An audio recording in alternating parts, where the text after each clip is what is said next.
The tale begins with a group of men in white uniforms working hard to till the soil. A shout echoes through the air demanding someone to bring water. Next they lay down the straw. Several men stand in a line carrying buckets of water, while another man perched on the edge of a small cliff berates them as slaves, barking orders to speed up their efforts. Nearby, a goblin scribbles notes into a log carried by one of the men. Meanwhile, one man cannot escape the agony of the relentless lashes tearing into his shoulders, nor the mixture of blood and sweat saturating his body. He grumbles about the excruciatingly harsh existence of lifelong servitude. In a completely different context, the strongest man alive had claimed the title of champion at the young age of 27 and maintained his position as the world's top fighter for 2 consecutive years. During a decisive fight, the referee declared the match over when the towel was thrown in. The victor, with an unbroken record of 23 wins and 0 losses, had secured his place as the heavyweight champion of the largest MMA league in the world. He even wrapped up his career with an undefeated title defense before retiring. That man is Choi Hyunseok, a celebrated athlete from the Republic of South Korea, and he is the central figure of this story.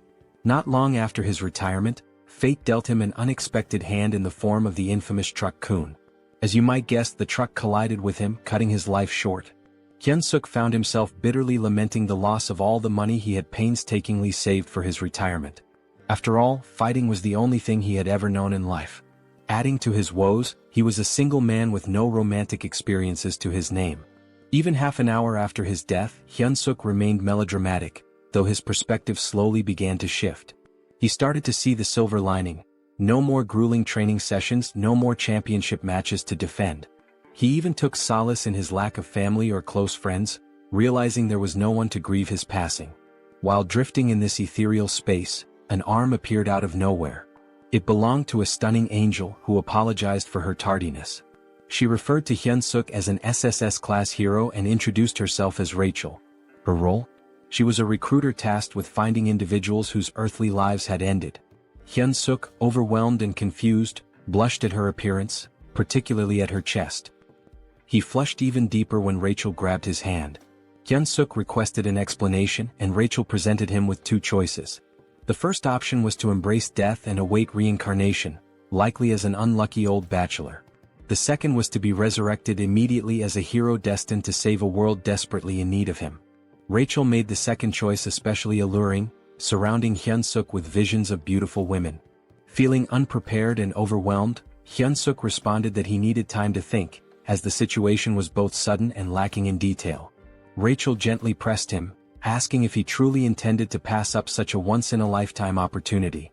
She painted a vivid picture of the rewards awaiting him: wealth, fame, gorgeous women, and even exclusive privileges.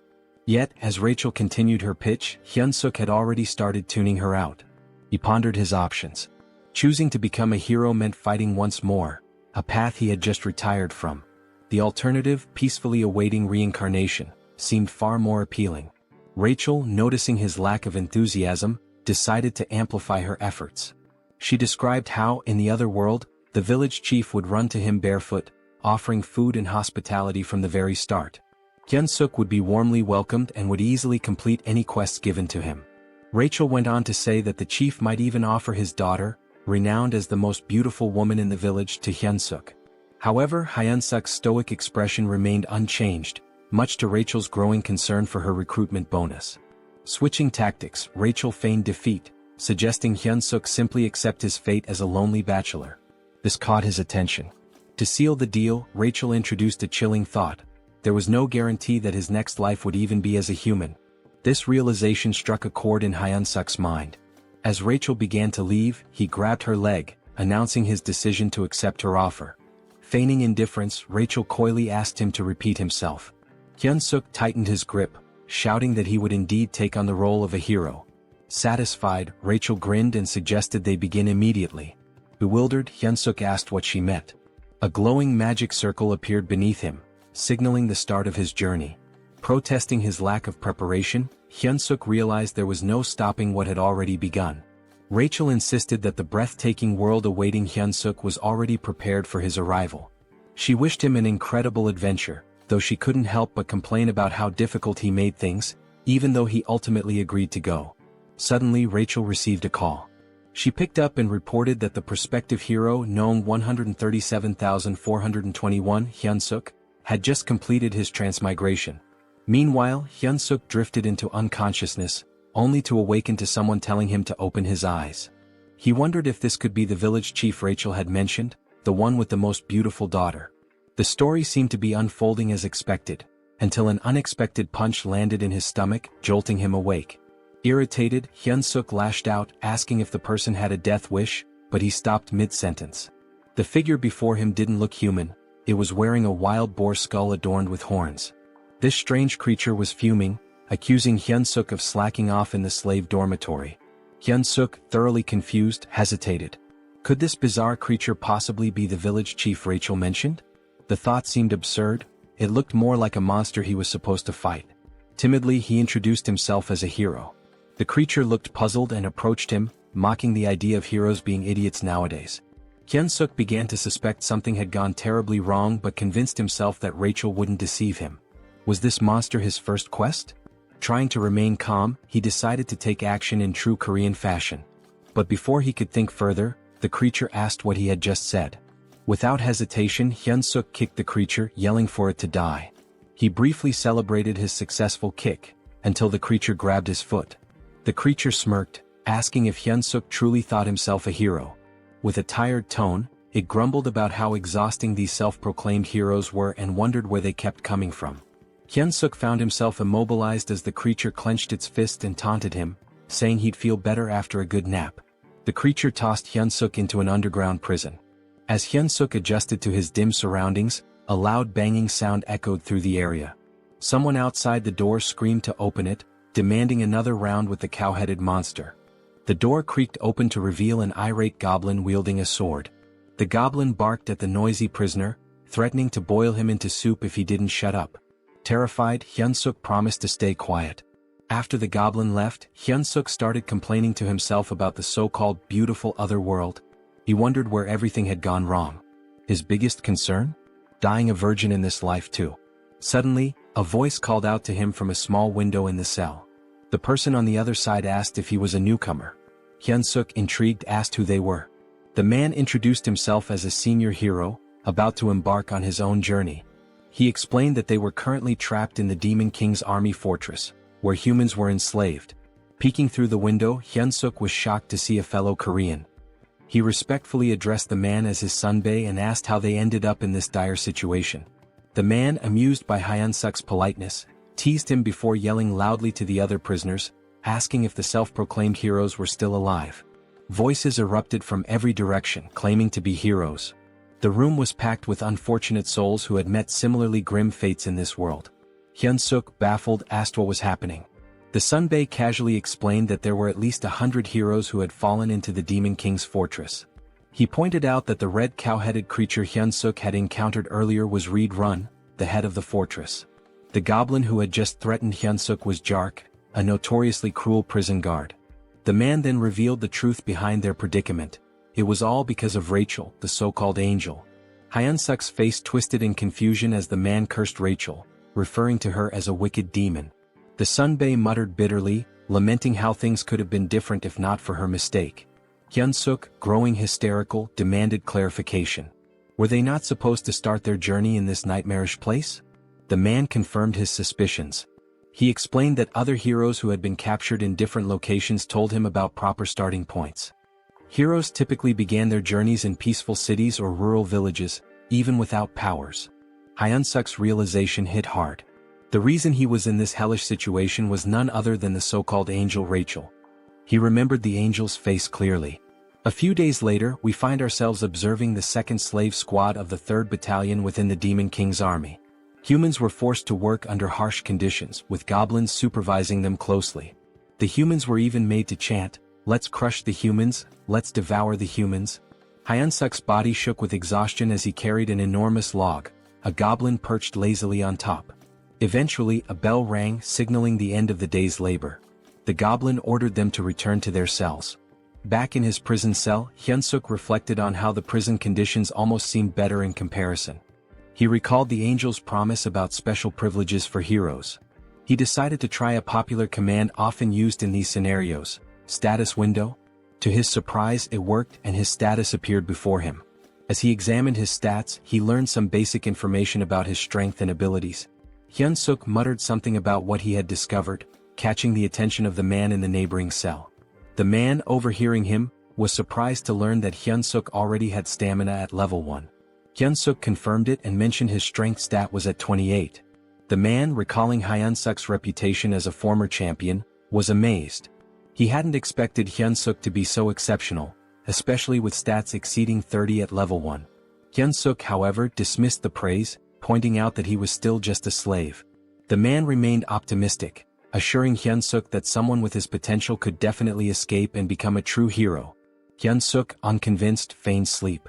In reality, he was preoccupied with his low level, doubting it would help him break free. As the night deepened and the man finally fell asleep, Hyunseok quietly got up to check his status window again.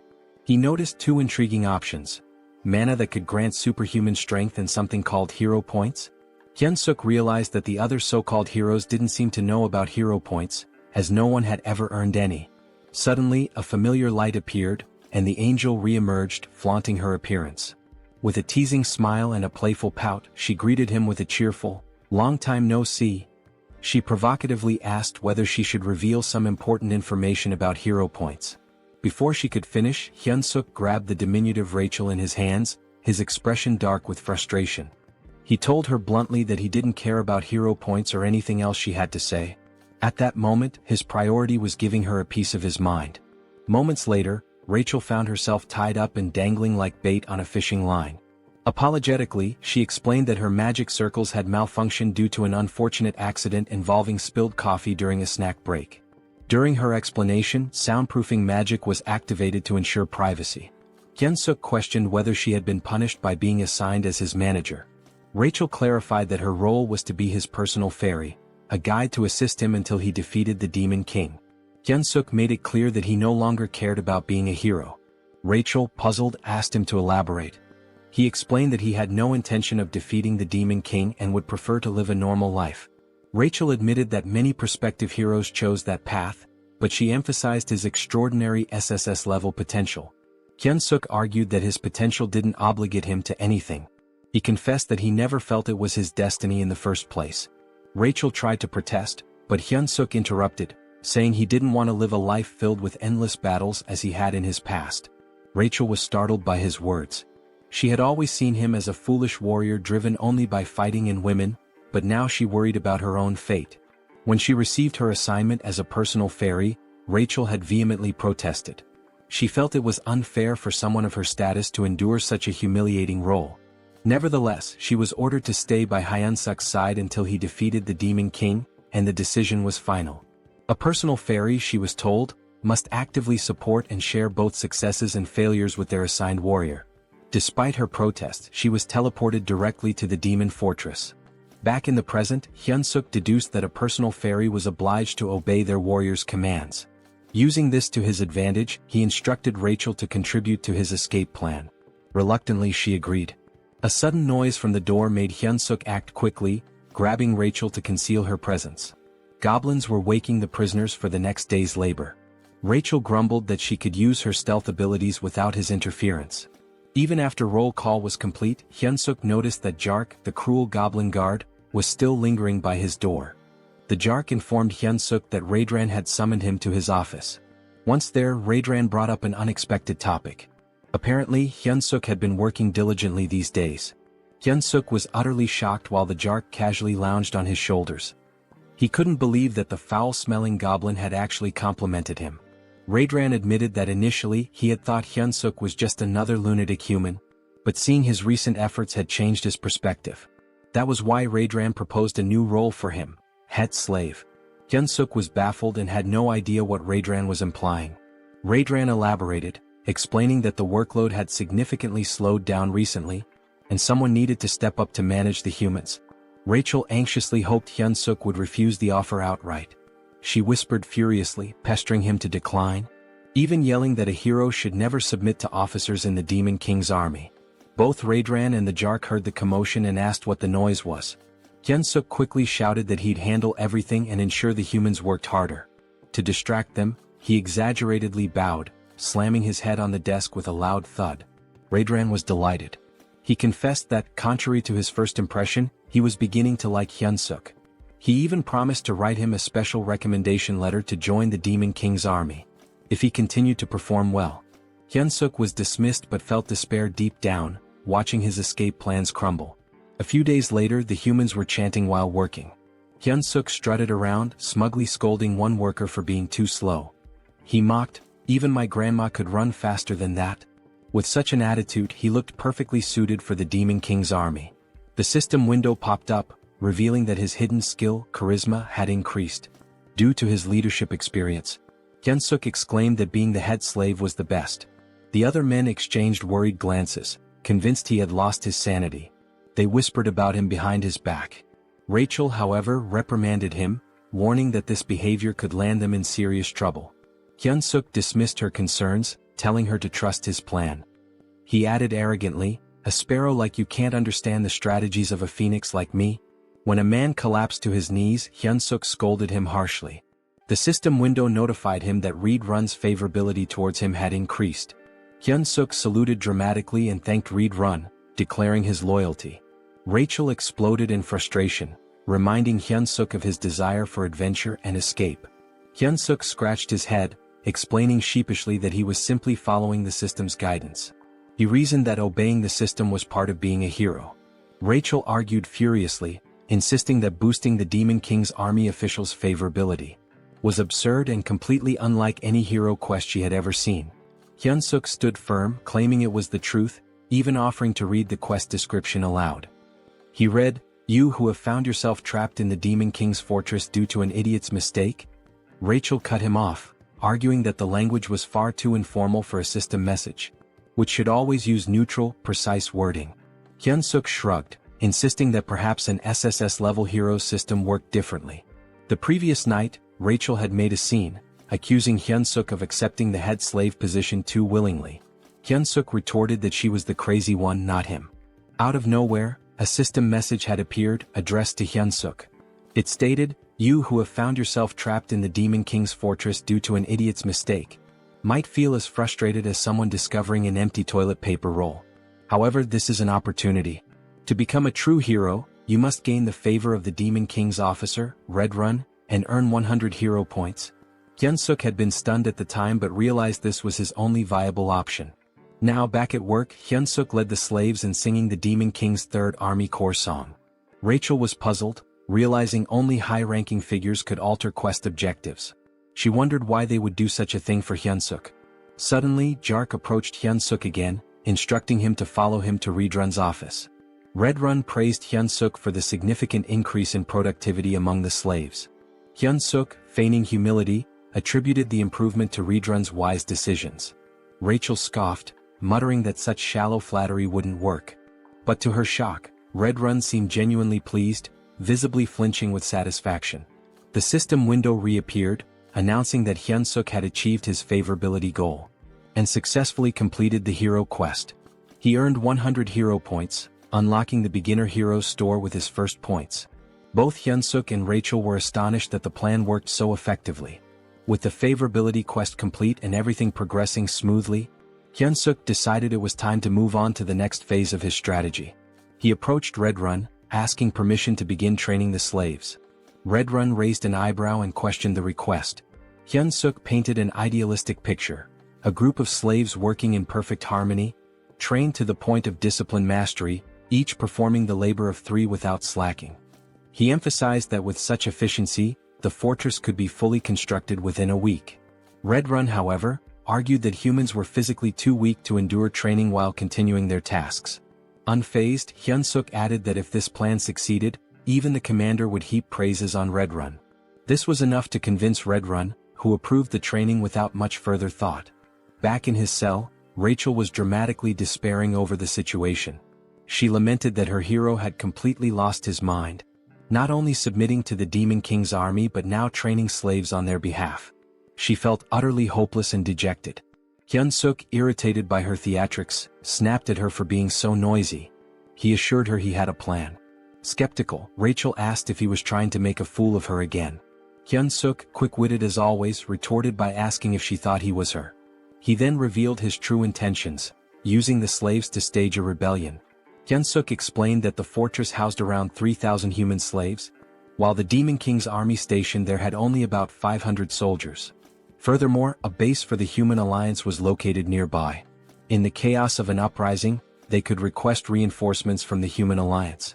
Hearing this, Rachel's despair transformed into admiration, her eyes sparkling as she admitted he wasn't as foolish as she had thought.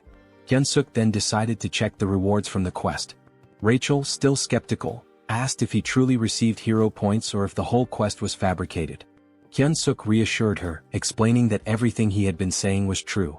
He even shared that the hero's store had been unlocked and decided to take a look. Hoping for something useful, Hyunseok approached the store with high expectations. This, he thought, could be his lifeline and the key to gaining a real hero skill. When the status window revealed the store's offerings, Hyunseok was shocked. The skills included Hold Your Breath, F rank, which improved breath control, and Shit-Holding, a skill to endure bowel pressure longer.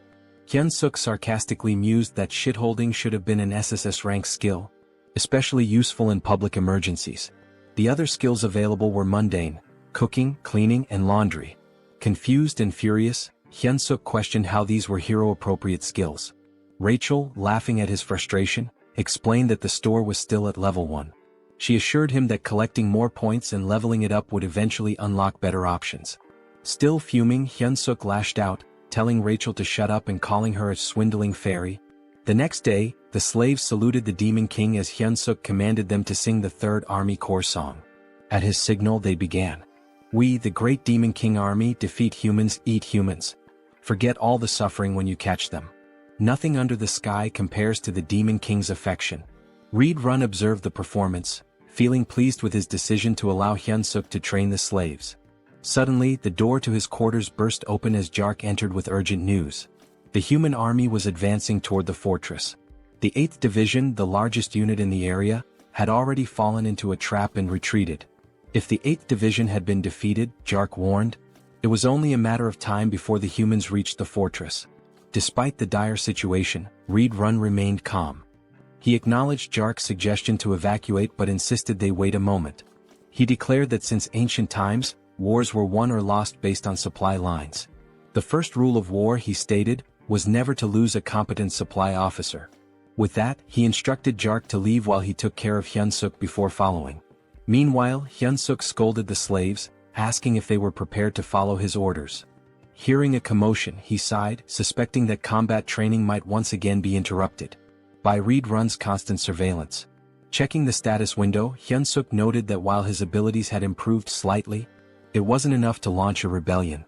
He muttered aloud, hoping for an unexpected event that could help him increase his power quickly. Before he could finish his thoughts, Reed Run landed abruptly beside him. Reed Run tapped Hyunseok's shoulder and called out to him, catching him off guard. Hyunseok turned, surprised by the sudden presence of Reed Run, who seemed to be in a hurry. We don't have time, Reed Run said urgently. You must come with me right now. Confused, Hyunseok asked why and where they were going, but Reed Run offered no explanation. Just then, the commander of the human army bellowed an order to attack, declaring that victory was within their grasp. Human soldiers armed with spears charged forward, successfully striking several goblins in their path. Their advance, however, was halted by a terrifying sight, the Red Nightmare Reed Run. The commander shouted for the troops to retreat and let the knights handle the enemy. Despite the order, the humans continued their charge, emboldened by their momentum. As Hyunseok watched the chaos, a thought crept into his mind. Why were human troops here? He began considering the possibility of using the situation to his advantage. Perhaps this was his chance to stab the Demon King's commander in the back end. Return to human society as a hero. One of the humans yelled, "Die, Red Nightmare," and lunged at Reed Run. With unsettling ease, Reed Run grabbed the man by the head and crushed it, leaving Hyunseok frozen in shock. Reed Run then unleashed his combat arts, performing the 7th movement. He slammed the soldier's face into the ground, following it up with an area of effect attack, the explosive destruction wave. The ground shattered, sending human soldiers flying through the air. Turning back to Hyunseok, Reed Run asked, "Are you all right?" Hyunseok saluted reflexively, replying that he was fine and subtly adding that he'd be leaving soon. This moment reminded Hyunseok that he was still in the company of one of the Demon King's most formidable warriors. The battlefield buzzed with activity as the humans claimed the area. They raised 2 flags at the center and began organizing the citizens of Mariot Kingdom and Drasan Empire. A soldier questioned Hyunseok's prison mate, asking if they were warriors. The man replied affirmatively. The warriors were separated from the other captives and led down a different path. A figure appeared to greet them, Olivane Grimier, a middle-aged man with striking red hair and a beard. He was a duke of the Dresden Empire and commander of the Allied forces. A soldier approached Olivane, reporting that the evacuation had been completed. Olivane praised the soldier for his efforts. The soldier also mentioned that those claiming to be warriors had been drafted. Olivane gave the order to begin. "All soldiers to your positions," he commanded. Moments later he gave a chilling order, "Annihilate all the warriors before us."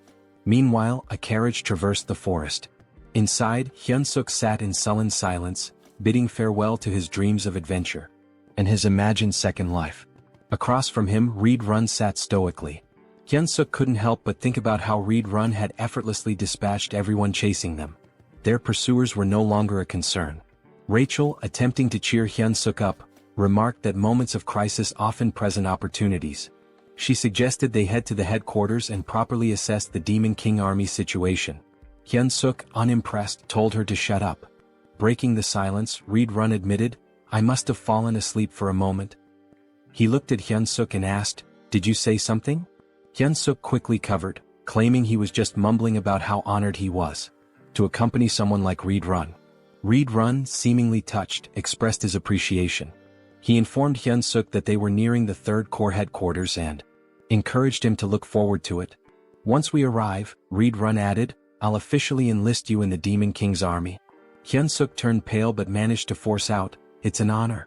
Rachel too panicked silently. At the headquarters, a guard announced Reed Run's return, prompting the gates to open. Reed Run gestured for Hyunseok to follow, stating that he would take him directly to the commander. "It's an absolute honor to meet the commander so soon," Reed Run remarked, though his body language hinted otherwise. He warned Hyunseok to be on his best behavior in the commander's presence if he wanted to live. Recalling an old saying about surviving even in a tiger's den by keeping one's wits, Hyunseok steeled himself and vowed not to give up. At the commander's door, Reed Run announced himself and was granted entry. As the door opened, Hyunseok heard a woman's voice, making him wonder if the commander was human. The figure before them was striking, a woman with long ears, claw-like nails, and her eyes obscured.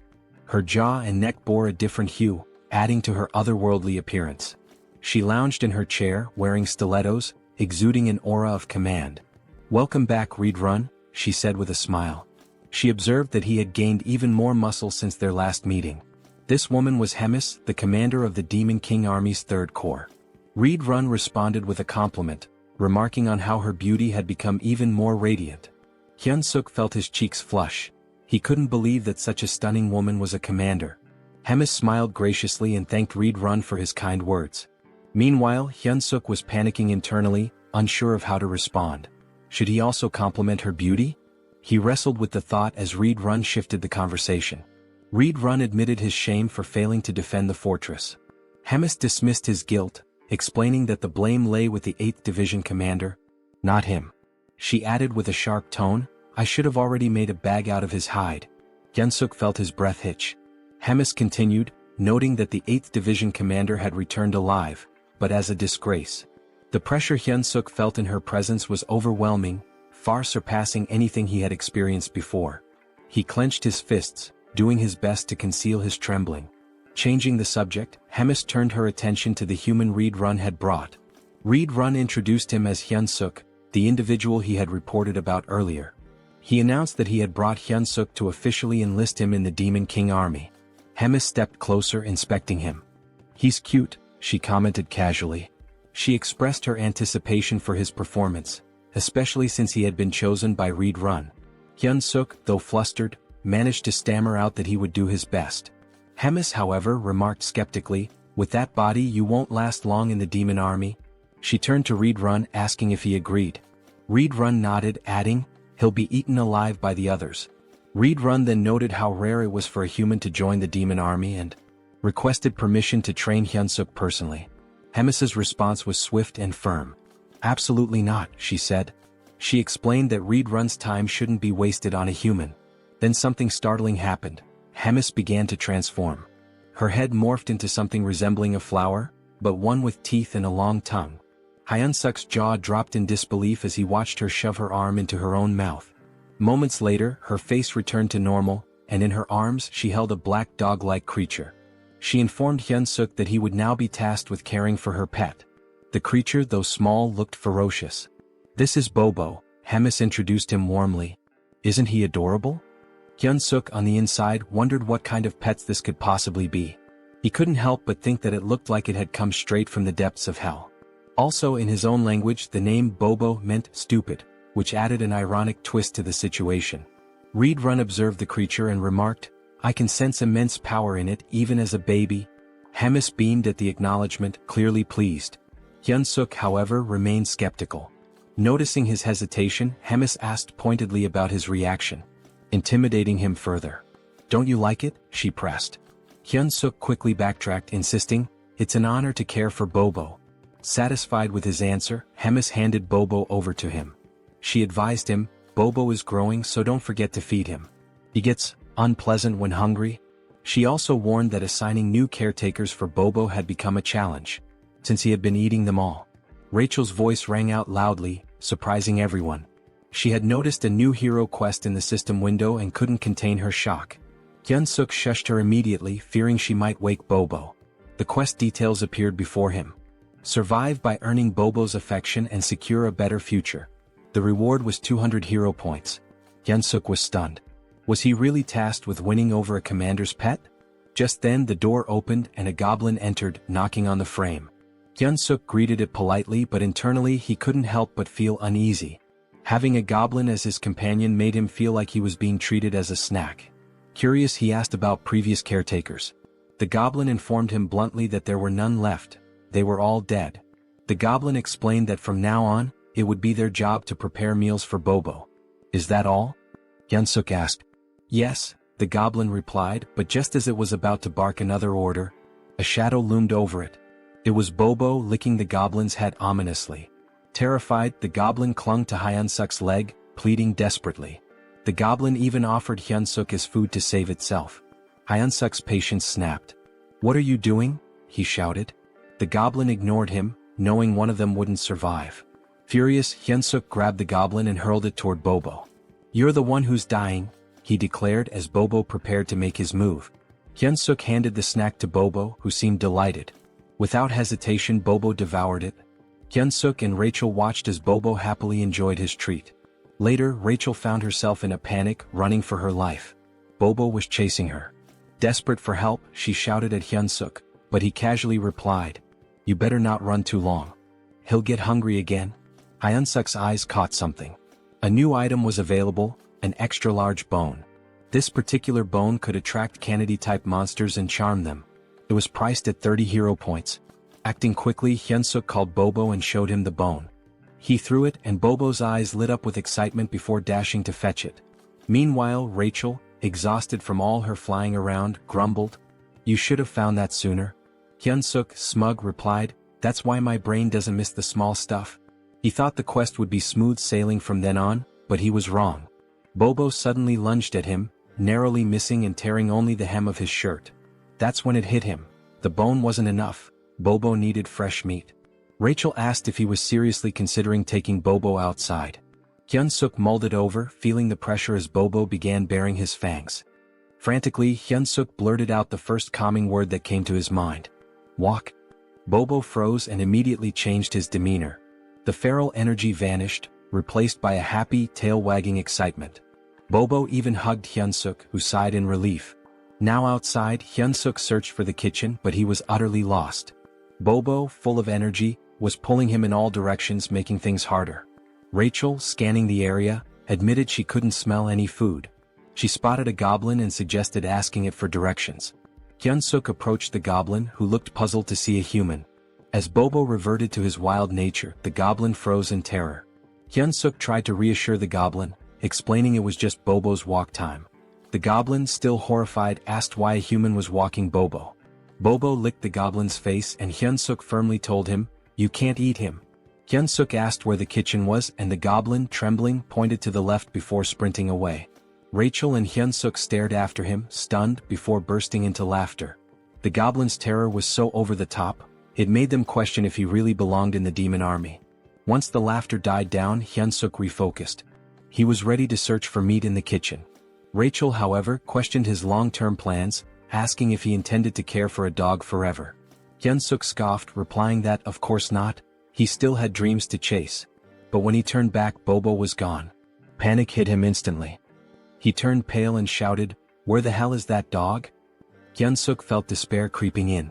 Bobo was a walking disaster, and even looking away for a moment was a mistake. Rachel scanned the surroundings and pointed toward a direction. There they spotted Bobo trotting back toward them. Hyunseok exhaled in relief, scolding, "You scared me half to death." Bobo returned happily, but blood dripped from his mouth, and his stomach was visibly full. Suddenly they heard shouting, "Commander Regis is dead." A vow for revenge echoed through the air. Hyunseok froze in horror. Rachel pointed accusingly at Bobo, whispering, "He's the culprit." Goblin soldiers emerged, and Hyunseok and Rachel began running for their lives. Rachel, gasping, asked if they were about to die. Hyunseok snapped, "Shut up and run." They reached a dead end, cornered by goblins shouting accusations. One goblin vowed to tear off Hyunseok's arms like chicken wings. Another lamented that the commander was already digested, wondering how he would have tasted. Yet another suggested ripping both Hyunseok and Bobo apart, dividing the spoils. Hyunseok forced himself to stay calm and shouted back, "How dare you?"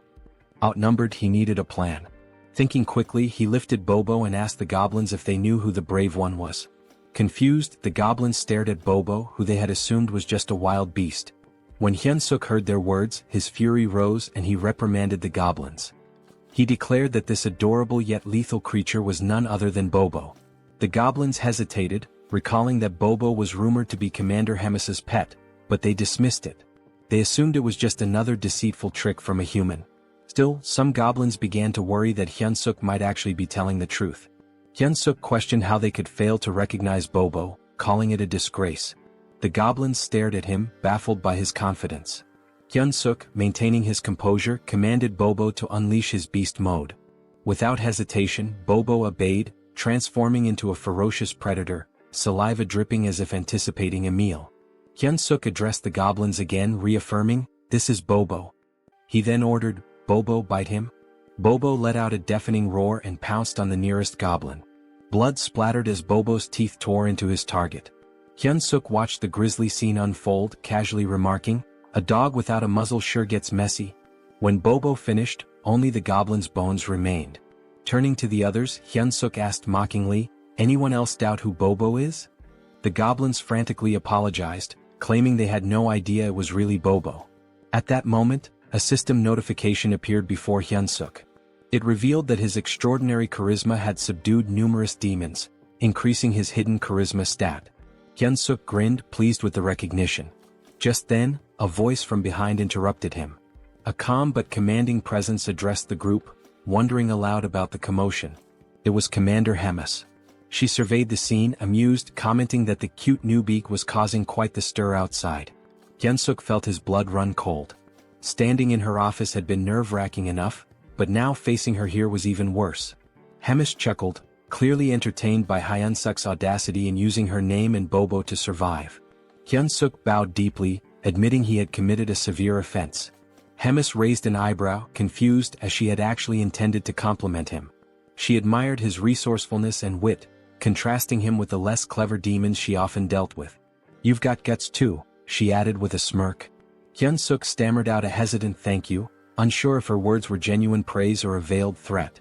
Hemis elaborated, sharing how the demon army relied heavily on brute strength, often creating unnecessary chaos. When Hyunseok inquired what kind of trouble she meant, she cryptically replied, "You'll find out soon enough." She shifted the conversation, once again suggesting he consider becoming an executive in the demon army. Hyunseok was stunned, feeling entirely unqualified, but Hemis dismissed his self-doubt. "You can't keep using my name and Bobo forever," she declared. She explained that the army had a decisive duel system where one could claim their opponent's rank. She gave him 1 month to prepare for a battle. If he won, she would extend her protection for another month. If he continued to succeed, he might even rise to the rank of battalion commander and prove useful. Hyunseok hesitantly asked what would happen if he lost. "You'll regret surviving the battle," she replied coldly, implying that failure would lead to a fate worse than death. Left with no other option, Hyunseok accepted. Hemis even chose his opponent on the spot. Rachel, standing nearby, sighed dramatically, predicting she would be saying goodbye to him in a month. Hyunseok glared at her, reminding her that she was the one who had claimed he had SSS rank potential. Rachel shrugged, explaining that potential only indicated possibility, not certainty. "You're a fairy," Hyunseok snapped, "but you can't even be supportive." As he fumed, Hyunseok noticed something unsettling. The doors ahead were streaked with blood. He wondered aloud if it was truly the kitchen. Cautiously he pushed the doors open. Inside, a towering red-skinned ogre-like figure greeted him. "You must be the human our commander mentioned," the monster said, introducing himself as Kulkin, the demon army's chef. Kulkin asked what business Hyunseok had in the kitchen. Hyunseok remained outside the threshold, explaining he was just there to get a snack for Bobo.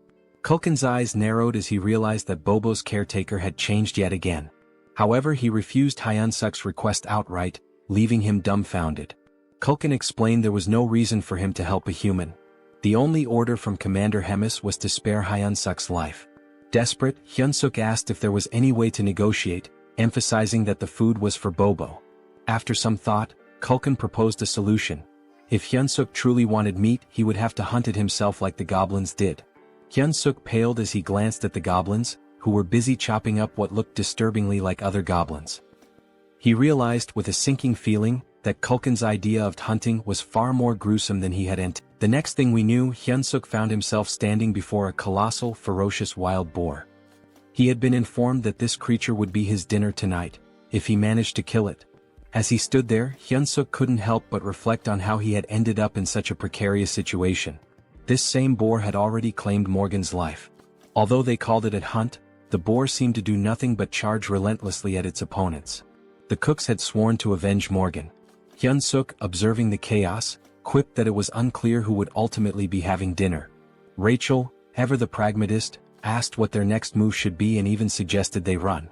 Hyunseok shook his head, pointing out that escaping from such a massive crowd wasn't an option. Still, he couldn't deny how perilous his position was. Resolving to act, Hyunseok began to move, but Kulkin's voice stopped him. Instinctively, Hyunseok responded, volunteering to go next. But to his surprise, Kulkin informed him that there was no need. The hunt was over. Hyunseok was taken aback. All this time he thought they were mindlessly charging at the boar. How had they brought it down so efficiently? A goblin reported to Kulkin, tallying 12 dead and numerous injured. In Hyunseok's mind, the cost was far too great. Kulkin, however, seemed unfazed, calling the results amazing and declaring a short break before they resumed hunting their next prey. Hyunseok noticed how little Kulkin cared about the casualties. As the cooks busied themselves, Hyunseok confided to Rachel that escaping was no longer an option. Rachel asked if he intended to join the monster hunts with the others. Hyunseok replied with a firm no, explaining he had no reason to. He mulled over his predicament and concluded that the only way to increase his stats was to level up, which meant he needed experience points. Rachel agreed with his logic but asked where he planned to find such experience in their current situation. Shamelessly, Hyunseok inquired if he would still earn experience points if he only landed the killing blow. Rachel confirmed that he would, though she called his plan disgraceful. Her confirmation fueled Hyunseok's determination. He thanked her and told her they should get moving. Hyunseok knew his options were limited. He had to grow stronger within a month, especially if Commander Hemis's threats were genuine. Approaching Kulkin, Hyunseok expressed his desire to participate in the next hunt as a member of the brave demon army. Kulkin stared at him, making Hyunseok nervous. Had he overstepped? But Kulkin grinned, declaring that he liked Hyunseok's audacity. Hyunseok, relieved, offered his thanks while slipping in a few compliments to appease Kulkin further. Much to his surprise, Kulkin assigned Hyunseok the role of leading the next hunt. Kulkin explained that for their group, the leader's position was the most honorable, reserved for exceptional cases. Hyunseok, feigning humility, protested that he couldn't possibly stand before the noble demons, adding that the other cooks might object to him taking charge. Kulkin, unbothered, simply gave him a thumbs up. Their exchange was interrupted by an urgent call for Kulkin. "What's wrong?" the chef asked. A cook reported a monster invasion, describing the sound of the monster's cry as a signal that an urn had arrived. Hyunseok, confused, asked if they were in danger. Culkin dismissed the concern, though he added that urn meat wasn't particularly good. Drawing a knife from his back, Culkin rallied everyone to arm themselves, announcing that they would hunt the urn and add its meat to the dinner menu. Hyunseok saw this as an opportunity. All he had to do was stay close and land the final blow. Rachel handed him something. A system notification appeared, showing a slight boost to his health and strength for 3 minutes. Rachel confidently brushed off his gratitude, but instead of thanking her, Hyunseok bonked her on the head, grumbling about why she hadn't used it on him earlier. Motivated, Hyunseok sprinted to position himself for the last hit. As he ran, he forced himself to focus on his goals. He pictured a noble blonde lady, no less than 5 children with bunny-like features and a peaceful retirement. He wasn't planning to die again as a defeated, loveless loser. With renewed determination, Hyunseok leapt into the fray, punching the urn with all his might. The monster fell, and with its death came a flood of system notifications. Hyunseok was stunned to see his level increase by 4 from a single killing blow. At this rate, he realized he could hit level 20 within a single day. Elated, Hyunseok felt empowered. Finally, he could grow stronger. Moments later, a trembling cook approached the dead urn, raising a butcher's knife. Before the cook could act, Hyunseok casually elbowed him, claiming his arm had slipped. He laughed maniacally, his grin wide and menacing. It was almost as if he had lost his mind when he declared that every last hit in the world was now his to claim. Time passed and more monsters were slain. Rachel, visibly drained, asked if they were finished now. Hyunseok smirked and praised his buff bot companion for her assistance. All the monsters had been dealt with, and it seemed like the cooks had wrapped up their butchering. But upon closer inspection, he realized the cooks were already gorging themselves on the fresh meat. One of them even shouted for a larger serving, leaving Hyunseok utterly baffled. Culkin caught sight of him staring and called out, asking what had captured his attention. Hyunseok questioned whether it was acceptable for the cooks to indulge in the army's food like this. Culkin responded nonchalantly, explaining that it was one of the cook's privileges, especially since monster meat spoils quickly. He added that for common soldiers, having fresh meat was a rare and special opportunity. The chef even admitted that enjoying good food was the main thing keeping him going. A flood of questions raced through Hyunseok's mind, like what kind of privilege this was or how they managed without a labor union. Despite his skepticism, the chef offered him a portion of the meat, saying he had earned it as a warrior. Hyunseok hesitated, staring at the meat and contemplating how much the cooks had risked for it. Eventually he took a bite. The flavor wasn't bad, there was a strong smell that oddly enhanced the taste, but overall the meat was bland and chewy. Hyunseok couldn't help but think that, back in South Korea, this kind of meat wouldn't sell for long. The realization struck him. These cooks were risking their lives for mediocre meat. His thoughts shifted to an idea. What if he created a dish better than this? It dawned on him that he could win their loyalty through their stomachs, earning their favor and becoming the kitchen's god. He opened the Hero Shop interface, much to Rachel's surprise. After spending points on a skill and an item, he revealed his purchases. A cooking skill ranked F, costing 50 points, and a seasoning loaded with MSG for 20 points. Rachel looked at him in disbelief, scolding him for wasting points on salt. Hyunseok dismissed her criticism, explaining that she was underestimating its potential. He demonstrated, sprinkling the seasoning over the meat. The transformation was immediate. The aroma became rich and the meat turned juicy and inviting. Hyunseok felt triumphant, imagining himself as the god of this new culinary world. He presented the enhanced meat to Culkin, who initially declined, saying he was already full. But Hyunseok insisted, claiming he had poured his soul into the dish and could die happy if Culkin tasted it. Reluctantly, Culkin took a bite. The flavor transported him to his childhood. He remembered his mother asking if he wanted meat for dinner, a memory so vivid it brought tears to his eyes. Afterward, Hyunseok left with a bag of meat, a gift from the chef, who reminded him that it would stay fresh for only 2 days. When Hyunseok returned, Bobo charged at him, startling him. Quickly, he handed over the meat, calming Bobo instantly. Hyunseok encouraged Bobo to eat to his heart's content, pulling out every piece of meat from the bag.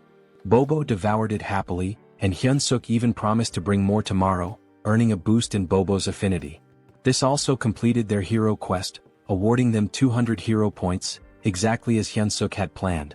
Rachel noticed his success and pointed out an item on his screen that could enhance his stats. When she asked why he hadn't used it, Hyunseok explained that he avoided it because he didn't know how it worked. blaming at certain idiots who had skipped the tutorial. Rachel, unfazed, reassured him that it wasn't too late. She began explaining how bonus points worked. Strength increases power. Stamina boosts endurance and resilience. Agility improves reflexes and speed. Mana corresponds to magic. When Hyunseok asked about charisma, Rachel explained it was a hidden stat that couldn't be leveled up with bonus points, only through proper training. She advised him to balance the stats equally, but Hyunseok disagreed, believing it would be more effective to focus solely on strength. Rachel was taken aback by his train of thought. She explained that while focusing on strength might work at the beginning, mana becomes crucial as things progress. It's clear that a body enhanced by mana far surpasses one built purely on muscle training. Hyunseok adjusted his points and asked Rachel if the distribution was acceptable. Rachel examined it and admitted it wasn't bad. She then instructed him to visit the shop and purchase a fundamental skill for mana control. Curious, Hyunseok asked what mana control entailed. Rachel explained that it was essentially a skill to help him manage and manipulate his mana efficiently. She estimated the cost at around 100 hero points. Hyunseok began searching for it in the shop, only to find nothing. Rachel was shocked as it was supposed to be a common item. Disappointed, Hyunseok muttered how he'd thought she'd finally be of use. Frustrated, he even accused her of being completely useless. Rachel defended herself, insisting it should have been there. 3 weeks later, Hyunseok reached level 100, but the process had taken longer than he expected. Rachel remarked that the experience points required increased significantly as he leveled up. Hyunseok pondered whether any other heroes were working as tirelessly as he was. Rachel informed him that he had already become a sinecure.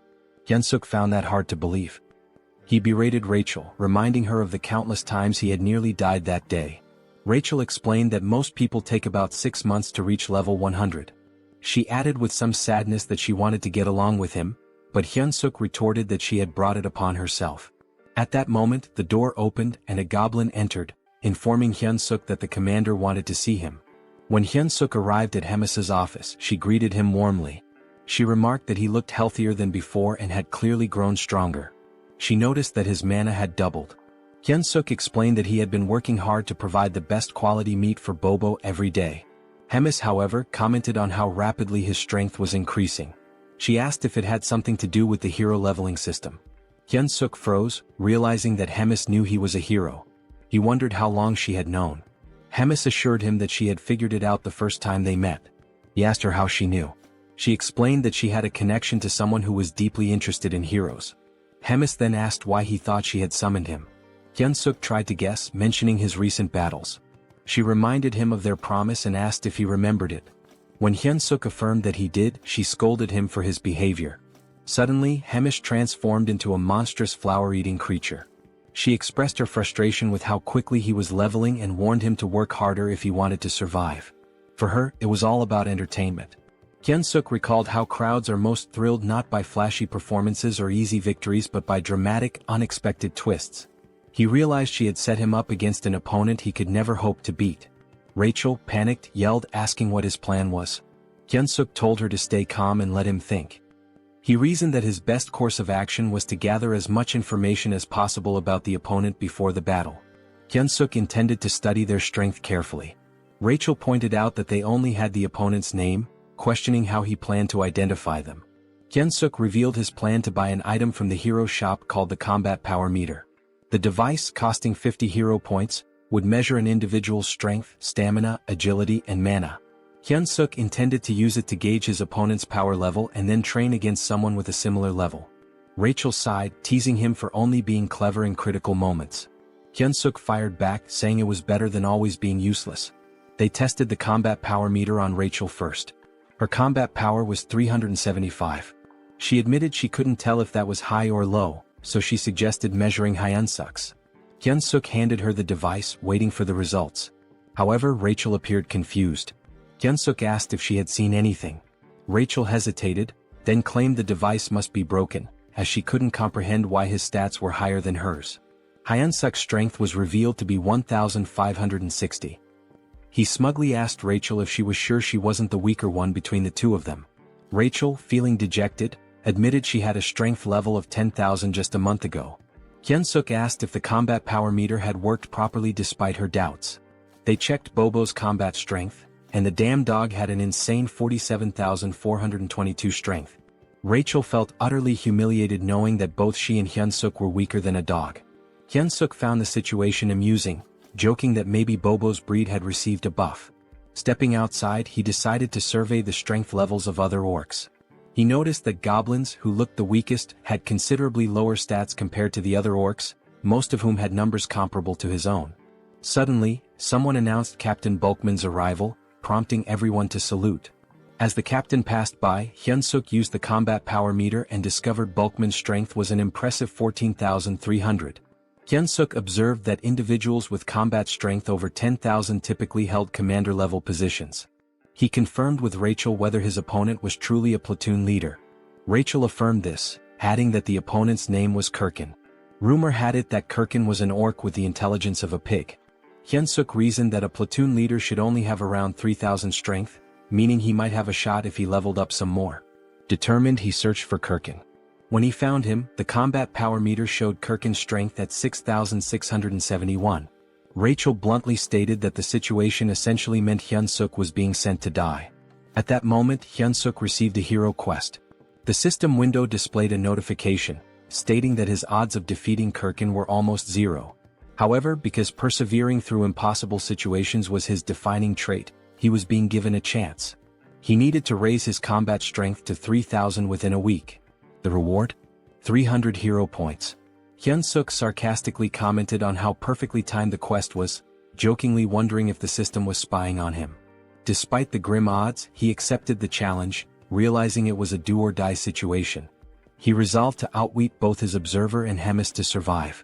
The next morning in the kitchen, Hyunseok made his presence known. Kulkin greeted him and took note of the goggles Hyunseok was wearing, finding them intriguing. He asked where Hyunseok had gotten them. Hyunseok casually replied that he'd seen others wearing them and decided to get a pair himself. Kulkin speculated that it must be a trend among the younger generation before quickly changing the topic. He instructed Hyunseok to get ready for the hunt. Curious, Hyunseok used the combat power meter on Kulkin and discovered his strength was an overwhelming 35,230. This perplexed Hyunseok as it far exceeded the typical strength of a captain. Looking around, he realized that even the other cooks had high combat strengths due to their constant battles with demonic beasts. This gave Hyunseok an idea. If he could spar against someone with a similar strength level to Kirkin, he could prepare himself better for the upcoming fight. Hyunseok requested permission from Kulkin to spar with one of the cooks, explaining that it would help him improve and contribute more effectively. Kulkin initially dismissed the idea, stating that Hyunseok was already strong enough for a human and didn't need to rush things. However, Hyunseok subtly threatened Kulkin, saying he'd eat the high-quality meat for himself if he wasn't allowed to spar. Reluctantly, Kulkin relented and asked Hyunseok to choose his sparring partner. Later, as the cooks prepared for the hunt, they were surprised to learn that Hyunseok was planning to fight Golbachev, a cook with a combat strength of 2,620. Some wondered if this would be Hyunseok's last day alive. The goblins, however, voiced their discontent, as they didn't want to lose Hyunseok, who provided them with delicious meat. Hearing the commotion, Kulkin silenced the goblins and warned Golbachev not to kill Hyunseok during the sparring session. He instructed him to go easy and not overdo it. Golbachev, looking rather dim-witted, agreed. However, Kulkin clearly doubted his sincerity. The spar began. Hyunseok, brimming with determination, charged at Golbachev. Golbachev reminded himself of Kulkin's warning not to kill Hyunseok. When he swung a punch, Hyunseok skillfully dodged, observing that Golbachev's movements were largely instinctual. Capitalizing on this, Hyunseok launched a counterattack. The fight felt oddly familiar to him, reminiscent of battles he had consistently won in the past. In the blink of an eye, the match concluded, with Hyunseok declared the victor. The goblins were in disbelief. Golbachev had been taken down so quickly that some hadn't even registered what had happened. Hyunseok, equally shocked, realized he had defeated Golbachev with a single kick. This unexpected victory sparked a newfound confidence in him, making him believe he might have a shot against Kirkin after all. At the northern edge of the Black Fortress, near the Great Forest, Hyunseok replayed the spar in his mind. The fact that he had knocked out an orc with double his strength using just one kick reinforced his belief that combat strength was merely a number and not an absolute measure.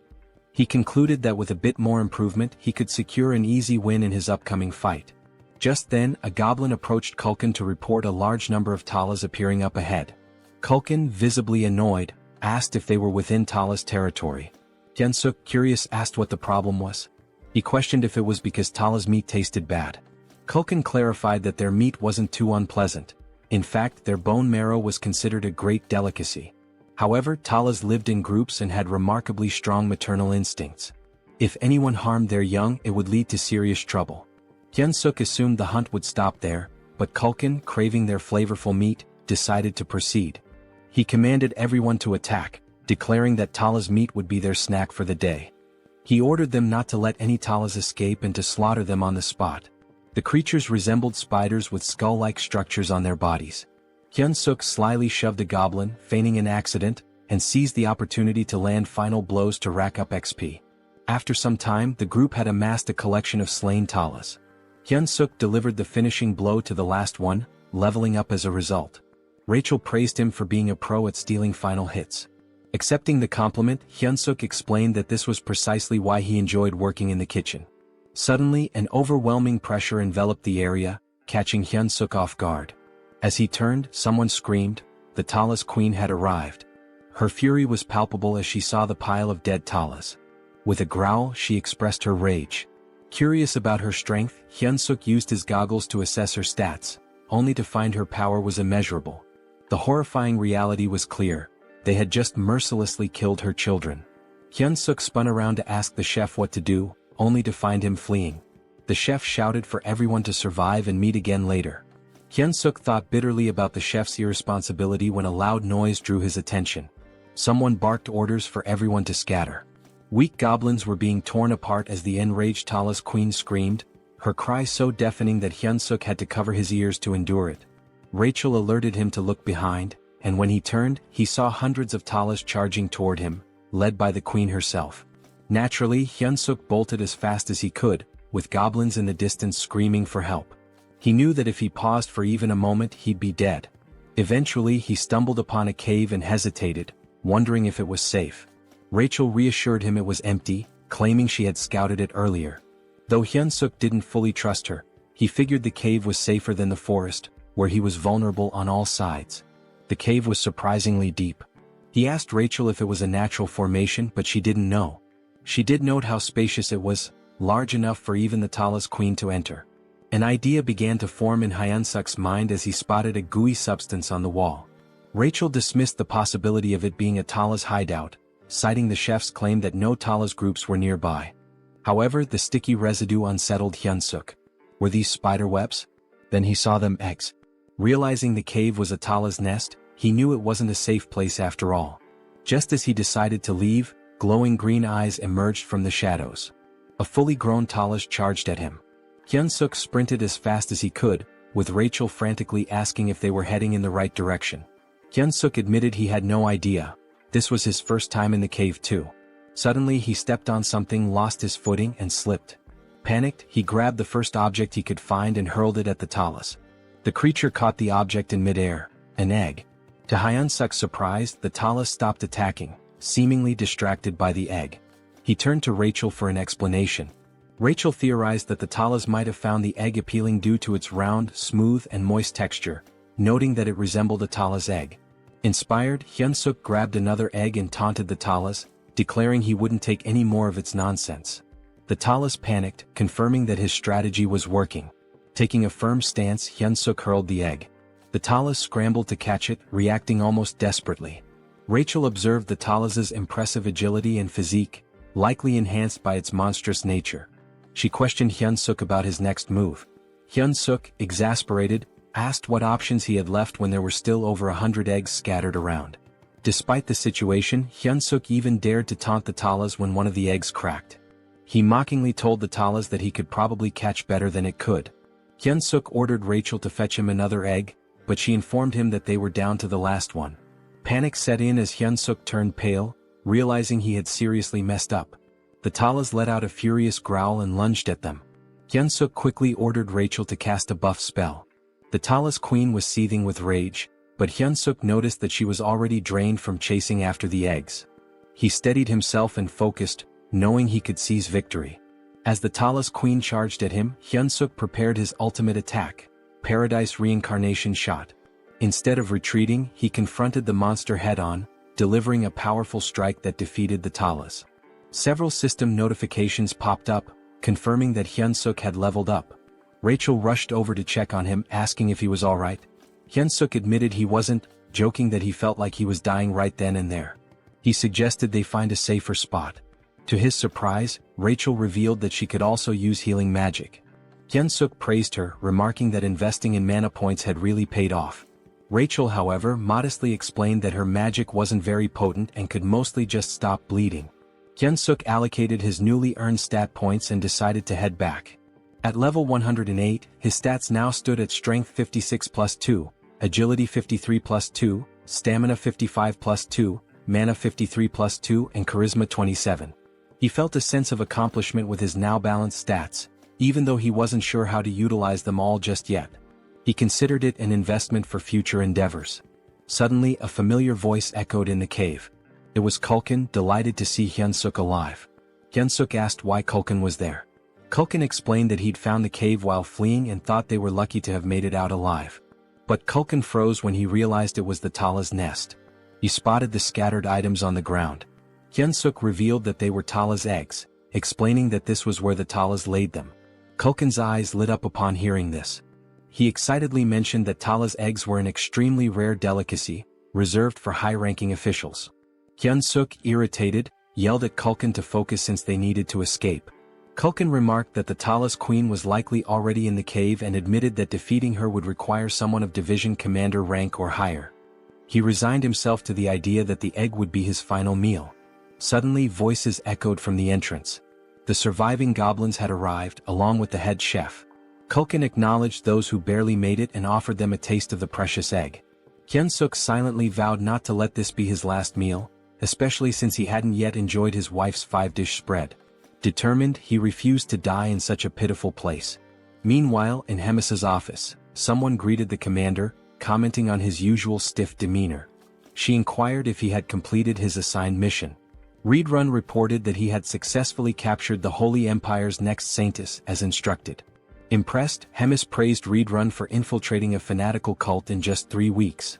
She patted his head, causing him to blush. Their moment was interrupted by a knock at the door. Annoyed, Hemis remarked on the interruption. A goblin informed her of an urgent report regarding the cooks sent to gather ingredients.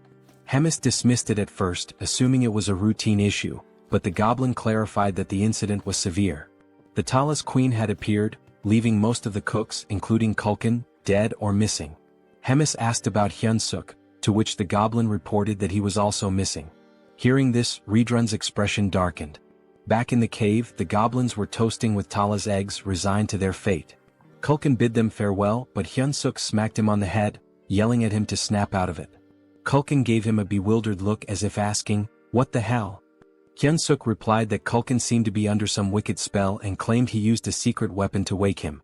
With a triumphant grin, Hyunseok pulled out a new item, the Beast Encyclopedia, Demonic Beast Edition. The encyclopedia contained detailed information on nearly all demonic beasts and required 50 hero points to acquire. He searched for information about the Talos, a spider-like demonic beast that lives in colonies and is known for its exceptionally strong legs. To defeat a Talos, one must aim for its weaker spots such as the torso and head. The bodily fluids of the Talos are extremely flammable, and its eggs contain a substance as volatile as a bomb. The caves constructed with the Talos saliva are also highly susceptible to fire, so using flame magic inside them is a dangerous gamble. Hyunseok turned to Kulkin, asking if he could wield fire magic. Kulkin admitted he could, but only for simple attacks like shooting flames. With a resigned sigh, Kulkin advised Hyunseok to abandon his efforts, warning that the Talos carapace was too tough for his flames to penetrate. Hyunseok dismissed his concerns, stating that he had no intention of burning the Talos directly. Gathering the group, he unveiled his plan. He emphasized that they needed to survive so they could continue enjoying delicacies like the Talos eggs. The goblins, however, thought his plan was futile. Hyunseok cleverly tempted them by promising an unlimited feast of premium demonic beast meat as a celebration if they made it out alive. Their eyes sparkled with renewed determination, and Kulkin, drooling at the thought, eagerly asked about the plan. Pleased with their motivation, Hyunseok explained the details, stressing that no matter what, they must not stop running until they reached the exit. With the plan set, they moved out. Soon they encountered a swarm of Talos. Hyunsuk signaled Culkin to prepare his flames. At the right moment, Culkin unleashed fire, causing part of the cave to erupt in an explosion. Rachel observed the chaos and asked Hyunsuk what he had done.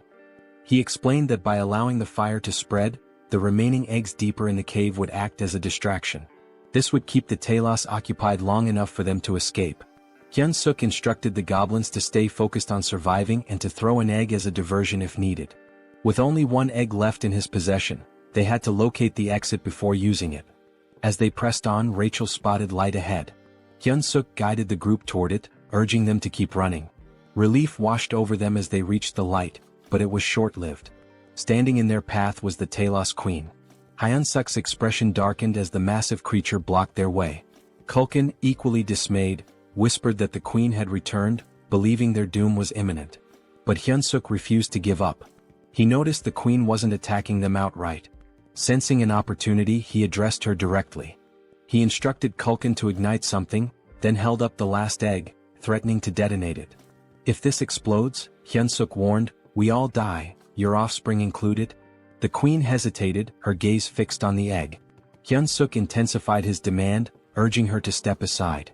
The Queen screeched loudly, causing tension to rise. Rachel anxiously asked what they should do next. Hyunsuk, out of ideas, lit the egg and hurled it toward the cave wall. The egg detonated, igniting a fire that spread rapidly. The ground trembled as the cave began to collapse. The goblins, terrified, scrambled to escape. Hyunsuk shouted for everyone to prioritize getting out alive. But as he fled, he suddenly froze, distracted by a system notification. He had leveled up. Rachel, exasperated, yelled at him to move before he was buried in the rubble. Glancing back, Hyunsuk saw the Talos Queen being crushed beneath the falling debris. More notifications flooded his vision. He had leveled up repeatedly. The realization hit him. All the Talos killed in the collapse had counted as his experience points. This was, without a doubt, speed EXP farming at its finest. Hyunsuk stood there, dumbfounded, before deciding to focus on escaping. He called out to Rachel for a buff, which she promptly provided. Emerging from the chaos, they faced one final challenge. The Queen Talos was still in their way. Culkin, desperate to create a diversion, pulled out an egg and shouted, "This is for you, Queen." He offered the Queen an egg in exchange for a way out. Hyunsuk recognized it as an opportunity. Determined to survive, he sprinted with all his might. The Queen spat a green fluid resembling spider silk, and Hyunsuk began to wonder if this was truly the end for him. Suddenly, red hands grabbed hold of a large trunk. A familiar voice asked if he was all right. Hyunsuk realized he was being dragged. To his astonishment, it was Reed Run. Reed Run was visibly pleased to find Hyunsuk alive, just as he had anticipated. He confidently declared he would handle the situation. Reed Run wielded the massive trunk and struck the Talos Queen with a devastating blow. The Queen emitted a deafening screech as Reed Run assumed a combat stance. Hyunsuk couldn't hold back his admiration and exclaimed how incredible Reed Run was. He couldn't believe what he was witnessing. Later, at the Demon King's Black Castle, they discovered grim news. Out of the 105 goblin packs in the Demon King's army, only 6 had survived. 99 were either dead or missing, including Culkin. In Bobo's room, the enormous beast whimpered and clung to Hyunsuk, straddling him like a child. Hyunsuk consoled the emotional Bobo, teasingly saying he had returned from the dead just to see him. Rachel commented on how fortunate they were to have survived, crediting the cow-headed figure. Meanwhile, Bobo kept licking Hyunsuk's face affectionately. Hyunsuk replied to Rachel, saying they should cherish their moments of peace, as the looming finals could very well get them killed. Rachel asked for clarification. Hyunsuk explained that finals were approaching fast. Rachel observed that Hyunsuk had matured significantly, and she wasn't wrong. Thanks to the collapsed cave, Hyunsuk had gained a staggering 75 levels in one fell swoop.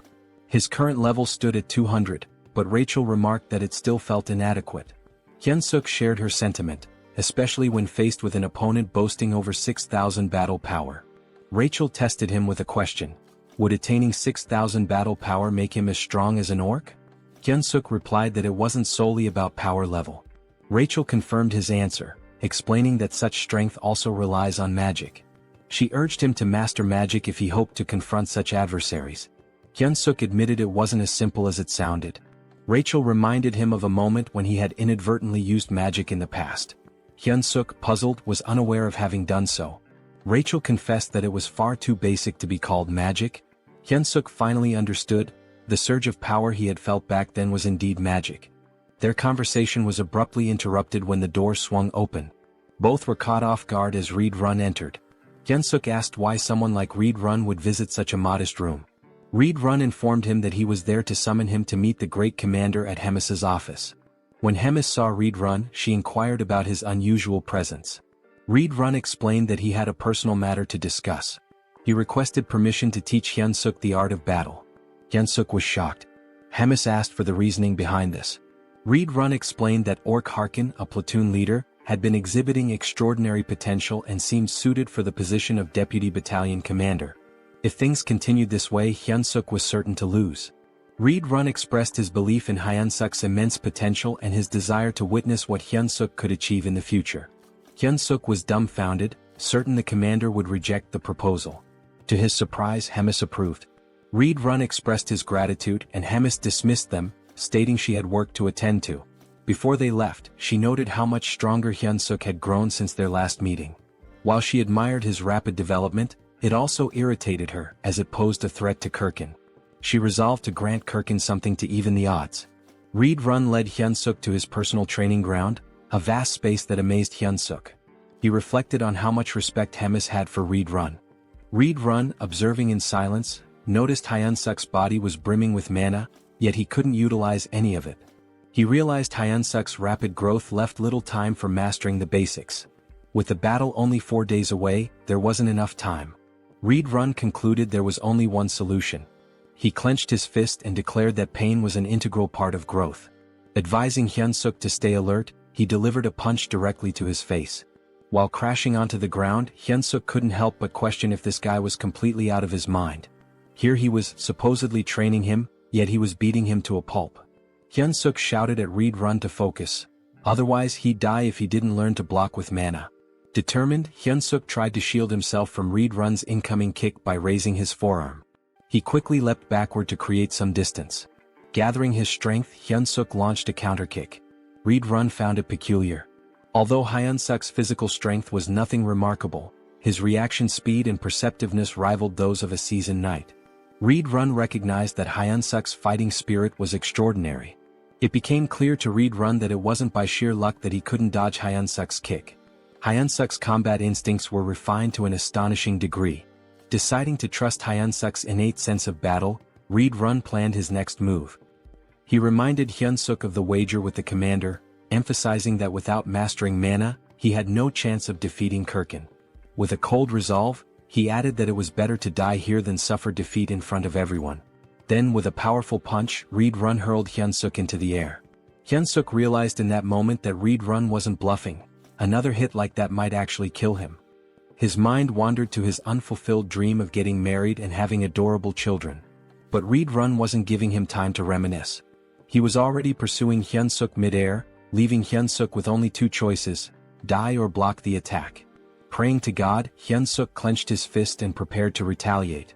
The next moment, the ground trembled from the impact of someone crashing into it. That someone was Hyunseok. The force of his landing shattered a significant portion of the terrain. Rachel, standing nearby, was visibly alarmed. Reed Run approached Hyunseok's motionless body, observing him carefully. He declared that Hyunseok had just managed to control his own mana for the first time and asked if he had noticed. Raising his hand weakly, Hyunseok gave a thumbs up, joking that God had answered his prayers. His ridiculous expression made Reed Run chuckle. Reed Run reassured him, saying he'd win if he continued progressing like this. He grabbed Hyunseok's arm and instructed him to stay still so he could heal him. But as soon as Reed Run began, Hyunseok let out a groan of pain, clutching his neck. Reed Run had forgotten an important detail. Dark mana was akin to poison for humans. Realizing his mistake, Reed Run apologized profusely, scooping Hyunseok into his arms and urging him to stay alive. In this world, certain powers inherently counter each other. Dark mana counters regular mana. Mana counters divine power, and divine power counters dark mana. Mana was the domain of humans. Dark mana belonged to demons, while divine power was reserved for the devout followers of God. The Church of Tussis, the most influential religious institution, had waged wars to bring all other faiths under its control. Now, as the divine empire of Gatron, They anointed a chosen individual capable of hearing God's voice and revered her as the saintess. Somewhere within the Demon King's stronghold, rumors swirled about the captured saintess locked in her room. The next saintess of the Divine Empire, Abelson Marriott, was now a prisoner of the demon army. There were murmurs of doubt among the demons. She hadn't prayed in days, casting suspicion on her claim as the saintess. Still, they trusted Reed Run's judgment in capturing her. Abelson, on the other hand, saw no reason to pray. She believed her current circumstances were preferable to her time in the church. Suddenly, the door burst open and Reed Run barged in, carrying Hyunseok in his arms. Abelson immediately chastised him for his rudeness. Ignoring her, Reed Run demanded that she heal the human. Hyunseok's head throbbed, and he began to wonder what Reed Run had done to him. It was almost comical. His last thought was regretting that the last hand he held belonged to a man instead of Rachel. When he opened his eyes, he was greeted by the sight of a silver-haired beauty. His immediate thought was that he had died again and ended up in some random place. Hyunseok began lamenting loudly, claiming he would never forgive the angel for this. He dramatically declared he'd rather become an archmage by the age of 30 than go through this again. Praying fervently, he cursed Rachel, accusing her of being a demon disguised as an angel, and demanded eternal torment for her. Finally, he muttered one last wish. If the angel insisted on making him a hero again, she should marry him first. Abelson, unimpressed, called him pathetic. Hyunseok's eyes widened in shock. Reed Run, relieved that Hyunseok was conscious, couldn't help but grab his shirt in excitement. Still dazed, Hyunseok was utterly confused. Reed Run pulled him into a tight hug, but Hyunseok immediately protested, accusing him of trying to kill him again. It was at this moment Hyunseok realized he wasn't dead. Turning around, he glanced at Abelson, piecing together the embarrassing things he had just said in front of her. Reed Run, meanwhile, asked the saintess if Hyunseok was fully healed. The saintess responded that Hyunseok was not yet fully recovered, and it should be evident to Reed Run as well that the dark mana still lingered in his body. She admitted she didn't know what might happen to him. Reed Run asked if her divine power couldn't erase the dark mana. Abelson warned that any misstep could result in Hyunseok's death. She suggested waiting, as the dark mana might dissipate over time. Apologizing sincerely, Reed Run promised to make amends by helping Hyunseok grow stronger through training. Despite being nearly suffocated by the hug, Hyunseok managed to remark that Reed Run didn't need to go to such lengths for someone as lowly as him. Reed Run dragged him away, but Hyunseok protested, asking him to wait. Meanwhile, Abelson grew curious about Hyunseok, wondering why a human was being trained by a demon. A few hours later, Hyunseok finally made it back to his room. Bobo, as usual, was there playfully chewing on Hyunseok's head. Hyunseok thanked Bobo. He recalled hearing that Bobo had destroyed his home and eaten the soldier who tried to feed him. Once again, Hyunseok thanked him, acknowledging that if it weren't for Bobo's separation anxiety, he'd still be stuck in training. Hyunseok began venting to Bobo about everything that had happened that day. It was enough to make him cry.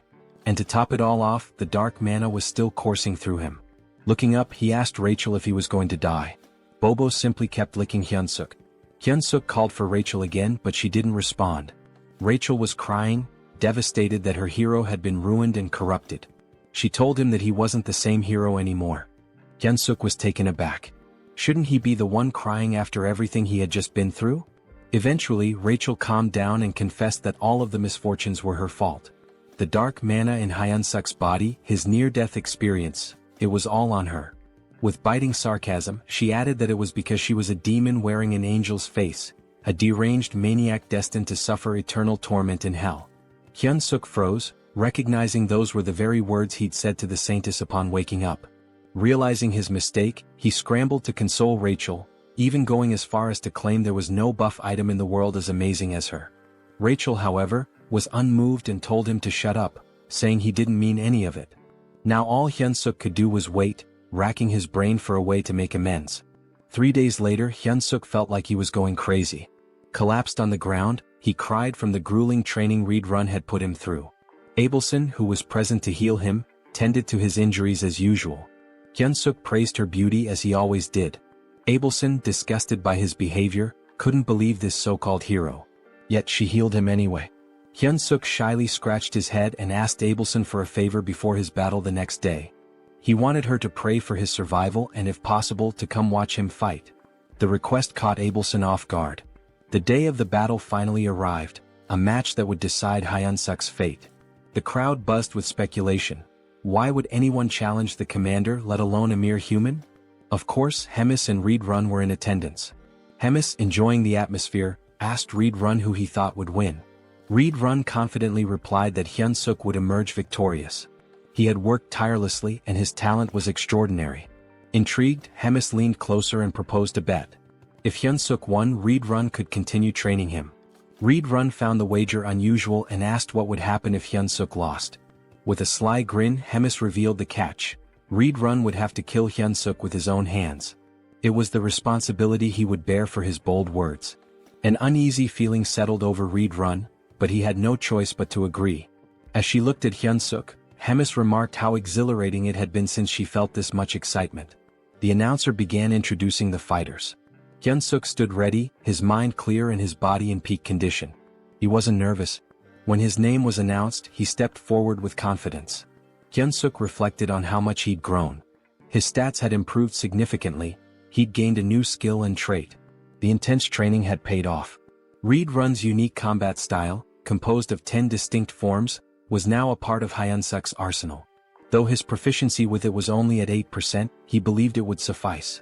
Our boy was determined to win this fight and hoped that, after the battle, he could go on a date with the silver-haired saintess. But his thoughts were quickly interrupted when Rachel shouted, demanding to know what he was thinking. On the other side, his opponent was introduced. This beast, named Korkin, was here to punish Hyunseok for his arrogance. Both Hyunseok and Rachel immediately noticed that something was different about Korkin. He didn't look the same as when they had seen him before. Reed Run was also caught off guard as soon as Korkin appeared. Hemis wasted no time in reminding Reed Run that there was no backing out of their bet now. Korkin let out a roar so loud it sent shockwaves through the area. His combat level now stood at 10,573, which Hyunseok confirmed with his goggles. Hyunseok couldn't believe it. Korkin had surpassed 10,000 in just a few days. Rachel too was in disbelief. She suspected that Korkin must have done something underhanded to increase his strength so rapidly. However, Hyunseok clenched his fist and muttered to himself, of course, nothing was going to be easy. As soon as the fight began, Hyunseok charged toward Korkin. Korkin, already anticipating the move, raised his weapon in preparation. Hyunseok knew that if that massive club landed even once, he was done for. Korkin swung his weapon, but Hyunseok managed to avoid it. The swing was large and easy to predict. Hyunseok knew that he just had to stay calm, dodge and wait for the right opening. Hyunseok landed a solid blow, and the announcer remarked that it must have hurt even Korkin. Hyunseok readied himself for another strike, landing it once more. The impact was tremendous, but Korkin didn't even flinch. Hyunseok immediately realized he had messed up when he saw something blurry coming toward him. The object hit the side of his body with a powerful force. He quickly created distance between them, only to notice that his left arm had been broken by that single blow. Korkin, however, seemed unfazed by the damage he had taken earlier. Hyunseok observed that Korkin appeared normal, and his movements were still predictable. In his mind, Hyunseok reminded himself that he had endured worse before. He steeled himself, telling himself not to be afraid and remembering the lessons he had learned. Combat arts involved using mana with martial arts, allowing someone to smash the ground or break a rock with a single punch. Reed Run had explained this to him. He added that combat arts weren't just about raw strength. The crucial point was that combat arts are techniques meant to kill your opponent. Back during their training, Hyunseok had been told he couldn't beat Korkin with his current abilities. The reason? He lacked the intent to kill. Without a clear intention to kill, his attacks were meaningless. As the present moment unfolded, Hyunseok recalled Reed Run's words. Korkin was about to strike again, but this time instead of dodging, Hyunseok surged forward as if he was about to counter. This time his attack was fueled by killing intent. Hyunseok's punch landed and he shouted, "Fucking die." Unlike his previous attacks, this one pierced Korkin's muscular body. This was the first form of Reed Run's combat style, instant obliteration. And as the name suggested, the arena was obliterated in the process. As the dust clouded the arena, Abelson wondered who had won. When the dust finally settled, Korkin's body was revealed, a massive hole torn through his chest. "Welcome to the Donut Club, ugly ass," Hyunseok thought to himself as he raised his fist in victory. It was official, the weak human Choi Hyunseok had won. Despite his victory, Hyunseok's body trembled, and he realized that if he used Reed Run's technique again, it might just kill him. Meanwhile, Rachel was celebrating. She told Hyunseok that he had pierced straight through Kurkin's heart. Hyunseok could hardly believe they had won. But then a dark red aura surrounded Kurkin's body. Something wasn't right. The announcer too couldn't believe his eyes, exclaiming that it was a miracle. But Hyunseok knew this wasn't a miracle. He watched as a red object began to emerge from Kurkin's body. Twisting in pain as something strange happens to his body, it's clear that the blow wasn't fatal enough. Kurkin remains standing, almost miraculously, despite a massive hole where his heart should be. Kurkin has now literally become a walking meat donut and will be known as Mr. Donut. Choi, surprised that Kurkin can still fight even with his heart torn apart, realizes it must be the commander's doing as he stares at Mr. Donut's gaping hole.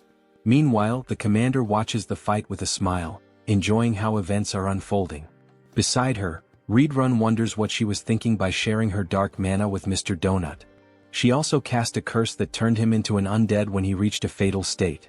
The commander, impressed by Choi's quick learning and talents, smiles, though her expression carries a hint of frustration for having expected more from him. Back on the battlefield, Choi wonders if Donut is still alive as he looks at the heartless monster still standing. Rachel clarifies that he isn't, it's actually a curse causing this effect. However, she notes that the curse won't last long. Suddenly, Donut charges at the hero, preparing a strike with a murderous gaze. Choi laughs, joking that this move is already well known and easy to dodge. Famous last words. In the blink of an eye, he is struck. Donut's fist is already at his neck, and apparently the blow wasn't as avoidable as Choi had thought. Mr. Donut, holding the hero's neck in one hand, strikes multiple times with the other, only stopping when Choi, in a desperate response, grabs the monster's arm with both his arms and legs, causing a surge of energy. This prompts Donut to throw him away, sending Choi crashing into a wall.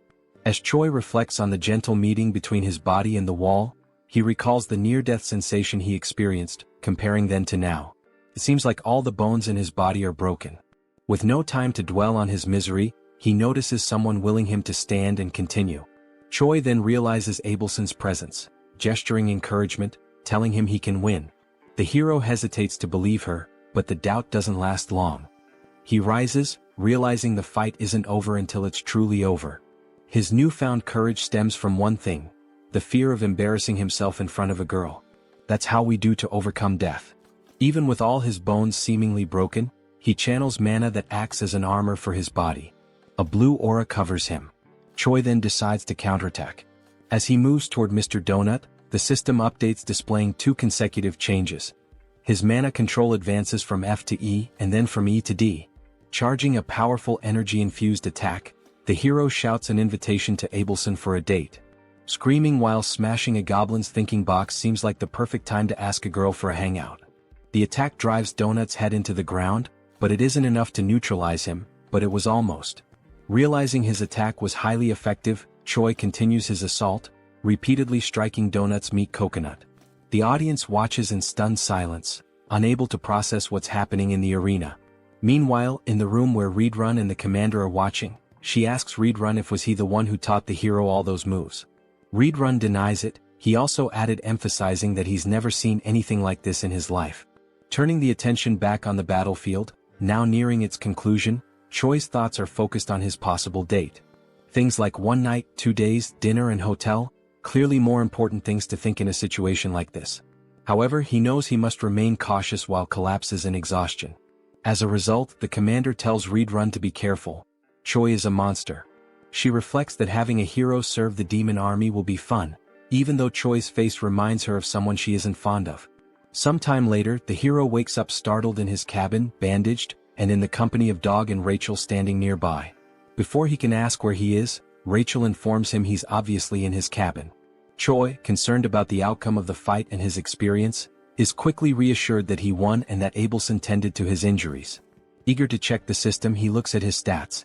Hero candidate Choi, now level 212, has seen significant increases not only in his level but also in stamina, mana, charisma, and unlocked mana control skill. As he reviews his stats, Rachel mentions she could have healed him too. Choi ignores the comment, focusing solely on the absurd number of levels he gained. Noticing the mana control skill, Rachel reacts with exaggerated surprise. She defends her reaction, explaining that she's right, it's extremely rare for anyone to achieve mana control. As she tries to elaborate on how amazing this feat is, she's interrupted by Choi, who notices a strangely folded piece of paper. The scene shifts to Abelson's prison. She's gazing at the stars and muttering to herself that it was unnecessary. In her thoughts, the hero is strange. He discovered mana and learned about combat in just 3 days, which isn't normal. This hero certainly has unknown potential. Unfortunately, his personality is inversely proportional to his abilities. Abelson wonders if her prayers were answered or if Choi is simply pure talent. In the end, it doesn't matter. To her, he's the hope she needs. She then knocks on a door, seeking a favor, and Reedrun at the other side answers, offering his help. When Reedrun asks what she needs, she says she wants to take a walk. Back in Choi's room, as he reads the letter, he's surprised to find it's a positive response to his date request with Abelson. She now wants to see him at the courtyard. The hero will finally have the time of his life. Moments later, the time for the meeting finally arrives. Choi, anxious, still doesn't know how to act in this situation. He wonders if he should ask for her number, but there aren't even cell phones in this world. Rachel advises him to forget about this situation and return to his room, complaining that he always ignores her words. But she can't finish her sentence as she's suddenly grabbed fiercely by Choi, who plans to throw her aside. However, just as he prepares to do so, Abelson appears in front of him, accompanied by 2 others. Choi, clearly caught off guard, announces Abelson's arrival, questioning who the other 2 are. Abelson replies that they are her escorts. After all, she couldn't wander alone in her current condition. Choi, with sadness, quickly remembers that she's confined as a hostage of the Demon King's army. Breaking the tension, Abelson expresses her desire to start with a walk. Choi agrees, and as they walk, he thinks about how stressful it is to be under the watchful eyes of Abelson's escorts. They're eliminating any chance of intimacy between the 2, leaving him unsure of how to start a conversation. Abelson, on the other hand, knows exactly what to say. Without hesitation, she fires her question. "Are you a hero, Mr. Choi Hyunseok?" The hero, surprised, doesn't understand how she knows or suspects this detail about him. Abelson explains that only heroes and demons have black hair in this world. Shaken by this revelation, Choi is also asked if he has any questions of his own. She encourages him to feel free to ask. Nervous but grateful, Choi timidly starts his first question. But before he can say anything coherent, they are interrupted by Reedrun. Choi is startled as he watches Reedrun approach in a hurry, frustration evident in his eyes. Reedrun delivers the message that the commander wishes to see him, exclaiming that the hero must follow. Choi panics. His meeting with Abelson ends before it even begins. Abelson also shows frustration with the situation, but it's clear their reasons differ. Observing everything, Abelson begins to wonder if Choi is truly someone trustworthy. The scene shifts to Hemi's chamber, where she explains she's been observing Choi's battle. She comments on his ability to consistently escape death with tenacity and then asks if he remembers what was offered to him. Choi cautiously confirms that he remembers she promised to protect him if he participated in a battle with an opponent of her choosing. She asks him to recall more details of the agreement. The hero recounts that he would become an executive under the commander. Hemis admits that this last part wasn't entirely intentional. She didn't think Choi would last long in his adventures. However, as events unfolded, the commander's perspective changed. Turning to Reedrun, Hemis reminds him that she mentioned Choi was a talent, a good candidate for a leadership role in the Demon King's army. She concludes that Choi is too talented to remain a mere platoon leader. Referencing significant losses among the Cook's company, the commander highlights the shortage of meat supplies, fearing they might have to resort to cannibalism. Choi, confused, understands the statement but not why he needs to hear it. Hemis then declares that he will lead the Cook's squad. Choi is now free to take any initiative needed to restore order to the kitchen. Hemis ends by asking if he will be able to accomplish this task. Hesitant, Choi responds that he will do his best. The scene changes again. Now alone with Rachel, Choi is sarcastically asked how it feels to be a Demon King squad leader despite being a hero on paper. Choi, matching her tone, declares he's so happy he could die. As he heads to his new workplace, the hero tells Rachel he notices her lingering bitterness. Rachel just grunts. Adopting a new attitude, Choi arrives at his destination and begins his duties by confronting a suspicious creature in the kitchen. The creature, one of the servants, mocks him by referring to Choi as a slave. Determined to assert his new position, Choi shouts at the servant as he approaches him. The servant looks confused and suddenly Choi strikes him with a blow to the chin, knocking him out while declaring himself the new commander. Choi then shouts for everyone to gather in the kitchen. Surveying the crowd, The hero notes the strongest one has a power level of 3,500. Still, the group is too small, prompting him to wonder where the others are. Initially numbering 300, now there are only 20.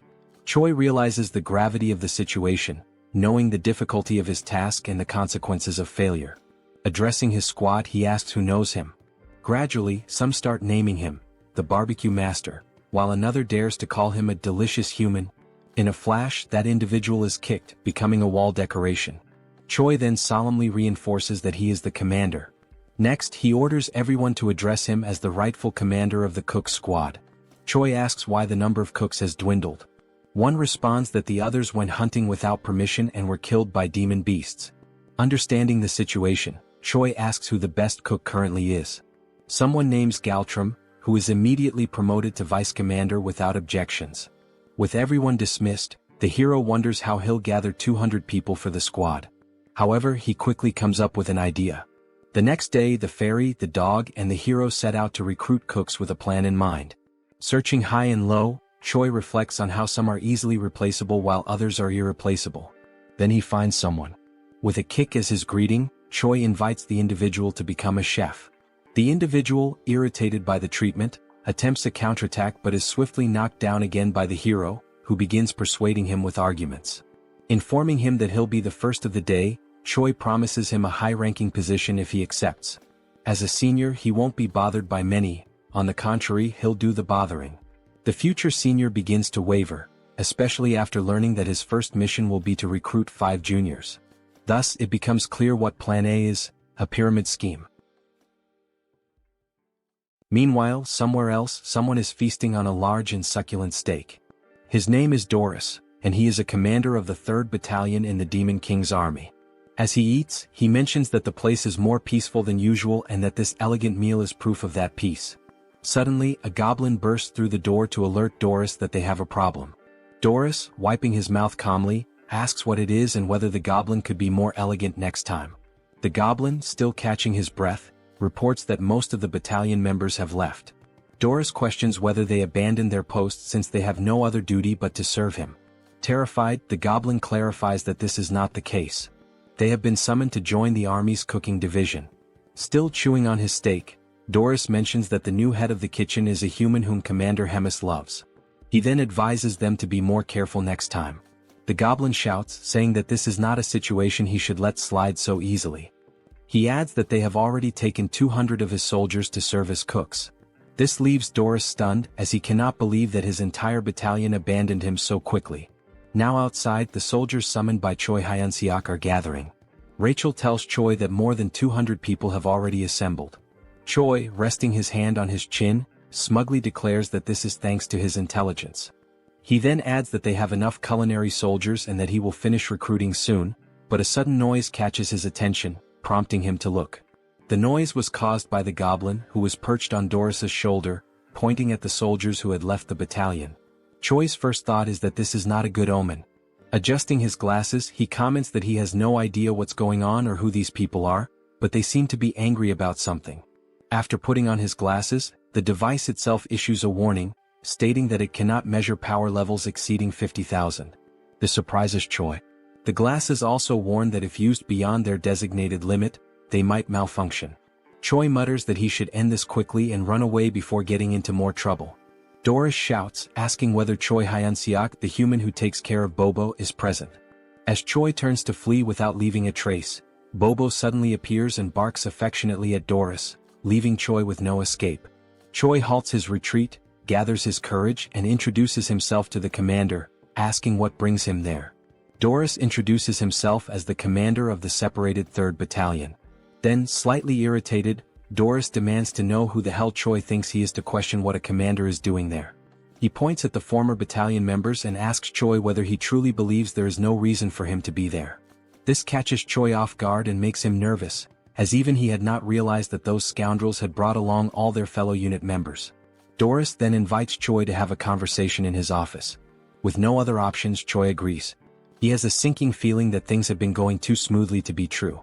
Now in Doris's office, the commander asks whether this was really not intentional. Choi insists that he would never do such a thing. He explains that he simply selected the bravest soldiers, and it just so happened that they were all from the 3rd Battalion. Doris is surprised and thinks that the army's commander must favor this human. Deciding it is best to end the matter peacefully, he lets it go. After that, Doris changes his expression to a more amicable one and states that since things have unfolded this way, there is nothing more to be done. Choi should simply take the soldiers he selected and use them as he pleases. Hearing this excites Hyunseok, who asks if it is really true, thinking that he has a good feeling about this. However, just after this moment of euphoria, Doris mentions that there is a condition. Choi immediately starts feeling uneasy again. As a true gentleman, Doris explains that since Choi has already taken 200 of his soldiers, there is one specific soldier he should also take. Choi becomes alert, thinking that even after taking so many soldiers, Doris still wants him to take one more. That must mean this soldier is a useless failure who will only cause trouble. Annoyed, Doris asks whether Choi is refusing and whether there is a problem, even after taking all of his 3rd Battalion soldiers. Feeling the pressure and his legs beginning to weaken, Choi insists that it is not what Doris thinks. He says he is simply overwhelmed with happiness and does not know how to properly express his gratitude. As the door opens, Doris declares that he has made his decision and will now introduce Choi to his new soldier. Then a massive hand appears, and Doris announces that the name of the new soldier is Yuzaru, adding that he is a lovable hybrid born from an ogre and an orc. Yuzaru introduces himself, speaking in the 3rd person.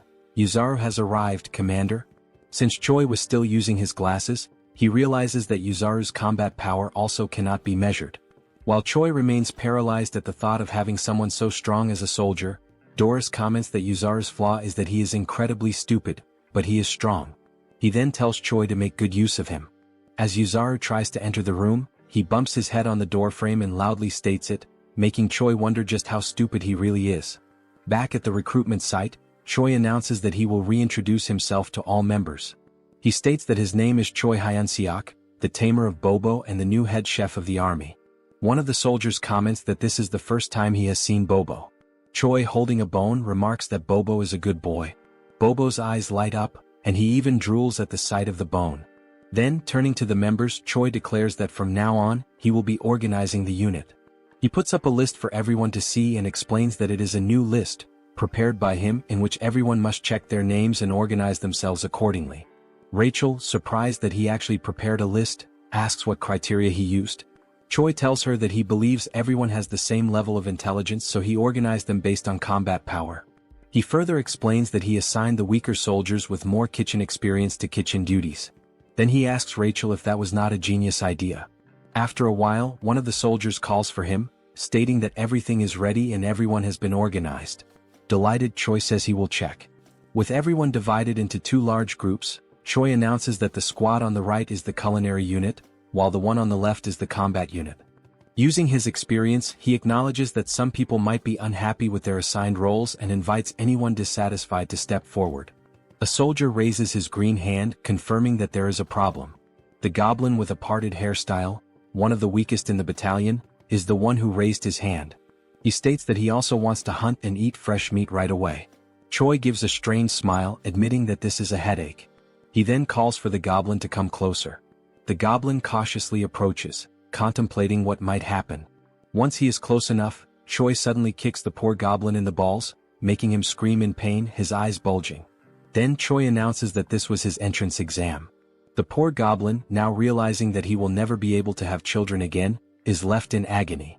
Without remorse, Choi declares that since he failed to withstand the kick, he has failed the test. Only then does the hero system finally appear, displaying a notification that thanks to his excellent leadership and command skills, Choi successfully organized and stabilized the unit. The system grants him the hidden skill of charisma level up, as well as an upgrade to his leadership skill level.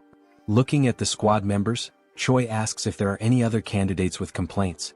After a moment of silence, Choi clenches his fist, preparing to give a speech. Then he shouts for everyone to hear that everything is confirmed. He gives the order for the combat unit to grab their weapons because it is time to hunt.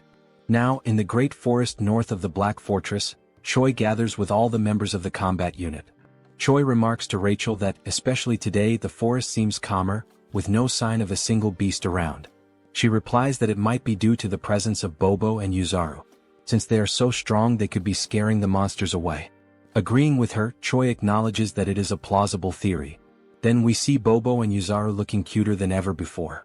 Choi grumbles, saying that those two are his best soldiers, and he simply cannot leave them behind. Rachel then suggests that they use bait to lure the monsters. Choi questions her idea, saying that if they had extra meat to use as bait, he wouldn't need to go hunting in the first place. Rachel smiles and tells him that he misunderstood. She is not talking about sophisticated bait. Pointing at all the squad members, she explains that they will serve as biological bait to attract all the demonic beasts. Choi loses his sparkle, then looks up and asks God what he did in his past life to deserve this. Then he crosses his arms and, with conviction, Choi orders the numbers 14, 3, 1, 43, and 7 from the list to step forward. Rachel, not understanding the significance of those numbers, asks him about it. He responds by saying that those were the numbers he bet on in the lottery back on Earth, lamenting that he could have been the winner. Still tearful, Choi gives the command that the operation will begin now. He then orders Yuzaru to grab member number 14, which excites the giant. After being held by Yuzaru, the poor member number 14 asks if he has lost his mind. Calling him an intercontinental ballistic goblin, Yuzaru effortlessly tosses the goblin far away. Choi, with his hand on his chin like a thinker, comments that it's a great idea, as continuing to throw weak soldiers like bait will eventually attract the attention of the monsters. He then turns to a fox soldier and orders him to light a small fire so the ones thrown as bait will have a way to return. But Rachel questions whether throwing soldiers like that wouldn't just kill them from the impact of the fall. Choi retorts, saying that he is sure 1 in every 6 will come back alive. He tells Yuzaru to keep throwing the others from the list. The rest of the battalion is in shock and whispers among themselves that the human head chef has lost his mind and that they want a long life. One of the goblin soldiers, terrified by the situation, decides to turn around and run away at that moment. As he turns to flee, he sees Bobo with his eyes sparkling with cuteness. The frightened goblin says that this is not what Bobo is thinking and that he will serve the Demon King's army for the rest of his life. But it seems Bobo doesn't believe him, as Choi mentions that the ones he threw earlier are late and should have returned by now. Meanwhile, in the background, the poor goblin is crying for help. At the same time, one of the goblins who had been thrown is running back, desperate and calling for help while being chased by several monsters. Choi smiles, saying it was about time for him to return and let the soldiers handle things now, but only if he needs to land the final blow on the monster to count for XP. But before he can finish his thought, Yuzaru takes off running ahead. He is simply too strong to leave the last hit for anyone else. As Yuzaru takes down the monsters one by one, he shouts that he loves fighting, leaving nothing for Choi. Frozen and speechless, Rachel looks at Choi and asks what last hit he's talking about, since there's no monster left alive. After everything, while Yuzaru celebrates his success with Bobo, Choi is left crying because he didn't get any XP, and worse, he can't even use the monsters as food since they were all torn apart. Rachel, shocked, points out that both Yuzaru and Bobo only need 1 hit to defeat the monsters. Still in disbelief, Choi says he needs to go back tomorrow but without those two. Rachel asks if he is sure about that, since there's only 1 more day before the main commander's duties return to normal. Back at the battalion, Choi orders a retreat, telling everyone to gather tomorrow at the same place, earlier than usual. Back in the kitchen, Rachel asks why he went there right after returning, and Choi responds that he needs to see if the mashed meat works in any way. Kicking the door open, Choi yells asking where the lazy ones are, ordering them to gather. One of the kitchen soldiers runs towards him and asks if something happened. Choi asks if he tried the meat from today's hunt. This soldier is Galum, the vice chef. Galum confirms that he did, but the results were not as good as expected. Choi is uncertain and says that the craftsman isn't very demanding and asks if Galum understands. Galum, in tears, says that he does. Mockingly, Choi asks if, despite all of his experience as a vice chef, Galum still doesn't know how to make minced meat. Galum responds that the main role of the kitchen army is to bring the ingredients, and he is not a personal chef for the commanders.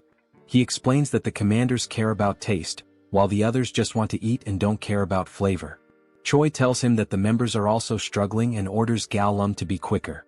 Galum quickly runs off, telling the others to gather to light the firewood.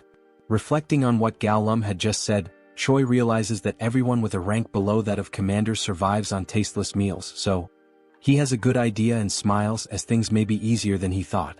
After a while, he decides to pay a visit to an old acquaintance. He knocks on Abelson's door and introduces himself as Hyunseok. She hears him and tells the hero to come in. Feeling awkward and blushing, he says that it's nothing special, he just wanted to see her.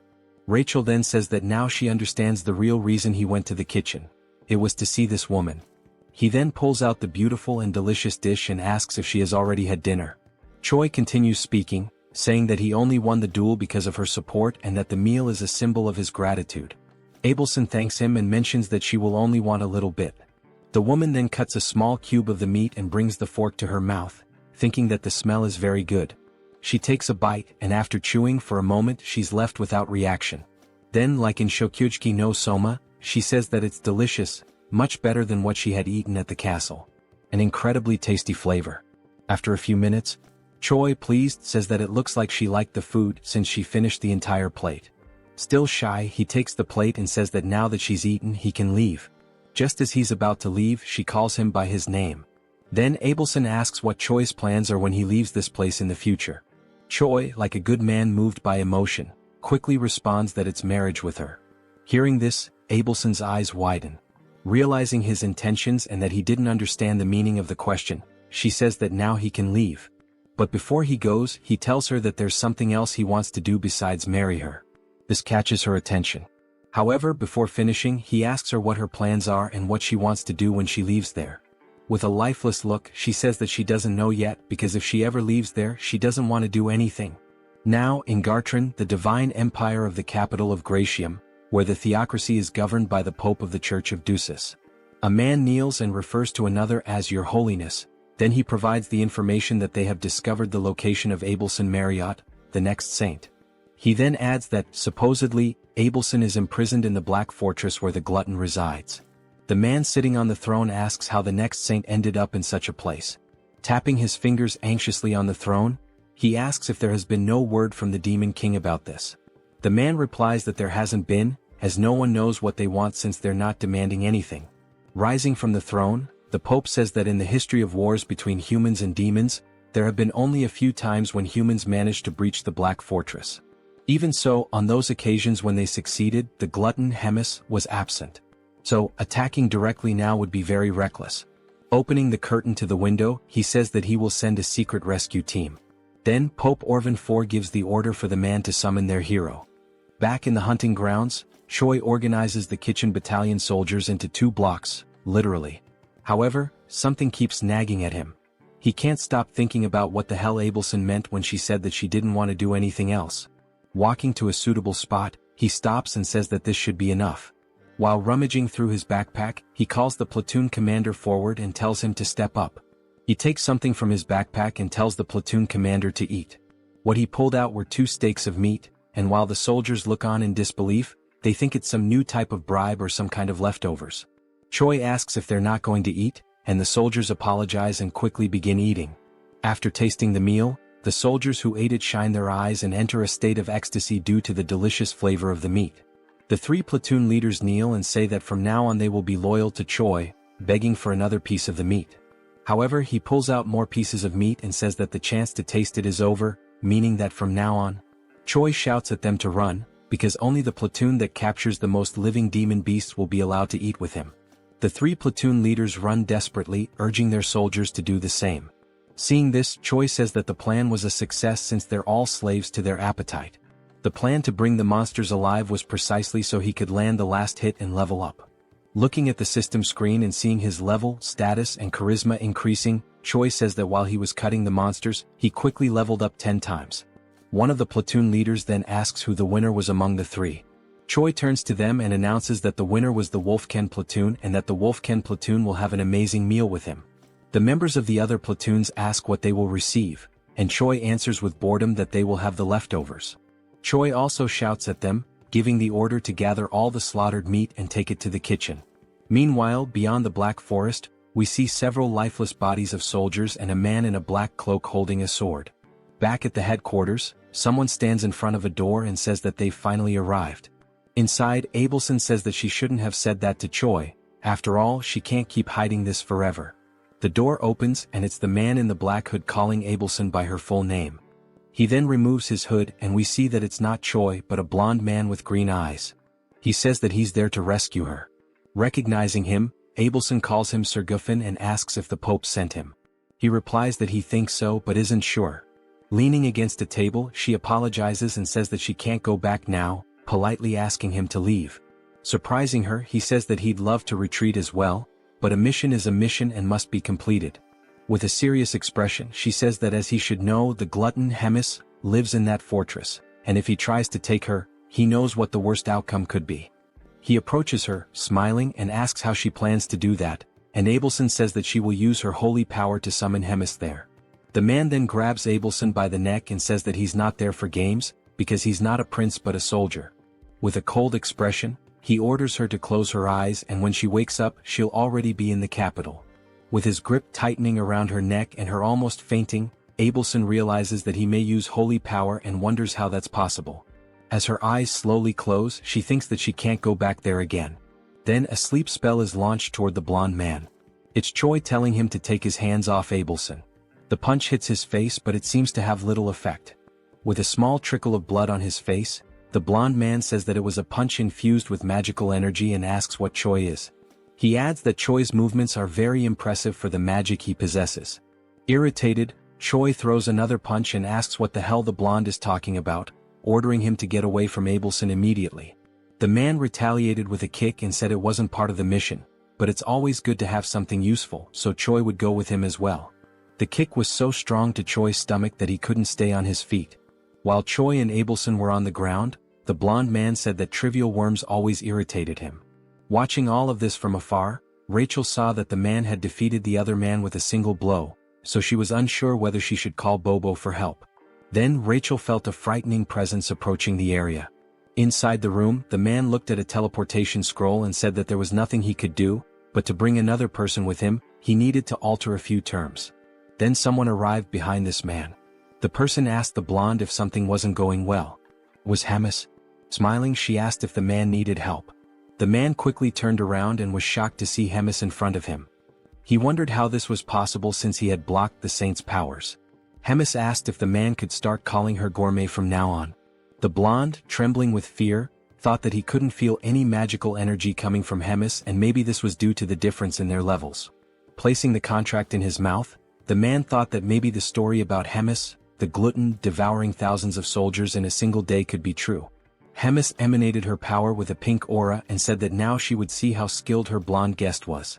The pressure from her magical energy was so immense that the blonde man became paralyzed. He could only think about not panicking because only then could he dodge her attacks, and when the opportunity arose, he would take the saint quickly. Then the blonde man felt a strange dizziness and realized it was due to the punch he had received from Choi, and the dizziness effect came late. While he was distracted, Hemis launched an attack that apparently struck and ripped off the blonde man's arm. The glutton said she liked him and asked if he could entertain her a little more. The blonde man thought that, with the state of his body, it was better for him to leave on his own. Then the blonde man declared the mission a failure, activated the teleportation power, a golden explosion occurred, and he disappeared from there. Hemis was surprised that the man fled even after she had asked him for a favor. Then, with a devilish expression, she said that it was fine because the truly fun things were about to begin now. Then a brief description of Hemis is shown. The glutton is an ancient monster and an ageless witch. All of these were insults to Hemis, the commander of the third corps of the Demon King's army. Through the endless flow of time, countless demons were born and appeared. However, the Demon King and Hemis, these two remained unshaken like enormous mountains. Yet, the infinite passage of time has numbed many things, and this is too cruel for any sentient being to bear. A few days later, Choi is training and is struck in the same spot with an attack. Lying on the ground and crying, he was training with Readrun, who tells Choi that his attacks and how he uses magic are still too direct. Readrun says that he doesn't need to be so rigid about it and can be more flexible. Still crying, Choi says he will keep that in mind next time. In an ironic tone, Readrun says that there's one more thing to mention. No matter how strong Choi feels or considers himself to be, there will always be someone stronger. Helping Choi up, Readrun tells him not to forget that a fair victory is a privilege only for the truly strong. Then Reed turns to Choi Hyunseok and says that's all for today, telling him that he did a good job. Readrun turns and leaves the area while Choi, feeling awkward, watches him walk away. The hero, nearly depressed, sits on the ground and concerned Rachel asks if he's alright. He responds that no, he's almost dying and asks her to heal him. Rachel begins the healing and Choi says that at least he can breathe now. This makes the fairy ask if she is now just a healing potion for him. While he's being healed, Choi has several thoughts in his mind. He remembers Abelson telling him to get stronger because only his belief in his own strength would protect him. Then he tells Rachel that Abelson said he needed to be stronger. Rachel gets angry because he's already talking about that woman again, and because of her, he almost lost his life. She doesn't know if she's a saint or a witch. Choi tells her that she could suffer divine punishment for saying such things. While still using the healing, Rachel remembers that the assassin used sacred power, so she questions why, if she is really a saint, he attacked her. Choi, thinking, says that she's right because the next saint should be a valuable existence, and that's not what happened. Choi becomes frustrated thinking about it and says that, in any case, he's done thinking about it. Then Rachel asks why he's so fond of her. Choi ignores her and says she's just jealous. Rachel yells that he's a woman-crazed moth and asks if he really wants to die. Shortly afterward, there was Choi, head down and sad, while Rachel and Bobo looked at him. Choi says that it's over for him and asks to be reborn as a rich family's cat in his next life, leaving their eyes confused by the situation. Rachel asks if Bobo is concerned and if he would accept someone like that as his master. Bobo still doesn't understand, so Rachel says she will tell him what happened. 30 minutes ago in Hemis's office. Hemis calls Choi Hyunseok and tells him that she has a big dilemma. She quickly says she's been bored for a long time, which surprises both Rachel and Choi with this sudden revelation. Sitting on her throne, Hemis says that because of this she should see something fun, and Choi just agrees. Hemis then says that he will have 1 month to train and defeat the battalion commander, which leaves him incredulous and nervous, asking if she really said that. With her aura emanating from her claws, she asks if something is wrong or if he can't do it. She asks if he wants her help, like she did with Mr. Donut in their fight against him. Remembering what she did, he bows, hitting his head on the table, and says that he doesn't need it and will handle it himself. Rachel then finishes recalling the events and Choi cries in the background. The fairy tells Bobo to say goodbye as he won't be seeing him for a long time. And now, I believe Bobo understands the situation. Rachel then turns to the hero and tells him that it's about time he accepts the fact that he's a hero, asking if he intends to defeat the battalion commander with only 9,000 power. Choi says he's already crying because of it and asks if Rachel wants him to die right now. While he laments, Rachel remembers that indeed Choi became strong quickly, but it's not enough because the battalion commander is on another level. Hyunseok remembers that the average battalion commander has a combat power of over 40,000 and he laments because there's no way to reach that number in such a short time. He looks at Bobo and thinks it would be wonderful if Bobo could replace him and fight in his place, as Bobo could fight on equal terms or even win against the battalion commander. While Bobo consoles him, Rachel says that the fight should be a duel and Choi confirms that. Only then does Choi have an idea, remembering what Hemis actually said. He then asks Rachel what Hemis had said, and Rachel replies that he has 1 month to defeat the battalion commander. He gets excited again because he realizes that at no point did Hemis mention a duel or a main fight. Rachel is left speechless, her eyes wide open. Choi then comes up with a plan because, no matter how he does it, he just needs to do it. The idea is to use anything to defeat the battalion commander, whether alone or not. Rachel asks if he's sure he should interpret it as he wishes. Biting his fingers nervously, Choi says that the only way is to lure the battalion commander out and set up an ambush with Bobo. Upon hearing this, Rachel asks what he is, as she doesn't know whether to consider him very intelligent or just a coward. Then Rachel asks how Choi will lure the commander out. She wonders if someone as careless as the hero has any way to persuade the commander. Holding a spice and smiling, Choi says yes, because he met the commander recently and knows that he enjoys savoring elegant meals.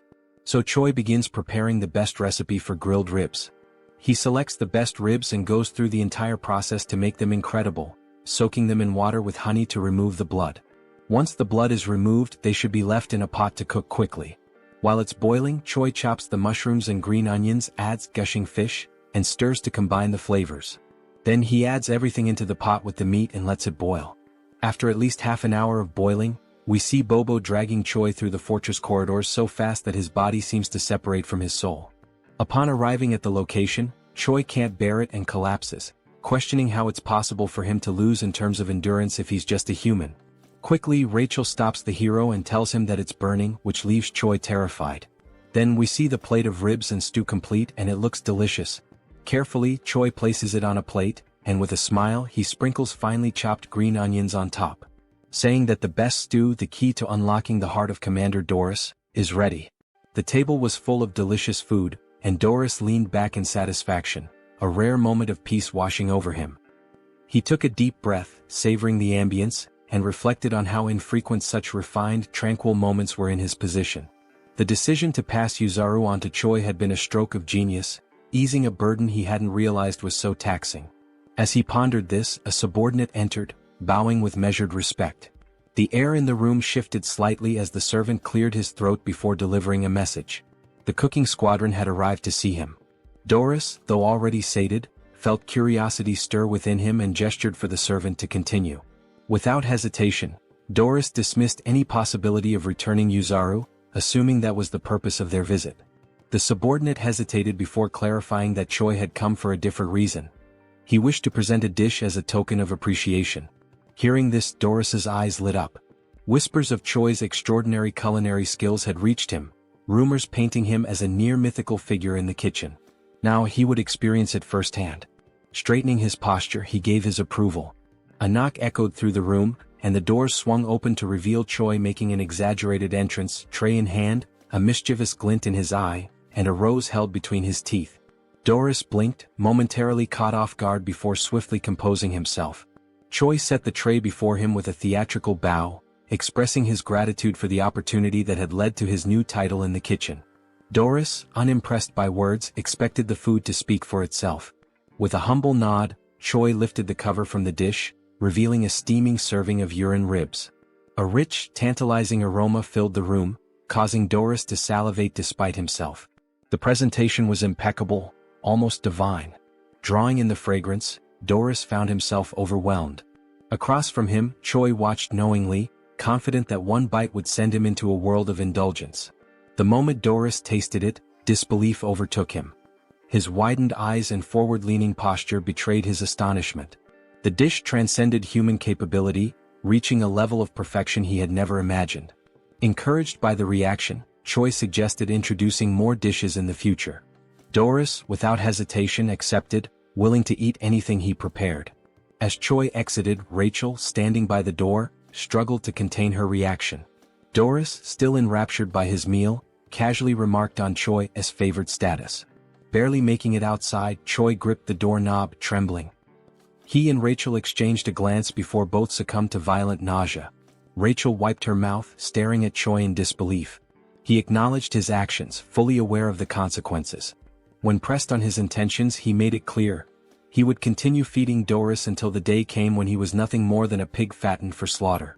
Meanwhile, inside the dining hall, Doris remained blissfully unaware, savoring each bite.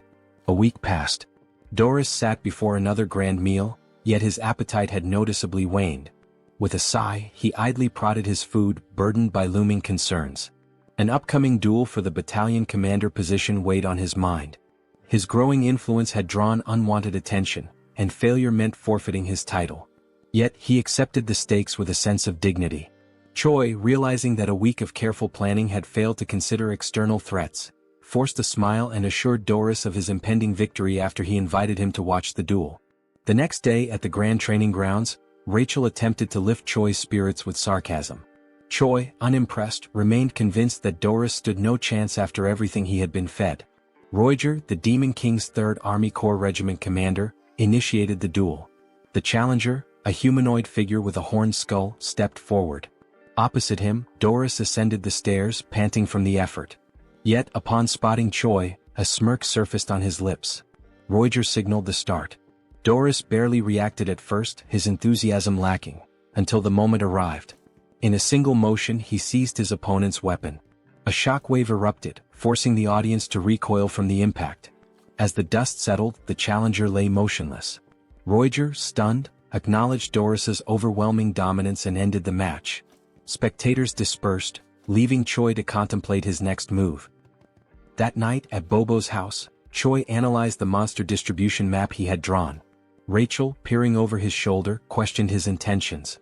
The plan was simple: pit monsters against each other, letting one enemy take out another. Rachel, after grasping the concept, understood the brilliance behind it. 3 days later, deep in the forest, Rachel groaned from exhaustion after memorizing endless monster entries. Choi had offered to divide the work, but she had refused, now regretting it. The dense foliage around them rustled as unseen creatures moved through the underbrush. Tension lingered in the air, each shadow carrying a hidden threat. The night was alive with distant roars and the snapping of twigs beneath massive feet. When asked about their first target, Choi pointed ahead. Rachel immediately identified it as a surfib, a massive forest worm. Despite its size, she dismissed it as useless for their plan due to its passive nature. Puffing her chest with pride over her deduction, she sought approval. Choi, unimpressed, remarked that even a fool could be useful. A soldier approached and inquired about their next hunting location. Choi told him to wait before asking Rachel about dragon-like monsters with steel-like scales. She replied that several types fit that description and that she would need to see it directly to identify it. This meant they had no choice but to face the creature head-on. Choi then announced to the cooking squadron that they would be sweeping the area clean. There was no need for captures. Everyone was free to kill to their heart's content. He even gave them permission to eat their prey immediately. The soldiers were ecstatic. They felt that their commander had finally come to his senses, celebrating the opportunity to eat their fill. They cut down monsters relentlessly, harvesting their meat until the supply piled up. Choi observed the results of their efforts but noted that the true owner of the territory had yet to reveal itself. He began to worry that their efforts had been in vain. Deciding to halt the operation, he ordered everyone to put away their weapons. The platoon commander ensured that his orders were followed. However, just as they began to settle, an unexpected sound caught Choi's attention. He immediately sensed that something had arrived. Birds scattered into the sky as a monstrous presence made itself known. A dragon's eye glared down at them from above. The creature, Nidrak, was a beast of immeasurable combat power. The soldiers panicked at the sight of the dragon and scattered in fear. In response, Nidrak set the area ablaze.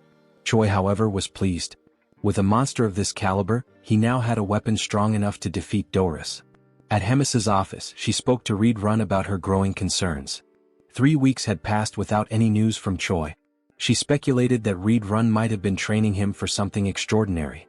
He dismissed the notion, stating that their training was nothing out of the ordinary. Hemis then asked for his assessment of Choi's chances against the battalion commander. Without hesitation, Reed Run replied that there was no chance of victory. However, he did note that Choi had been getting close to Doris recently. This information caught Hemis off guard. She recalled how Choi had once claimed he would defeat the battalion commander, yet he seemed to be growing closer to him instead. This contradiction left her curious about his true intentions. At Doris's office, he continued eating, enjoying the grilled meat prepared by Choi. He thanked him for the meal. Choi, letting out a sigh, caught Doris's attention. Sensing something was wrong, Doris questioned him about it.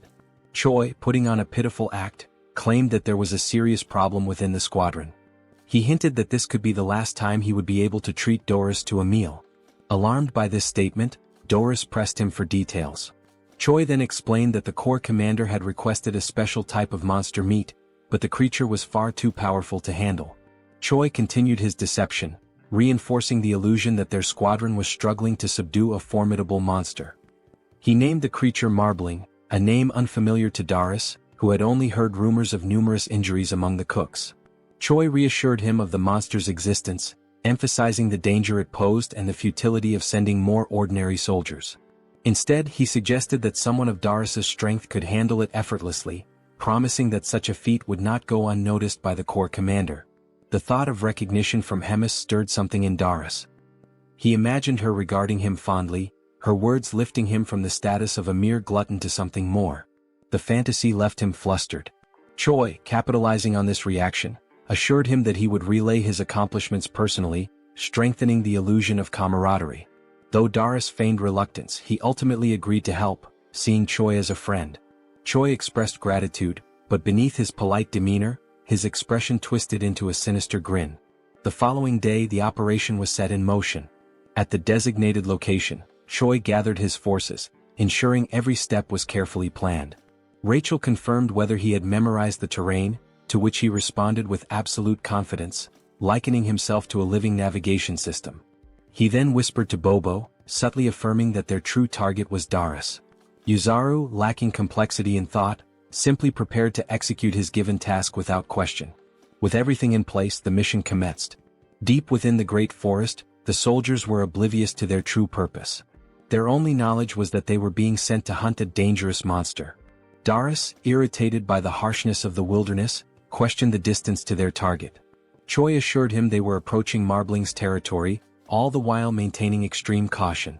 He understood that Doris was more formidable than he appeared, but he had faith that Nidrak would emerge victorious. Suddenly the atmosphere shifted. Birds scattered in distress, signaling an imminent threat. Choi warned Darius that something was approaching. Darius, now alert, prepared himself. From the shadows, Nidrak emerged, its presence overwhelming.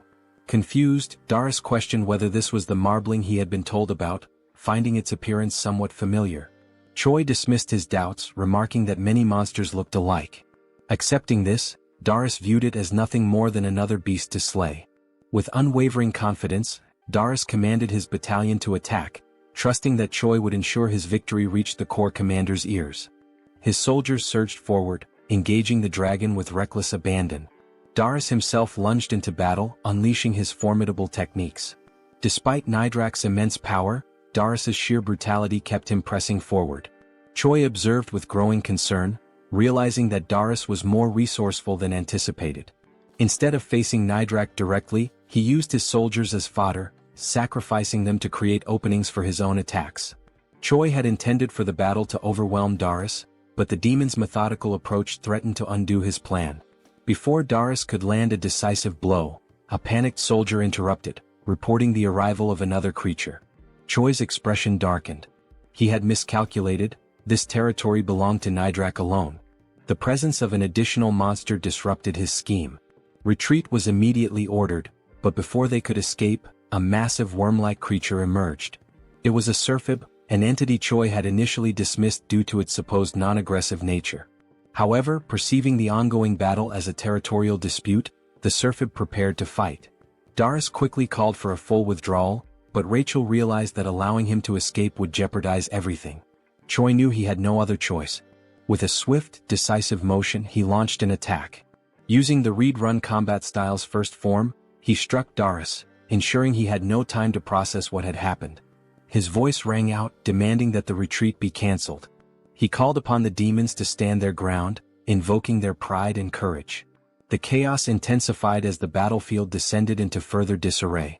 Amidst it all, Darius registered the pain and the deafening roar of battle around him. Darius felt a surge of rage as he questioned whether he was being betrayed by a mere primitive human. Consumed by anger, he called out Choi's name, determined to risk everything to confront him. Activating his skill, Full Bloom, he unleashed a devastating attack. Choi, unaware of what was happening, found himself with no escape. Rachel urged him to run, but before he could react, he was struck by what felt like a bolt of lightning. The force nearly killed him, leaving him in shock and confusion about the nature of the attack. Through the chaos, Choi spotted Darius standing firm on the battlefield, declaring his intent to tear him apart while he was still alive. Realizing the imminent danger, Choi quickly assessed the situation, wondering about the whereabouts of Bobo and Yuzaru. Meanwhile, Rachel scanned the battlefield and noticed that Surfib's attack had caught everyone in its range. Choi felt as though he had been left alone to face Darius, who was seething with rage. Despite Darius' overwhelming fury, Choi saw him coughing up blood, recognizing that his opponent was pushing himself beyond his limits. Deciding to stall for time, Choi sprinted as fast as he could, instructing Rachel to call out the monster clusters from the map she had shown earlier. She complied, reading them aloud as she saw them. If Choi continued straight, he would reach the Warhound habitat. Darius, undeterred by the surroundings, pursued him relentlessly, showing no concern for the monsters in his path. Choi knew that while most creatures would avoid the strong, a habitat with younglings would provoke an aggressive response. Darius dismissed Choi's tactics as feeble tricks, determined to ensure his demise. Channeling his strength, he unleashed a level 3 technique, Falling Flowers. His power surged, fueled by his deep belief that promotion was the greatest weapon of a demon. With confidence in his overwhelming strength, he prepared to end Choi once and for all. However, something felt off. His body wavered, and he suddenly coughed up a significant amount of blood. Choi, having stopped to observe, listened as Rachel pointed out that Darius' demonic energy was depleting rapidly. Darius realized too late that he had reached his limit. Expending excessive energy while hunting demonic beasts had left him drained. Acknowledging the situation, he turned away, unwillingly accepting that he could not continue. Choi called out to him, questioning his retreat. Darius, though displeased, admitted there was no choice but to recover first. He vowed to return and exact vengeance, declaring that he would never forget this humiliation. Before he could leave, Choi refused to let him escape so easily. Calling out to him, he taunted the demon, stating that he had entered on his own terms but would not be allowed to leave so freely. Doris dismissed his challenge, ridiculing Choi for thinking he could be defeated by mere fists. But Choi was prepared. Activating Ride Run Combat Art 7th movement, he unleashed the explosive destruction wave. To his surprise, Doris endured the attack, proving his resilience. The demon smirked, accusing Choi of underestimating him. Before the battle could continue, an unexpected presence arrived. A voice cut through the battlefield, observing the fight with amusement. Hemis had appeared, questioning the commotion unfolding before her castle. A sudden explosion sent Choi flying into a tree, leaving him disoriented and in pain. As he cradled his head, trying to grasp the situation, Doris turned to the corps commander, pleading for her intervention. He insisted that he had not yet lost and argued that this was not the final battle. Hemis, unimpressed, silenced him immediately. She mocked his incompetence, incredulous that a human had managed to beat him so severely. Given their ongoing war with humans, she found the thought of someone like Doris holding the rank of battalion commander utterly disgraceful. The mere idea made her shudder. She resolved to eliminate him on the spot. Choi, seizing the moment, rushed forward and boldly declared to the corps commander that he had successfully defeated the battalion commander. Without hesitation, he kicked Doris, sending his blood splattering onto Hemis' face. Acknowledging their previous bet, she considered the outcome and extended an invitation to Choi, indicating that they had much to discuss. As they spoke, Hemis learned that even a Serphib had joined the chaos at the end.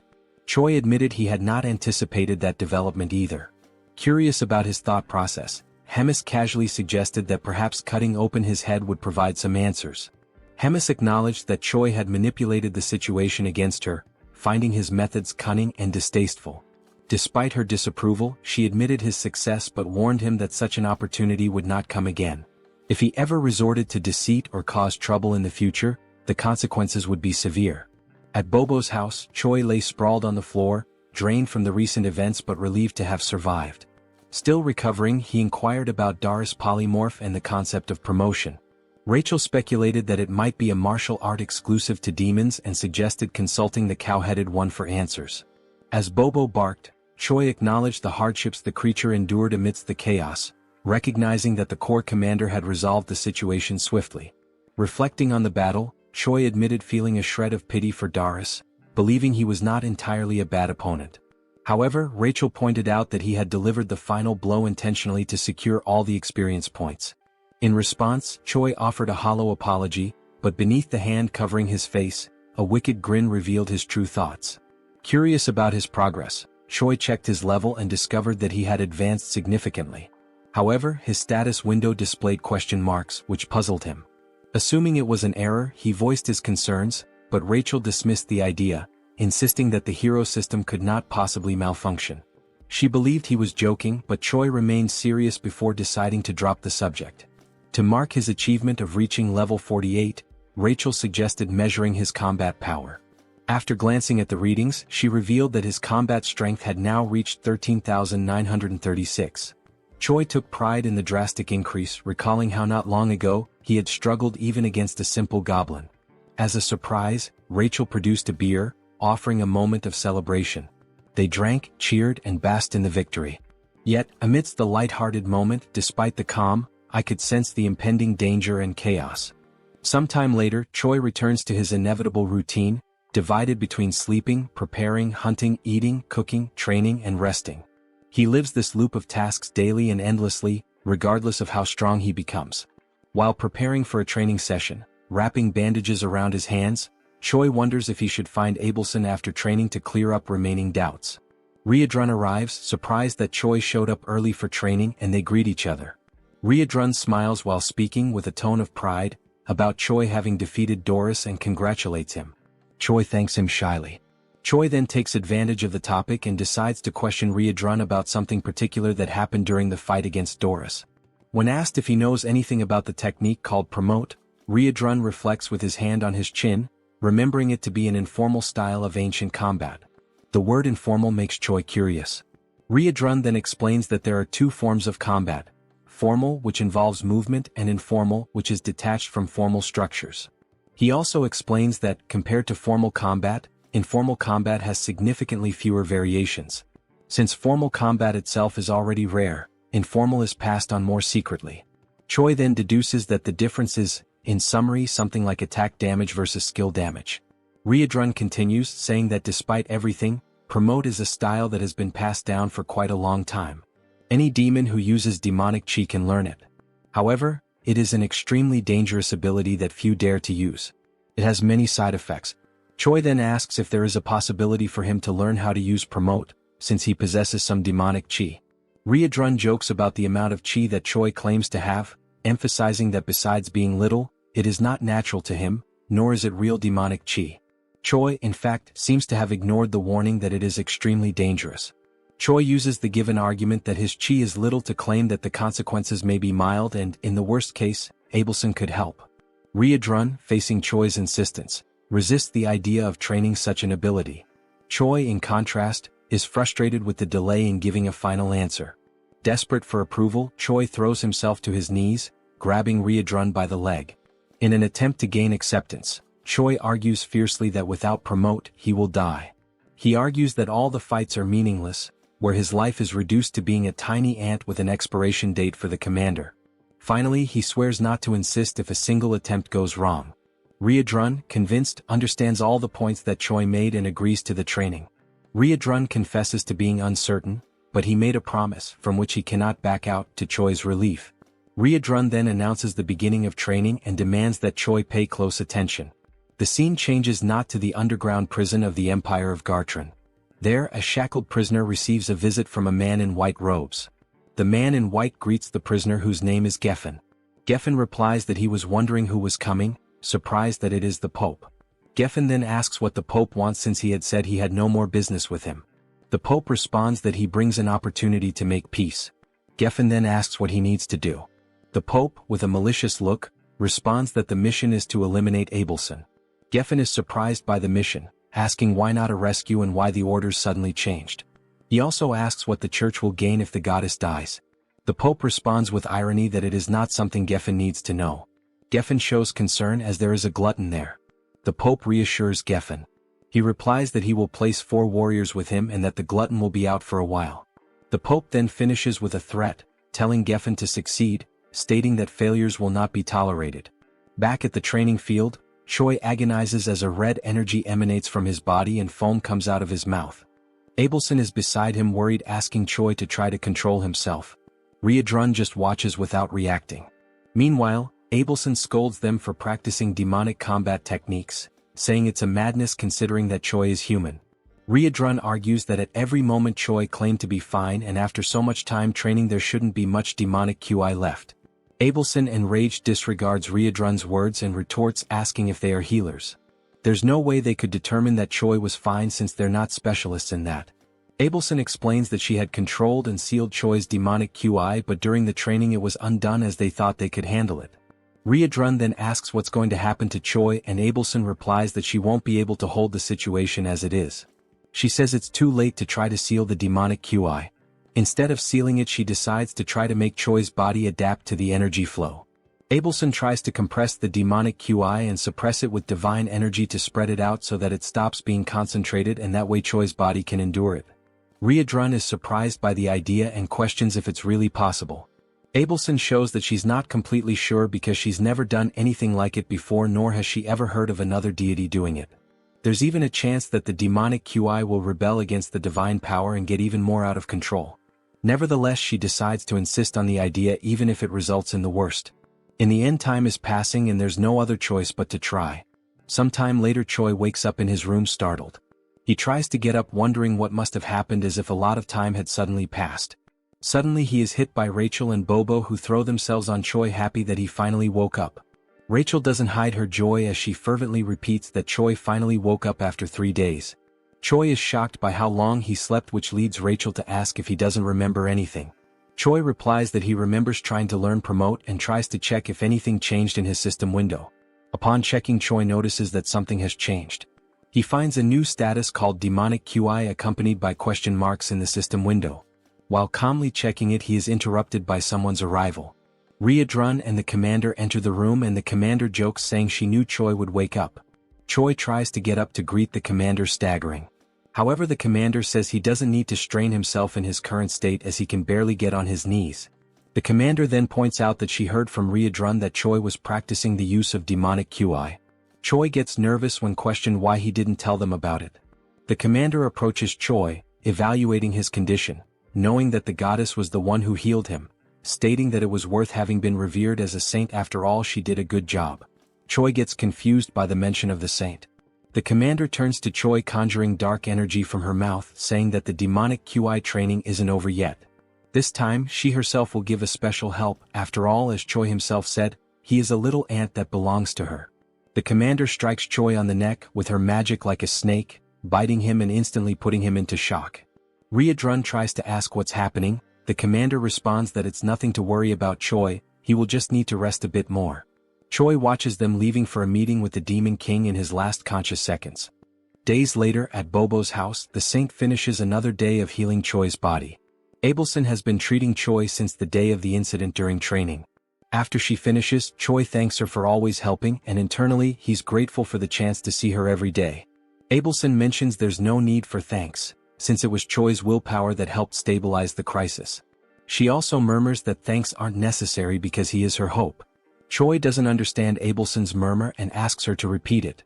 She ignores the request and says goodbye, saying she's done everything she had to for the day.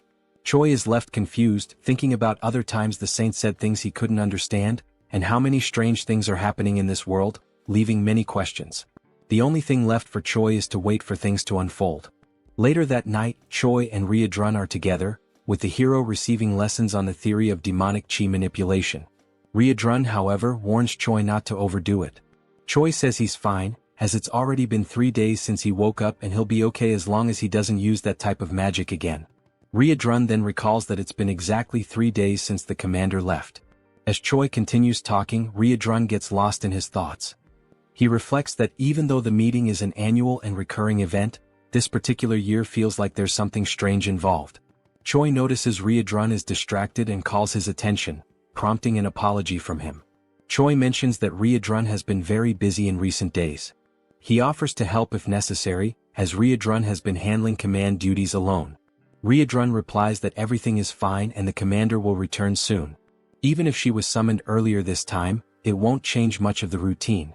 He ends by telling Choi to focus on himself, and Choi accepts it as an order. Riadrun observes that Choi is getting stronger over time. He also notes that now that he has demonic chi, his strength should develop even more. Choi will only need to remain stable in his current state to achieve tremendous results.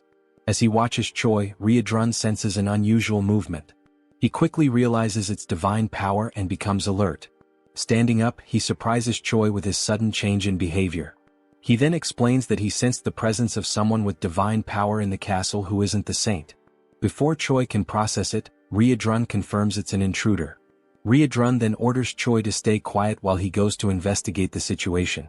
The scene shifts to the castle's hallways, where 4 men in black cloaks are gathered. They discuss how entering the castle was relatively easy. One of the men comments that this ease came from the commander being away. Geffen, instead of responding, demands silence. He knows and warns that even without the commander, there's still an opponent they must be wary of. When Geffen mentions the name Red Nightmare, Riadrun appears in front of the group, demanding to know how they knew about Commander Hemis's absence. Realizing they're facing the one they feared, one of the men panics, confirming it is Red Nightmare, while Geffen tells the group not to lose composure as they assume battle positions. Geffen then assigns 2 of the men to go after Abelson, while the other stays with him to fight Riadrun. Realizing their goal is the saint, Riadrun becomes concerned because the room where she is confined is not far from their current location. Clenching his fists, he becomes frustrated, knowing that dealing with all 4 would be easy, but handling 2 while the other 2 escape is much more complicated. Suddenly, a voice echoes down the corridor. Choi appears, asking if everything is alright, anxious because Riadrun had left the room with such a serious expression. Riadrun scolds Choi, saying he was very clear when he ordered him to stay in the room. But internally he is grateful that Choi showed up. He then asks Choi to pay attention to a new command. Explaining that the intruders are after Abelson, Choi must reach her before they do and escape with her. Riadrun throws his necklace to Choi, who is confused about what to do with the accessory. Geffen charges at Riadrun before he could finish the instructions, and even so, while defending himself, Riadrun explains that the necklace will serve to convince high-ranking officers of the situation. Choi promptly follows his path at full speed. Geffen, irritated, orders his companion to go after Choi and stop him. Meanwhile, Riedrun finally decides to attack, making it clear that Abelson will not leave the castle without the commander's permission by anyone's hands. Riedrun activates his combat-style 7th movement, attacking Geffen with powerful strikes. He also launches a blow called Explosive Destruction Wave, his eyes glowing red with determination. Meanwhile, Choi runs as fast as he can to reach Abelson's room. As he runs, a mission window appears. The mission this time describes that evil men are trying to kill Abelson and Choi must protect her, and who knows, maybe after that a romance might arise with a reward of 1,000 points. Knowing that the humans are actually trying to kill the saint makes Choi anxious. Another detail in the message that confuses him is the large amount of points awarded if he manages to complete the mission. Upon arriving at Abelson's room, Choi urgently announces that they need to get out of there immediately because humans are attacking. Abelson is caught by surprise and does not understand what is happening, so Choi explains that it is an attack from the same people who attacked previously. Meanwhile, in the nearby corridors, Riedrun's troops delay the intruders' advance. The comrades warn Choi not to waste time and to flee with the saint. Choi immediately grabs the saint by the hand and in a swift motion places her on his shoulder. With no time to apologize for the lack of courtesy, he runs carrying Abelson. The scene shifts to a room where a meeting is being led by the 3rd Commander Roiger. He comments on Doris's defeat by a low-level human with a tone of disappointment. The memory of the commander asking him to take care of correcting everything while she's away takes over, and Roiger wonders why he was chosen for such a task. Focusing on the meeting, he decides to end it as there's nothing more to be discussed and asks everyone to follow the orders. Suddenly, a goblin interrupts with an urgent report. He explains that Choi has arrived carrying Riedrun's necklace, and Roiger tries to understand the situation. The goblin then explains that other humans are attacking the castle trying to find Abelson.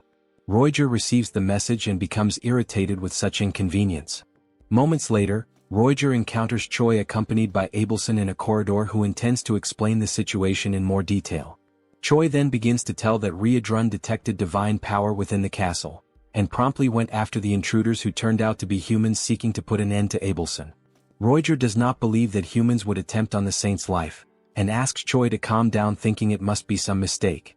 In a brief moment, Roiger senses something strange approaching, and before he can react, with only enough time to tell everyone there to protect themselves, a devastating attack hits the corridor windows, signaling the arrival of another enemy. Now, with no more doubt about the human's objective, Roiger is stunned by the reality he is witnessing. Roiger, seeing that the enemies are approaching the saint, casts a restriction spell to try to stop them. However, the distance is too great, being insufficient to stop both attackers. Choi decides to act, preparing to use the 7th movement of Riedrun's combat art. Before one of the enemies could reach Abelson, Choi hits him from behind with a powerful punch, knocking him out instantly. Choi shouts as he attacks, declaring that he will protect Abelson. Meanwhile, in Riedrun's battle, one of the invaders has already been defeated, while Geffen mocks the loss of his companion after having used him as a shield. Riedrun already expected Geffen to be a strong opponent, but even so, the level of Geffen's strength is surprising, equating to that of a commander. Besides strength, divine power and demonic IQ are natural enemies. Such points are essential to classify warriors like Geffen as heroes of humanity. Geffen laughs while belittling Riedrun, considering his struggle against the 2 invaders as proof that he is just another ordinary demon. Riedrun keeps his composure, questioning how someone with no chance of victory can be so arrogant. Geffen asks who could possibly stop him now that the commander is not present and Red Nightmare is not all it was believed to be. Confident in his strategy, Geffen only needs to keep Riedrun occupied while his comrades deal with the weaker henchmen. Riedrun takes on a more serious stance as the enemy has demonstrated deep knowledge of the castle's defense strategies. Determined to end the clash, Riedrun declares he no longer has time for talk and will finish this quickly. Geffen smiles and asks how Riedrun plans to end the fight quickly, considering their powers are incompatible. Riedrun responds that pure brute force can overcome any incompatibility. Meanwhile, in Choi's fight, after knocking out one of the invaders, Choi hears the other one say he didn't know there was another hero in the Demon King's army. The man laments that he didn't expect 3 corrupted humans to be on the Demon King's side. Choi ignores the enemy's concern and warns that the invasion plan has already failed and that all castle allies are on their way. Choi also declares that no matter how strong this enemy may be, there's no way to fight an entire army and the best strategy is to surrender. The man scoffs at the hero's statement, asking if he's sure the invasion has actually failed. Nearby, Roiger wonders when the hero learned Riedrun's combat arts, but also feels grateful that it allowed them to capture one of the invaders. The captured invader mutters something inaudible which soon reveals itself to be an incantation, a spell to use his own body as a sacrifice and quickly spread flames. He used sacred magic to burn himself completely, creating fire as a last resort, forming a wall of fire, a blaze that creates a kind of flaming arena. These flames are capable of killing a person with just a single touch. The man, now more confident, raises his sword while stating that not even the highest-ranking demons will be able to easily pass through the wall of fire, giving the hero the only option, which is to hand over Abelson. Choi is caught in distress, desperate, not understanding why the humans are interested in killing the saint. Choi desperately wants to know why they want to attack someone who is on their side. The man does not acknowledge Choi's statement, and when he tries to explain the obvious, Abelson decides to speak for herself. The divided empire abandoned God a long time ago. Choi is caught off guard by the information, and Abelson continues explaining that the only thing the empire needs is a puppet that obeys commands. For that it doesn't matter whether it is the real saint or not. Tired of the conversation, the man strikes his sword to the ground. He declares that he no longer wants to hear drama and will give the hero a 10-second head start. Choi finds himself under pressure, with no safe strategy to withstand a direct fight for long. The only thing that comes to mind is exactly the riskiest possible option. While the man begins his 10-second countdown, Choi starts activating Promote. Upon activating the first level of the magic, Choi immediately causes concern in Abelson, because she realizes what he plans to do. The saint tries to warn him that his body won't withstand it and tries to make him stop, but time is running out. Nothing will be able to convince Choi because he already believes that everyone is going to die, so the only thing left is to fight with everything he has. Pushing the technique to its limit, reaching full stage 2, Choi still hasn't given up on evolving Promote. He recalls Riedrun's instructions, who explained that Promote has 3 stages named Bloom, Full Bloom, and Falling Flowers. Each step taken increases the risk to the user, highlighting that Choi should never think of going that far.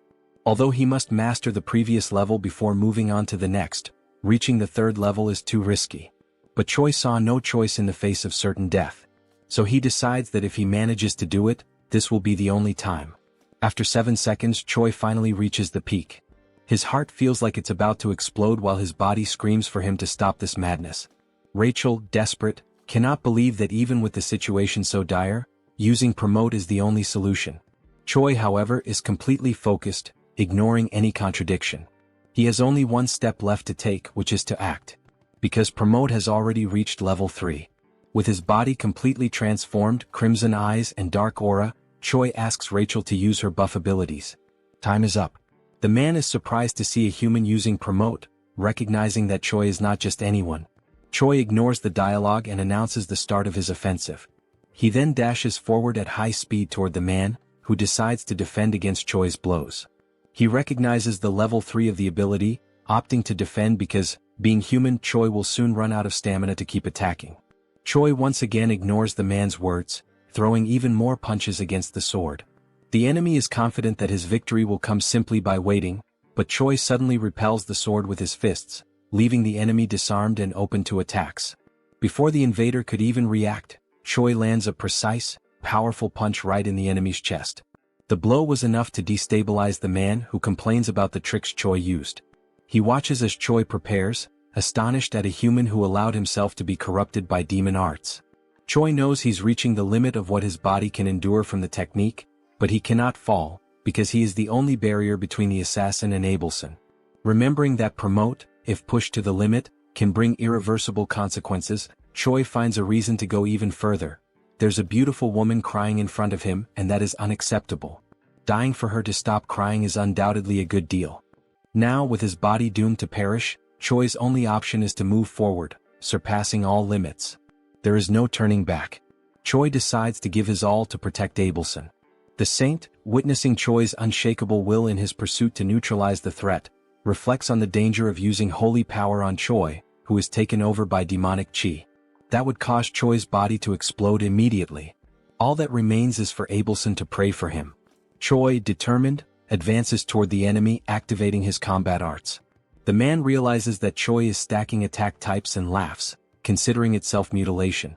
Choi ignores the enemy's provocation and charges a jump, attacking with his instant obliteration strike. The enemy keeps intimidating, saying Choi will regret it when facing death. As he delivers his blow, the enemy counters with his sword, declaring it was a very weak attack, but Choi continues charging a much more powerful strike. Not just one more blow but a combo of attacks. This time there was no room for the invader to utter a single word. The overwhelming power of Choi's simultaneous strikes left him stunned. All that was left was to wait for the barrage of attacks to annihilate him. The violence of the strikes was so great that it destroyed part of the castle's structure, sending a massive beam of red energy into the sky. The enemy finally perished. Choi briefly observed the damage he had done to the invader before finally freeing himself from the promote. Rachel immediately noticed that Choi had succumbed, while Abelson panicked and rushed to try and help. Before Choi collapsed unconscious, the saint held him, keeping him seated while checking the hero's shocking physical condition. Abelson noticed that Choi could barely breathe. She tried to talk to the hero to give him strength, but suddenly, a scream startled the saint. The defeated enemy stood up again, furious, declaring that Choi would become a threat to the empire. The enemy managed to gather strength just to end Choi's life. But a massive hand grabbed his head, foiling his plans. Riadrun arrived on the scene, apologizing for the delay, and finally putting an end to the invader. The saint watched while caring for Choi as Riadrun wiped ketchup from the enemy's head. Riadrun quickly noticed that Choi had used, again breaking the promise, the arts they had trained. He then asked if the saint could take care of Choi, and she promptly replied that she would once again do her very best. Worried about how far the hero went to save her, Abelson prayed that he would not perish. The scene shifts to the waiting room in the Demon King's castle. It's the 5th day of the commander's meeting. There, Hemis is complaining about the food and is promptly confronted by a woman who tells her to stop whining and eat what was given, calling Hemis a big mouth. The woman is Park Hyuna, the 4th commander of the Demon King's army. Hemis mocks Hyuna's affront, calling her disrespectful and pointing out that if it weren't for the non-aggression pact between commanders, Hyuna would have died many times already at Hemis's hands. Such a statement made the 4th commander very irritated. Before a bigger argument could break out, a humanoid hamster enters the room yelling. He brings information to Hemis, saying there's something urgent coming from the Black Fortress. Hemis asks what's going on, and the hamster replies that the Gartran Empire attacked the fortress. The attack was carried out by 4 knights, one of them at hero level. The assault resulted in many casualties and injuries. Hemis hears the details and then turns her gaze to Hyuna, smiling and sarcastically pointing out the change in the regular meeting schedule, coinciding precisely with the attack on the fortress. That attitude left Hyuna in an awkward position. While finally enjoying the food, Hemis mentions the given coincidence, thinking about the Demon King. Meanwhile, in Choi's room he wakes up again after using promote, this time surprised that he managed to recover. Rachel quickly approaches, grabbing Choi by the hair, irritated by the hero's recklessness that almost got him killed. Choi begs for mercy, saying he's still a patient. Choi jokes that, considering the pain he felt from Rachel's blow, he's definitely alive, even though he thought he had been defeated. Rachel then explains that he was indeed defeated because, even after using all the combined techniques and hitting the enemy directly, the villain still managed to remain standing in the end, while Choi was unconscious. But before the enemy could strike back, Riadrun arrived and ended the game. The cowhead guy saved everyone with just one blow. Choi listens to the explanation in awe. Rachel continues narrating the events, explaining that after the battle, Riadrun and Abelson took care of Choi, giving him the necessary treatment to recover. Finally, she and Bobo also took part in the care. No less important, both Riadrun and Abelson described it as a miracle that Choi came out alive and asked him not to repeat that recklessness, so he wouldn't make others worry again. Choi then points his finger at Rachel, who immediately gets irritated, thinking Choi is about to argue with her. However, he just gently touches her face and apologizes for making her worry, thanking her for all the care. Rachel lets her guard down and the two are fine again. A few hours later, Riadrun and Commander Hemis go visit Choi. While the commander plays with Bobo, Riadrun repeatedly says that Choi was only able to use the technique the way he did because of the demonic chi Hemis put in him. Riadrun also asks if Choi thinks he has 9 lives to keep acting recklessly, reminding him once again that he's only alive because of Hemis, and Choi states that he's already gotten the message. Hemis, while playing with Bobo, gets annoyed by the conversation. Choi asks how the meeting went, and Hemis says she doesn't care about what happened there because what matters more is taking care of the headquarters. That's why she simply abandoned the meeting and returned to the fortress.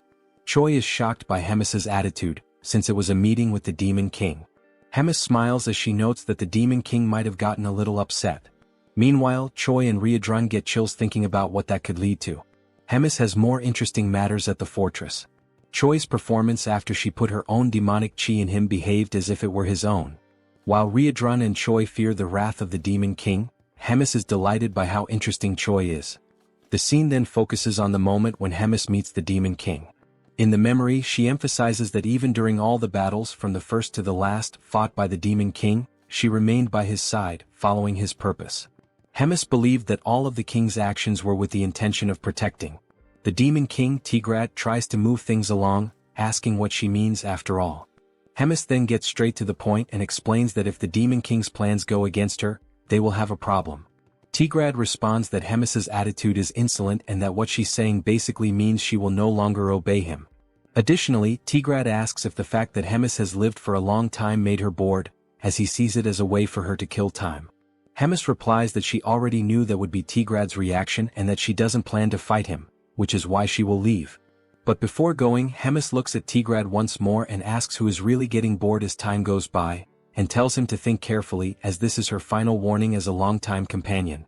And after that farewell, Hemis goes to meet Choi, and the scene returns to the moment when Hemis and Riedrun leave. Choi shows respect as the duo walks, and Hemis turns to Riedrun, congratulating him, which makes Riedrun curious about the reason for the congratulations. Hemis explains that he managed to handle a hero-class human on his own and asks if it wouldn't be time for him to evolve into a higher hierarchical position.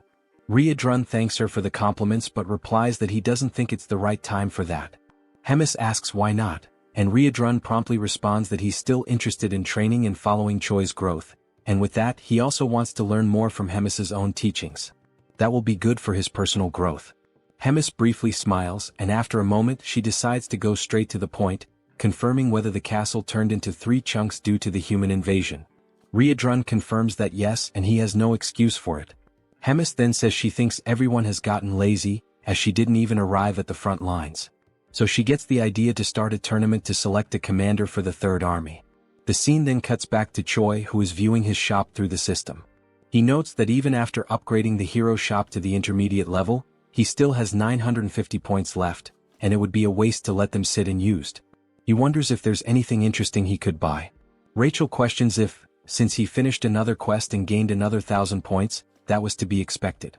Choi focuses on browsing the shop, excited that after evolving the shop level, there are way more things to explore, seeing all kinds of items and even cosmetics. When asked by Rachel if he's actually going to buy something, Choi reflects that even though there are countless options, all of them are very basic and don't even offer bonus stats, considering their high cost. Rachel agrees, pointing out that all those items could be destroyed like paper by Hydro. Taking another look at the shop, Choi notices that some accessories have different options, but they're hard to understand. So he decides to first upgrade his combat power gauge. Before proceeding, Choi notices something and asks what this item called Wrath and Magic Creation is. Rachel then explains that it's not an item, it's more related to something like a unique skill from the creation system, where Choi can, for example, turn his kick into a skill and then level it up. Even though they're the same kicks, they'll probably hit harder. Choi reflects on Rachel's words. After proceeding, deducting 500 hero points, the system begins the creation process, analyzing the hero's mana and physical movements for a period, with the duration of the analysis being manageable by Choi himself. The countless pieces of information leave Choi confused, and as soon as he understands how the system records movements, he becomes amazed by the skill. With that, he stands up and prepares to record his new skill. While the system records the movements, Choi chooses to start with his kick, performing the motion for the recording. Once it's finished, the system will generate the alteration, optimizing his physical balance and mana control. Choi simply watches as the system operates, and suddenly, a warning message catches him by surprise, while he thinks that his life is finally becoming a real Isekai story. The system's warning message comes with a failure during the creation process and a suggestion for Choi to perform the movement correctly. Choi then gets irritated, asking what the hell is going on, since he did exactly what the system asked him to do, not knowing why the hell it's not working.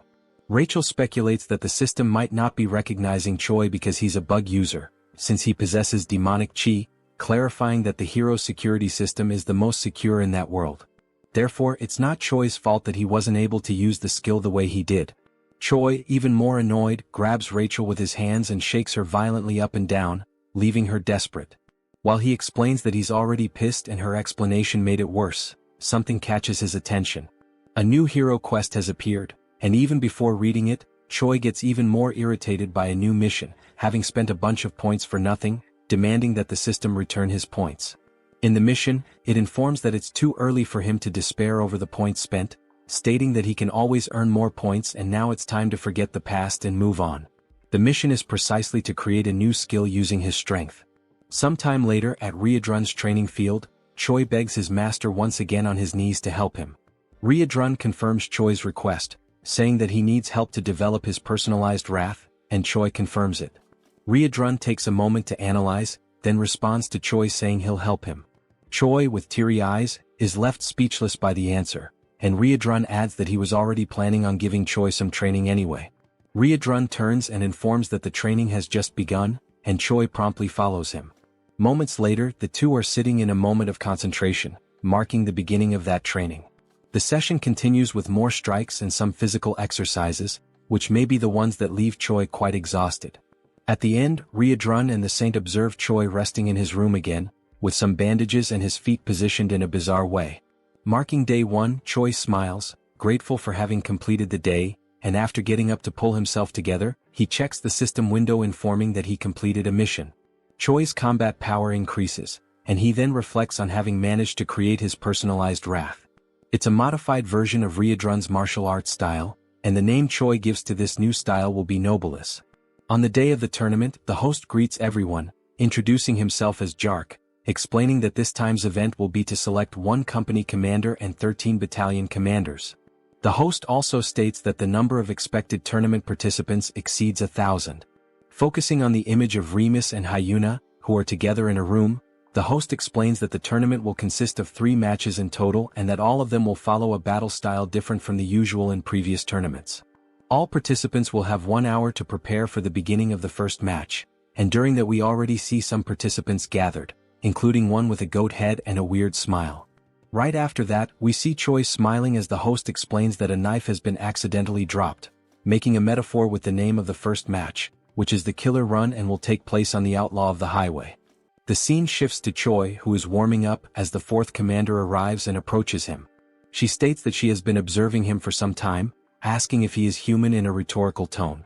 Choi is surprised by the presence of the woman, who is a stranger to him until now. The hero is dumbfounded by her beauty. She then begins to describe him, answering her own question by saying that the fact he has black hair and a combat power gauge suggests he is probably just an ordinary hero at first glance. Choi tries to confirm this, but the 4th commander continues her analysis, surprised that he possesses demonic chi and speculating that he might be some kind of spy. Before the conversation could progress, Riedrun arrives at the scene, asking for permission and demanding that the woman step back, until he realizes she is the 4th commander. Riedrun then states that he has a request from Hemis to deliver to the commander of the cooking squad, and Hyuna is surprised that this guy is receiving an order directly from Hemis. Riedrun confirms it, and Hyuna then decides to step aside, complying with Riedrun's request. As she looks back, she reflects on how Riedrun is standing beside Choi not as prey, but as a commander. She then becomes excited, saying that what is to come might yield more results than she expected. Riedrun then speaks with Choi, explaining that sometimes she behaves inappropriately, but she is a squad commander, clarifying that she is also a hero just like Choi. He warns that she came to observe the tournament under the Demon King's orders, but Hemis used the word surveil, so it's best for Choi to keep his distance from her. Choi quickly senses that there is something strange about the relationship between the 2 commanders. He then tells Riedrun that he understands and asks what Hemis's request was for him. Riedrun explains that Hemis said he should reach at least rank 8 in the tournament, and that if this doesn't happen he would be sent to the 2nd Material Research Squad. He also mentioned something about cost protection, which shocks Choi, who fears his fate. 2 hours later, the start of the tournament is announced, and the host explains the rules. The first race is simply a race. The goal for the participants is to reach the final destination, and there are no other rules beyond that. He adds that for today, if a competitor accidentally kills another competitor, there will be no penalties. The goat then turns to Choi, asking if he heard that correctly. In a threatening tone, he says that if he accidentally kills Choi, he'll be forgiven, so Choi shouldn't even come near him. Choi, unfazed by the threat, simply confirms that he got the message. The host then gives the command for everyone to begin, and the competitors promptly start the race, with Choi leading a small group, but still far behind the front runners. One of the competitors who can fly mocks those who cannot, and soon launches a magical attack directly at the group Choi is in, prompting Choi to ask Rachel for a shield to protect him. While running under Rachel's protection, Choi asks her to update him on the condition of the front line of runners. She then tells him that if he keeps the same pace, he'll barely be in the 100th position. Suddenly, the goat appears beside Choi, surprised that he's still alive even after the aerial attacks, and he charges an energy sphere to launch directly at the hero. Upon receiving the attack, Rachel's shield works perfectly, and Choi thanks her for it. The goat, dissatisfied, charges a stronger energy and then throws it at our hero. However, before the attack can land, the energy begins to split into countless fragments and falls like rain, hitting several other competitors. Choi doesn't understand why the attack got weaker, questioning whether it was smart to divide it into waves. The answer comes when the goat starts acting as if it was Choi who launched the attack with the intent to hit multiple other runners, leaving Choi furious at the false accusation, since now all the competitors want his head, driven by fury and resentment against our hero. The goat then picks up the pace and mocks Choi, who is falling behind. While running to escape the crowd and seeing the goat just ahead, Choi curses him, saying that as soon as he catches him, he will kill him. He then asks Rachel how many are still ahead, and Rachel informs him that he has passed 76 and there are still 24 left in front. As soon as Rachel gives the information, Choi is hit from behind by an attack strong enough to break Rachel's barrier. While feeling the attack and about to fall, a memory comes to Choi's mind about his training with Ryudrun, where he was confused about what to do regarding having multiple combined styles, where each of them was made exclusively for demons incompatible with humans. Both the Promote and Ryudrun's combat skills needed to be used as a base to create a new skill completely compatible with Choi, and thus Noblesse was born. As soon as he activates the skill back focused on the race, the system informs him that his magic power evolved from rank D to C, and also that the level of demonic chi evolved from rank E to C. The Noblesse skill then appears in the system, explaining that it was created through the merging of the two forces, thus creating a unique combat style that emanates a purple aura of magical and demonic power, with a proficiency of 0.06%. After fully charging while defending himself from the attacks of other runners, Choi then starts a fast sprint, warning everyone to get out of his way, and in moments, the only thing the runners can see is a flash of purple light passing everyone at an absurd speed. He quickly overtakes several competitors, but then the information appears that 95 runners have already reached the destination, leaving only 5 spots available for qualification. Determined, Choi accelerates even more, fast enough for Rachel to barely hold on to keep up. Suddenly, the goat looks back, noticing Choi's approach, surprised that he is already so close. As he approaches, Choi enjoys the situation, grateful for finding the goat right at the end of the race.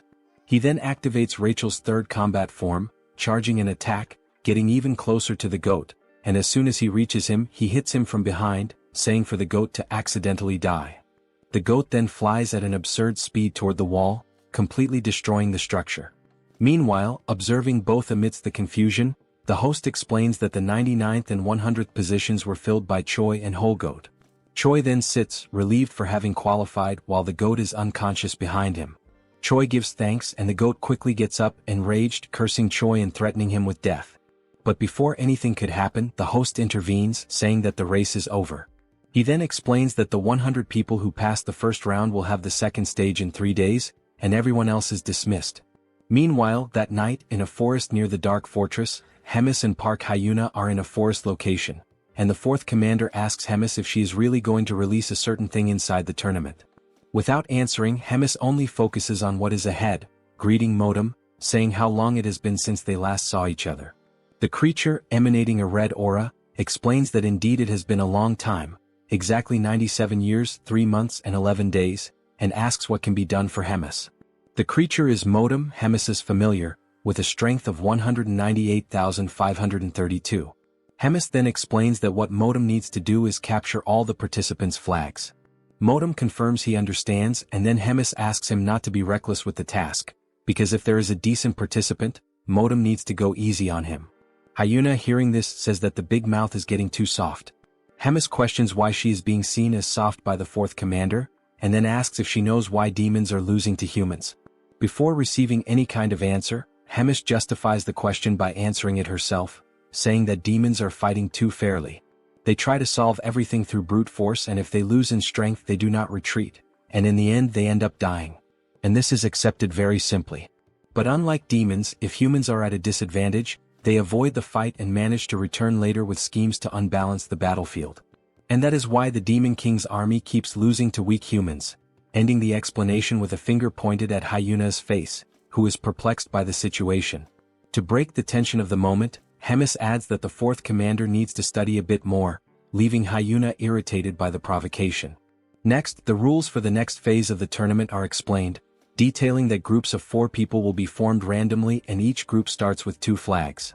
After 48 hours, the teams with the most flags will be classified for the next round, with a limit of 10 spots. Those teams that do not have any flags will be disqualified, regardless of their position. Hearing the explanations and after the groups are formed, the GOAT is happy with the composition of his team because they are using Choi as bait to attract other participants and collect their flags. Choi is also somewhat content with the strategy, saying that it is brilliant, but deep down he is wondering what kind of bad luck made him end up on the same team as the GOAT.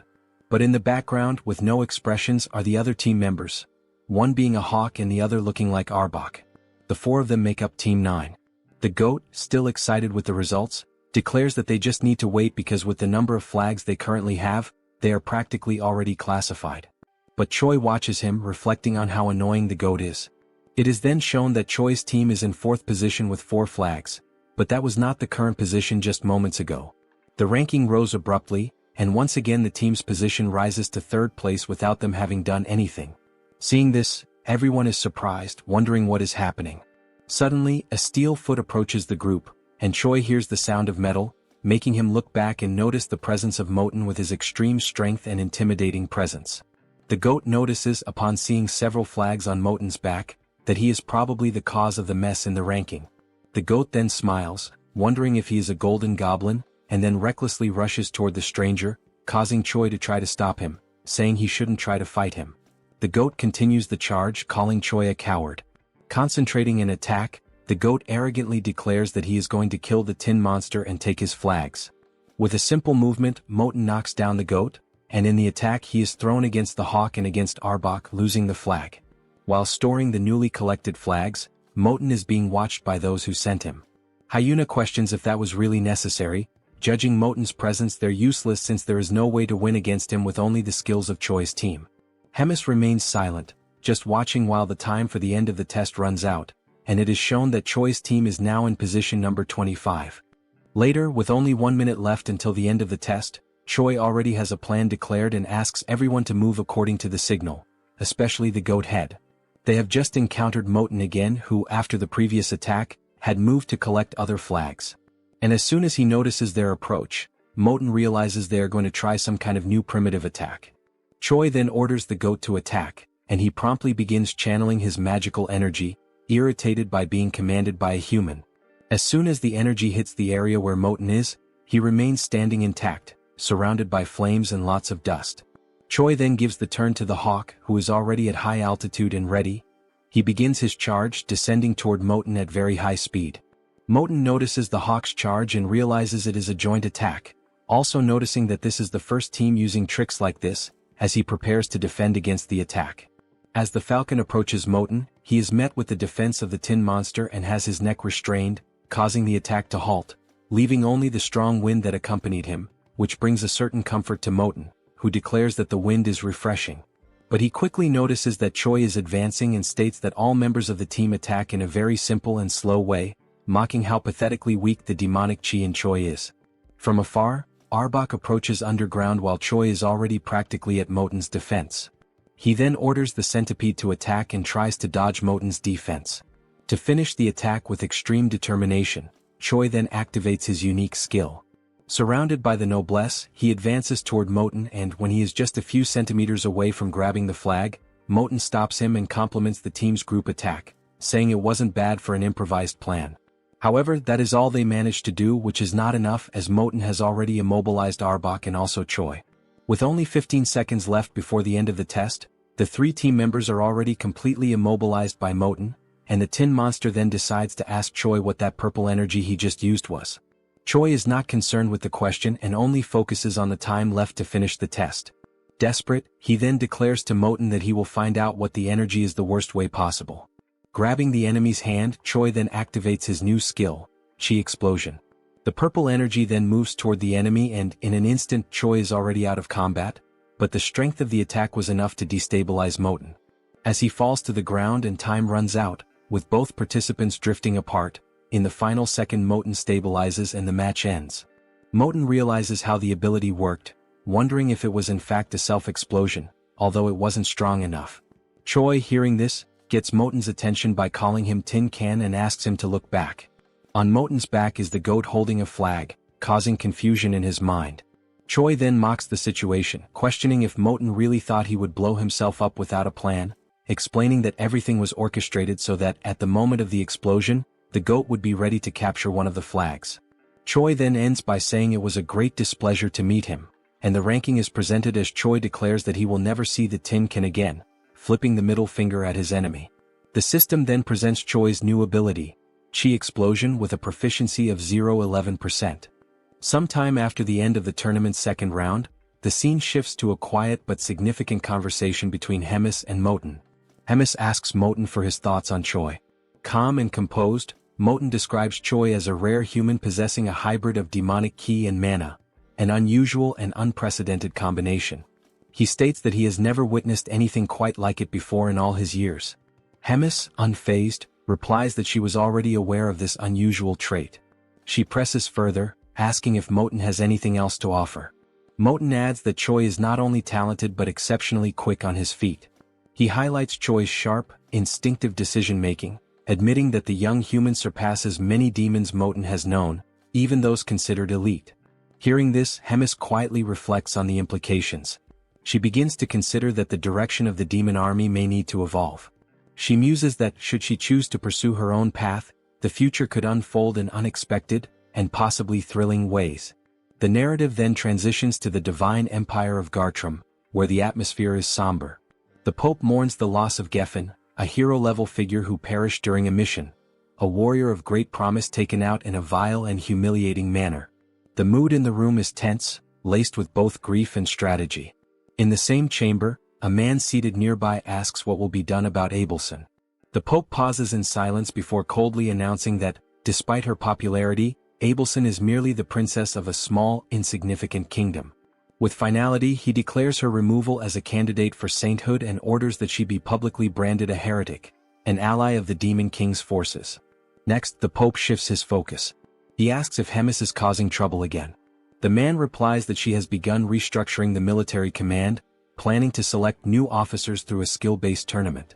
The Pope, ever calculating, inquires if there's any way to sabotage these plans. The man, now revealed to be Elrond, explains that he attempted to contact the Demon King for assistance, but was met with clear resistance. It seems that interfering with Hemis's efforts could risk provoking the Demon King himself. The Pope suggests sending a hero to disrupt the structure directly, proposing Kinley as a potential candidate. Elrond hesitates, reminding him that Huna, now branded a traitor, is currently stationed at the Black Fortress. With her presence, it would be nearly impossible for Kinley to face both powerful women at once. The Pope, ever perceptive, deduces that Huna's position at the fortress may suggest the Demon King is not entirely aligned with Hemis. Elrond momentarily considers canceling the sabotage plan, but the Pope raises a hand to interrupt. He asserts that the empires of Gartrum and Drasen have always thrived by embracing conflict. Their power comes from waging holy war against the evil of the demons. He continues, explaining that evil must exist so the light of righteousness can shine brighter. That light, in turn, fuels the faith of the common people, faith that strengthens the empire itself. For this reason, the war must continue regardless of the shifting tides. One of their strategies, the Pope reveals, has been feigning cooperation with the Demon King to subtly control the war's direction. However, if demons continue to evolve at this pace, they may soon grow beyond the Empire's control. He then instructs Elrond to verify whether their embedded spy has reported the next tournament's location. Elrond checks his notes and opens a map, revealing that the next match will take place in Inamazet, a remote, forested region notorious for its dangerous beasts. They both note the area's distance from the Black Fortress, interpreting the choice of location as divine will. The Pope gives his final command: summon the heroes and use this next opportunity to measure their strength. As plans unfold in the Empire, the story cuts back to Choi, now in his quarters. He sits calmly, amused by the chaotic state of his system after merging demonic ki with mana. The intricacy of energy manipulation has grown considerably. Rachel, watching him with a mix of awe and curiosity, quietly reflects that not long ago, Choi had only one ability, a skill he mastered thanks to Hydrun's relentless training. Choi focuses on the fact that Hydrun's combat style variations have now been officially registered in his skill window, with both Noblesse and Magic Explosion recorded as distinct entries. This brings the total number of unique skills in Choi's panel to 5, a significant milestone. Rachel, observing the update, asks if his leadership ranking has increased as well, noting that the new effects added to his abilities are extremely useful. She remarks on how rapidly he's advancing through the executive path within the Demon King's army, clearly impressed. While browsing through his system, Choi wonders aloud if there might be any items available that could further boost his stats. Suddenly, a voice interrupts, bluntly declaring that nothing will help him at his current level and insisting that he needs to wake up from this dream. The voice, cold and sharp, belongs to none other than Hyuna, who appears unexpectedly, startling the hero. Choi reacts instinctively, crawling backward in alarm when he realizes that the surprise visitor is none other than the fourth commander. Annoyed by his panicked scrambling, Hyuna tells him to shut up and demands that he state how many hero points he earned. Choi quickly answers that he accumulated 1,300 points. She follows up by asking about his shop's rank, and he replies that it's currently at the intermediate level. Hyuna scoffs at his progress, calling it utterly pathetic, even going so far as to label it garbage. Seeing a rare opportunity to learn, Choi timidly asks what Hyuna bought when she was at the same level, practically begging for a veteran's advice. Amused, Hyuna laughs, clearly aware that he's trying to squeeze information from someone far more experienced.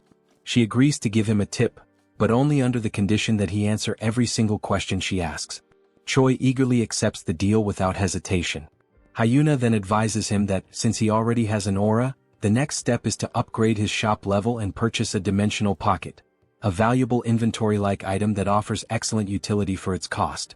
Choi ponders the usefulness of such an item and wonders if it will show up in the next round of shop offerings. Hyuna confirms with a nod but immediately shifts gears, announcing it's now her turn to ask questions. Her first, is Choi really a hero? He responds vaguely that, somehow yes he is. Her second, why on earth is he serving in the demon army? Again he answers that he somehow ended up there. Her third question, how can he use both demonic ki and mana simultaneously? Choi gives the same kind of answer, it just happened. Frustrated by the lack of clarity, Hyuna sarcastically sums up his story. He's somehow a hero who somehow ended up in the demon army, and somehow can use both demonic ki and mana. Choi simply nods in full agreement. Furious at his nonchalant attitude, Hyuna delivers a brutal kick to his face, launching him across the room. Dazed and annoyed, Choi retorts that Hyuna herself is also part of the demon army. The scene then shifts to some time later, with Choi lying face down and submissive, pinned under Hyuna's legs as she casually rests on top of him. When she calls out, he responds instantly. Hyuna asks if he wants to transfer to the Fourth Army and become her direct subordinate, offering to train him personally. Choi, still in pain, politely declines, thanking her nonetheless. Her mood sours again and she increases the pressure on his back, making him groan. As he struggles, she demands to know why he insists on staying. Choi, gasping through the pain, replies that his main reason is simple. If he tries to leave, Hemis might actually kill him. Hyuna then asks what Choi's next point is, whether he has any goal beyond simply staying alive to avoid being killed by Hemis. Choi, without hesitation, replies that his next grand ambition is to marry a rich blonde noblewoman and become the proud father of 5 children. The absurd honesty and randomness of the statement catches Hyuna completely off guard. She freezes for a moment before abruptly getting off of him, visibly shaken by what she just heard. With a dismissive wave, she mutters that it would be better for them both to forget the entire conversation ever happened. Trying to compose herself, Hyuna then tells Choi that he's free to pursue whatever strange dream he wants and admits, albeit begrudgingly, that he's probably right about one thing. Hemis would never let him walk away so easily. With those words, she turns to leave, tossing over her shoulder that he should take the time to rest while he still can. As her footsteps fade into the distance, Choi lies there in silence, staring up at the ceiling and reflects inwardly. He acknowledges that beyond his fear of Hemis or his ridiculous personal goals, there's another reason he chooses to stay. His growth, as a person, a fighter, and perhaps even as a hero, is inseparably tied to this unpredictable, chaotic life within the Demon King's army. And to his own surprise, that thought doesn't scare him. In fact, it makes him genuinely happy. Sometime later, the day of the third round of the tournament finally arrives. The mood in the air is tense with anticipation. Choi begins his preparations with focused determination, checking over his gear and gathering what little he needs. Before heading out, with a smile, he asks Bobo to guard the house while they're gone and promises confidently that he'll return victorious, carrying the first-place prize. Bobo barks once, tail wagging as if offering his blessing. As Choi and Rachel prepare to leave, Rachel brings up the route to Animosity, asking if they plan to pass through Lee Dongjin before arriving at the arena. Choi confirms with a nod, double-checking the map one last time. With everything set, the two step through the door, the energy between them buzzing with excitement. Their hearts are set on victory, their minds sharp and ready. With unwavering resolve, they march forward, determined to bring home the top prize and carve their names into the next chapter of the tournament's history.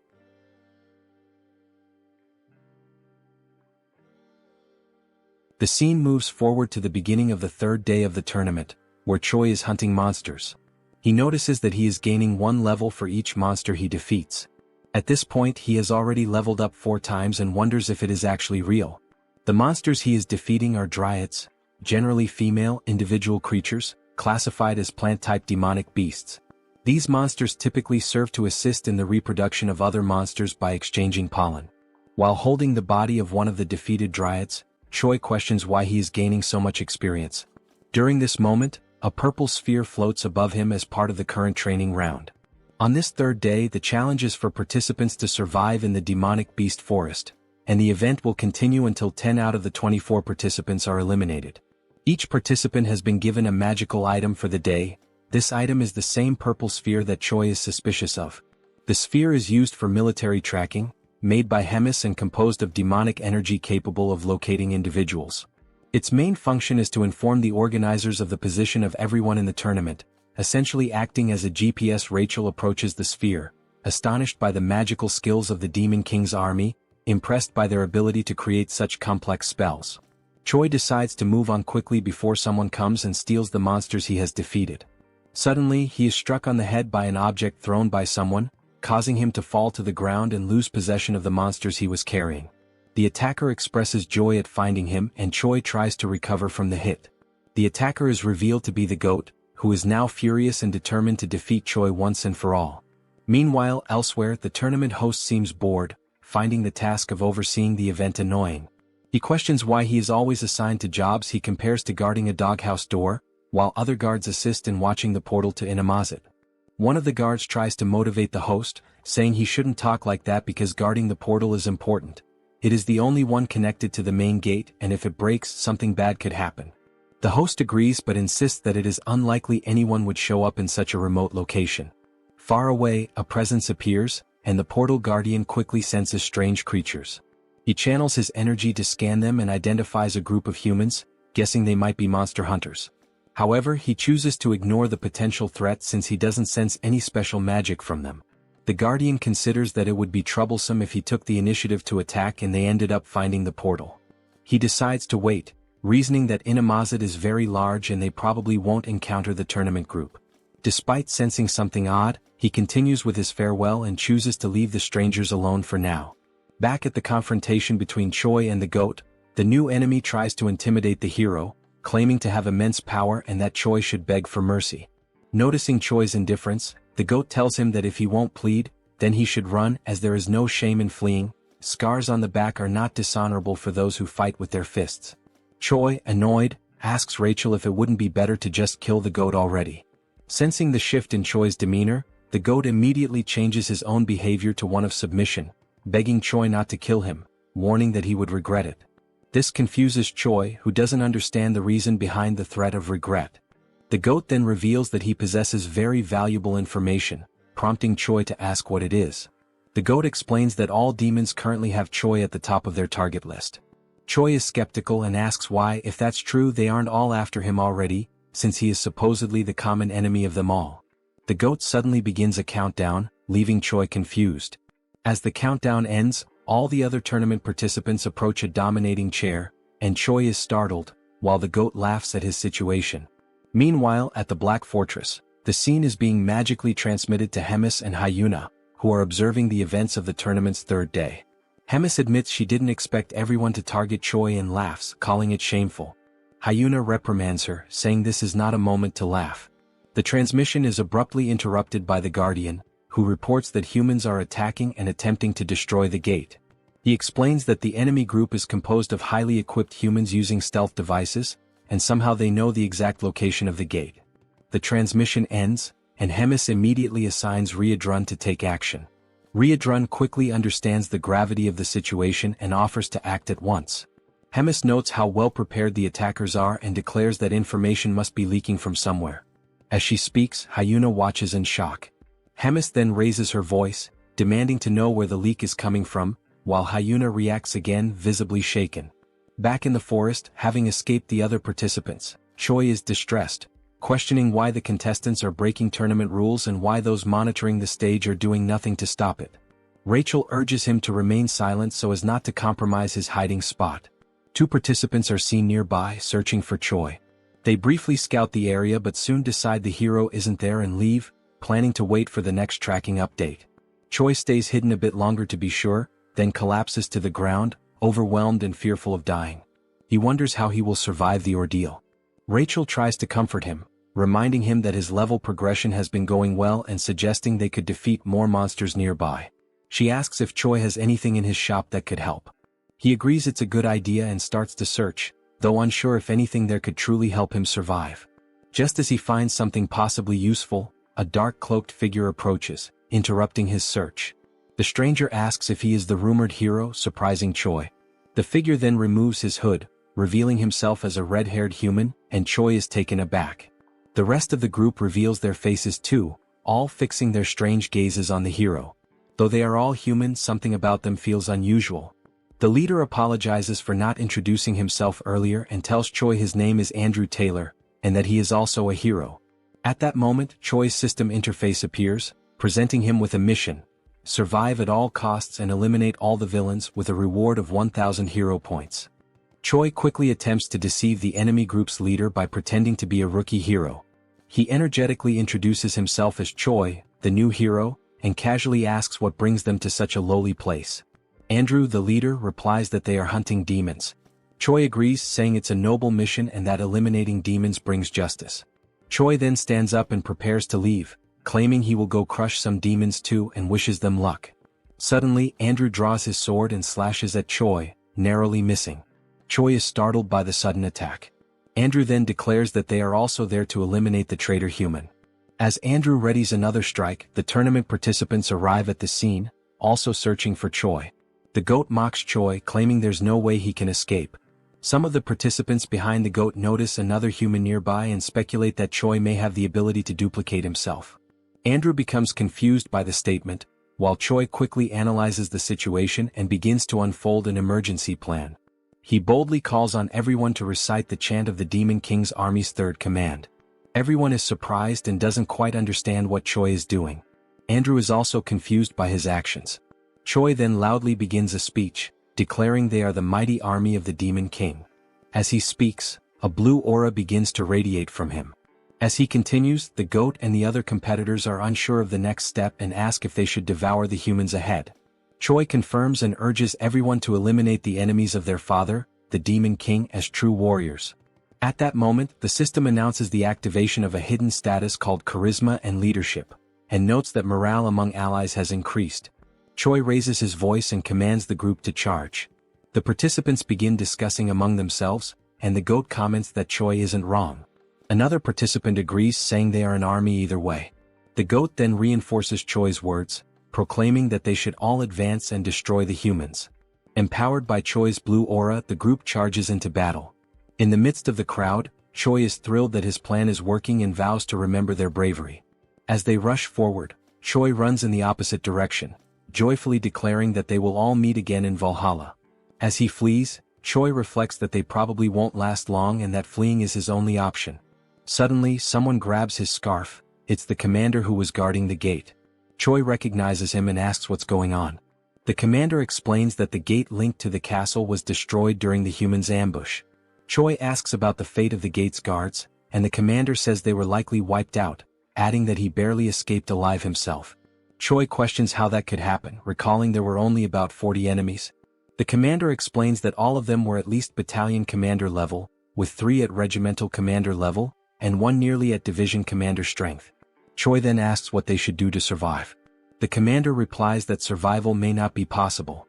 He then reveals that Choi has a tracking spell on him and that, being of high rank in the Demon King's army himself, both of them are top priority targets for the enemy. Choi then asks the commander if there is any way to remove the tracking spell. The commander replies that it would not be possible, as the process takes too long and they do not have enough time. Suddenly, the tracking spell alerts them to the presence of a nearby creature of extremely high-level demon beast class. Choi realizes that this monster might somehow be useful. He turns to the commander, who waits to hear what Choi has in mind. Choi then announces that he has an idea that might help them escape the situation. Sometime later, the invading army has already wiped out all the tournament participants and realizes that the traitor hero has fled, prompting a full pursuit using the spell to track him. Andrew notices that besides Choi, something else is being sensed and he wonders if it could be Flowclad. He explains that Flowclad is a monster with a combat power between 250,000 and 300,000, known as the top predator of Inamazet, a massive plant type being classified as high risk, which typically requires at least a fighter-class hero to subdue. Andrew comments that while defeating it is not impossible, the damage it could cause will be significant. It doesn't take long before chaos breaks out with the encounter between the monster and the invading hero group. Andrew instructs his team to keep the monster distracted while he goes after the traitor hero. At this moment, the system announces the use of an item called pheromone perfume, which mimics the scent of a demon beast. However, the wider the area of use, the weaker its effect. It simulates beast affinity towards humans at the cost of 10 hero points. Choi then combines the item with Promote to attempt his survival plan, even if it means disguising himself as a female tree. Andrew soon spots the pair's strange outfits and is visibly surprised. Without hesitation, he charges at them and Choi sees the incoming attack, calling out for the commander to intervene. The commander effectively blocks Andrew's strike, and both swordsmen reposition, preparing for battle.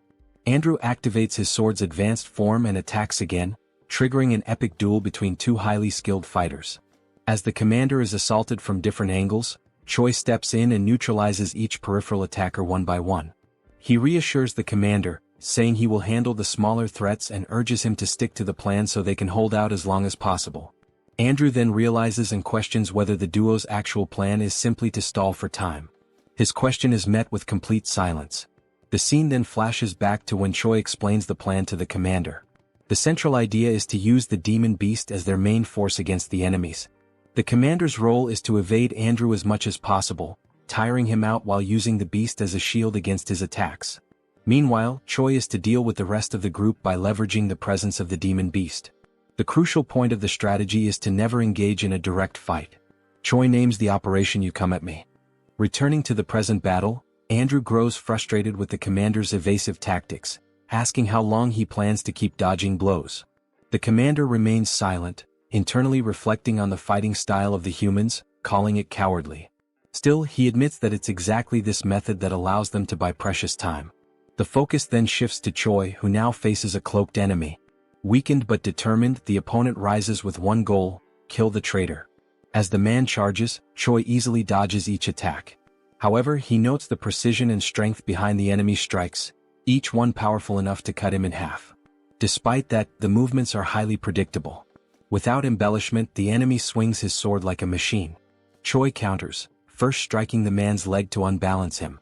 When he falls, his chin hits the ground and Choi follows up with a direct kick to the head, knocking him out instantly. The swift victory earns Choi several level-ups, leaving him surprised by how easy the fight turned out. He wonders if they are truly human given their mechanical fighting style.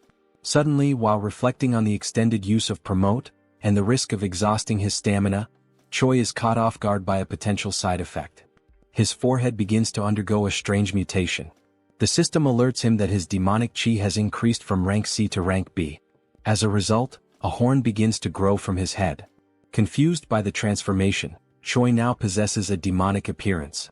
The system then informs him that his body has temporarily synchronized with demonic chi, triggering an immediate transformation.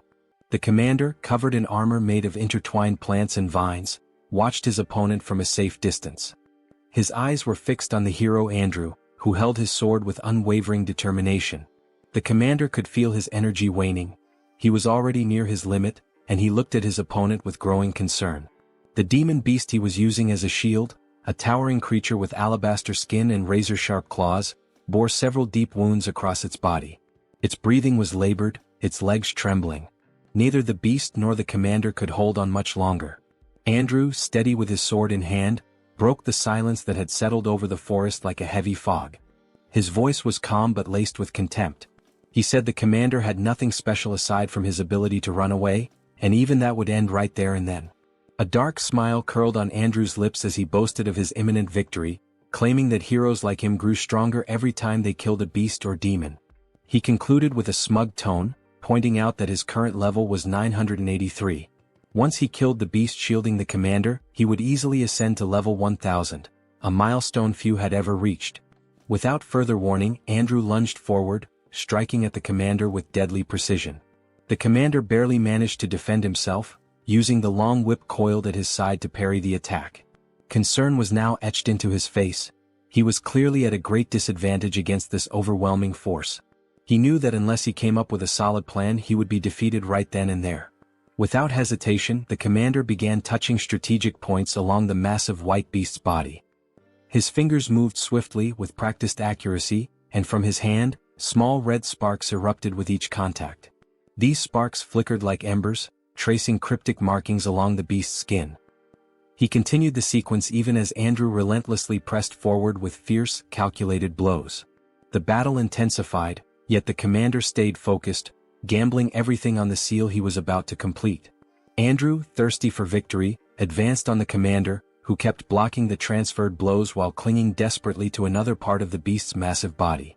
The weight of each strike forced the commander to retreat little by little, his defense beginning to falter.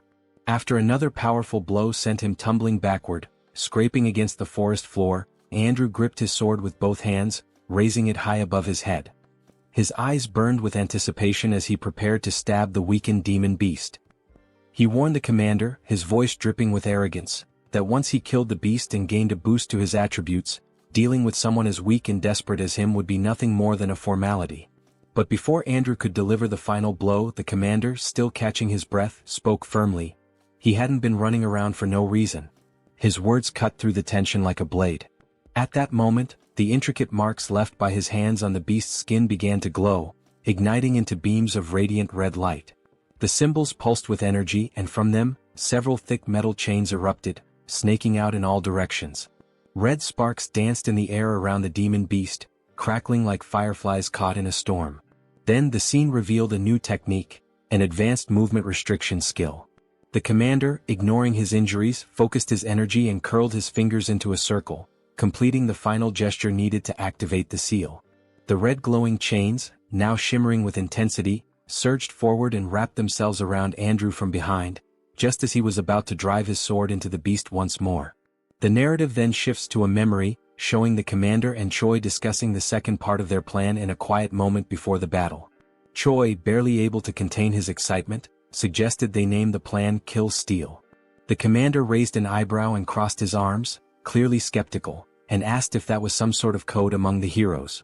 Choi grinned and continued with the plan's outline, explaining that he would first take care of the rest of the group before the demon beast fell. The commander, always cautious, asked what would happen after that. With a confident smirk, Choi concluded that the commander would keep buying time, just like he was doing now, and when the right moment came Choi would return to help finish off the beast. The two shared a look that said they both understood the risks, even if they didn't speak them aloud. The commander scratches his head with an awkward laugh, accepting that they had no other options anyway, but he points out that Choi's plan has two glaring flaws. 1. Would he really be able to come back in time? 2. Even if he did, could he actually defeat that guy after leveling up? Choi, with his usual blunt honesty, admits that the chances of everything going according to plan are less than 1%. But, he adds with a sharp glint in his eyes, if they gave up now, the chances would be exactly 0. Choi clenches his fist with resolve. If those were his only options, he'd bet everything on that 1%. There was no room left for fear, only for action. The scene jumps forward to the battle's turning point, where Andrew is suddenly restrained by several glowing chains wrapping tightly around his legs, wrists, and even the sword he had just raised, now frozen mid-air. His expression twists in frustration, eyes burning with rage. He demands to know what the commander was thinking. using such a cheap trick to restrict his movement. His voice echoes through the battlefield like a growl. Unfazed, the commander keeps forming hand signs, controlling the magical chains with precision. His face remains calm, his gaze steady. He simply advises Andrew to wait and see, because they also have a hero who can level up. Suddenly, Choi appears on the scene in his awakened demonic form. His body radiates power, dark horns protrude from his head, and his muscles are tense with raw energy. The air itself seems to crackle around him. Andrew's face shifts from anger to disbelief. He can't believe what he's seeing. His voice falters as he asks what that thing is and whether Choi is actually a demon. Choi says nothing. Instead, he charges at the demon beast with nothing but his bare hands, landing a brutal blow that sends a shockwave through the battlefield. His strength is so overwhelming that the chains wrapped around both the beast and Andrew shatter instantly. The hero system interface lights up, confirming that Choi has successfully leveled up, just as the demon beast lets out its final breath and collapses with a thunderous crash. The commander, kneeling with one fist on the ground and catching his breath, lets out a tired laugh. He jokes that there couldn't have been a better time for Choi to show up, even if the timing was clearly cutting it close. Choi, his fist still dripping with the blood of the beast he had just brought down, gives a slight nod and thanks the commander for holding the line. His tone is firm, but there's a flicker of genuine respect in his voice. Without wasting another second, Choi turns sharply and raises his arm, pointing straight at Andrew. Now, he declares with unwavering confidence, the hero will be defeated by me. Andrew lifts his sword, his expression darkening. He scoffs at Choi's boldness, dismissing his claim as nothing more than overconfidence. In his mind, no one could possibly defeat him just because they managed to kill a weakened demon beast. He tightens his grip on his blade and prepares to crush Choi's foolishness with overwhelming force. In the next scene, the air vibrates with tension as Andrew's newest skill is revealed, a high-level sword technique in Form 3, ominously titled Dragon Slayer. Energy flares around the blade, forming arcs of blue light as the hero steps forward, each movement heavy with the confidence of someone who has never lost a battle. Then with a roar he strikes. Choi doesn't flinch. He braces himself, raising his arms and crossing his wrists above his head. The massive blade crashes down, but he holds firm, stopping the strike with raw power. The ground cracks beneath him from the impact, yet he remains standing. Andrew's eyes narrow. In that instant he understands, this wasn't just a brute. Choi is a close-range combatant with terrifying physical strength. If he lets him close the distance again, his sword advantage might not be enough. On the other side, Choi's eyes glow with intense white light, sharp and calm, reflecting not just power but total composure. His gaze pierces through Andrew, void of fear. He's not impressed by the glowing sword or the title of hero. He's here to finish what he started. Andrew begins delivering a series of strikes with his sword skill, one after another, tirelessly forming blue beams around Choi. Yet Choi defends against all of them effortlessly. Worried that level 3 won't be enough, Andrew pushes the skill to level 7. He charges again to land another blow, but before he can finish, Choi retaliates with absurd force, releasing violet lightning that sends Andrew flying. He crashes down from atop the demon beast, stopped only by a wall of rocks that cracks under the impact. Blood drips from Andrew onto the ground. His teeth are clenched, his eyes wide in a desperate scream. He wonders what the hell Choi is, and if he truly is a demon. Choi, now standing on the forest floor, radiates a violet aura. He walks toward where Andrew fell and calmly states that every opponent he's faced until now had been stronger than him. Then, with a powerful kick to Andrew's stomach, he makes the hero gasp in pain. Suddenly, Choi grabs Andrew's face and slams him into the ground. Still holding him down, Choi speaks, his voice unwavering even as Andrew begs him to stop. As he advances on the enemy, Choi delivers each blow with brutal precision. In the brief pauses between attacks, he murmurs words almost like a mantra, as if each strike were meant to engrave a single truth into his opponent. That level in the end is just a number. With fists wrapped in energy and determination, Choi finishes his declaration with one final punch, more powerful than any of the previous ones. It is this final blow that ends the confrontation, leaving behind only the certainty that he had proven his point. At the end of the battle, Choi leveled up several times, and with that, a new hidden attribute was unlocked. The attribute is called Fighting Spirit, capable of increasing resistance to mental debilitation and adding focus during combat.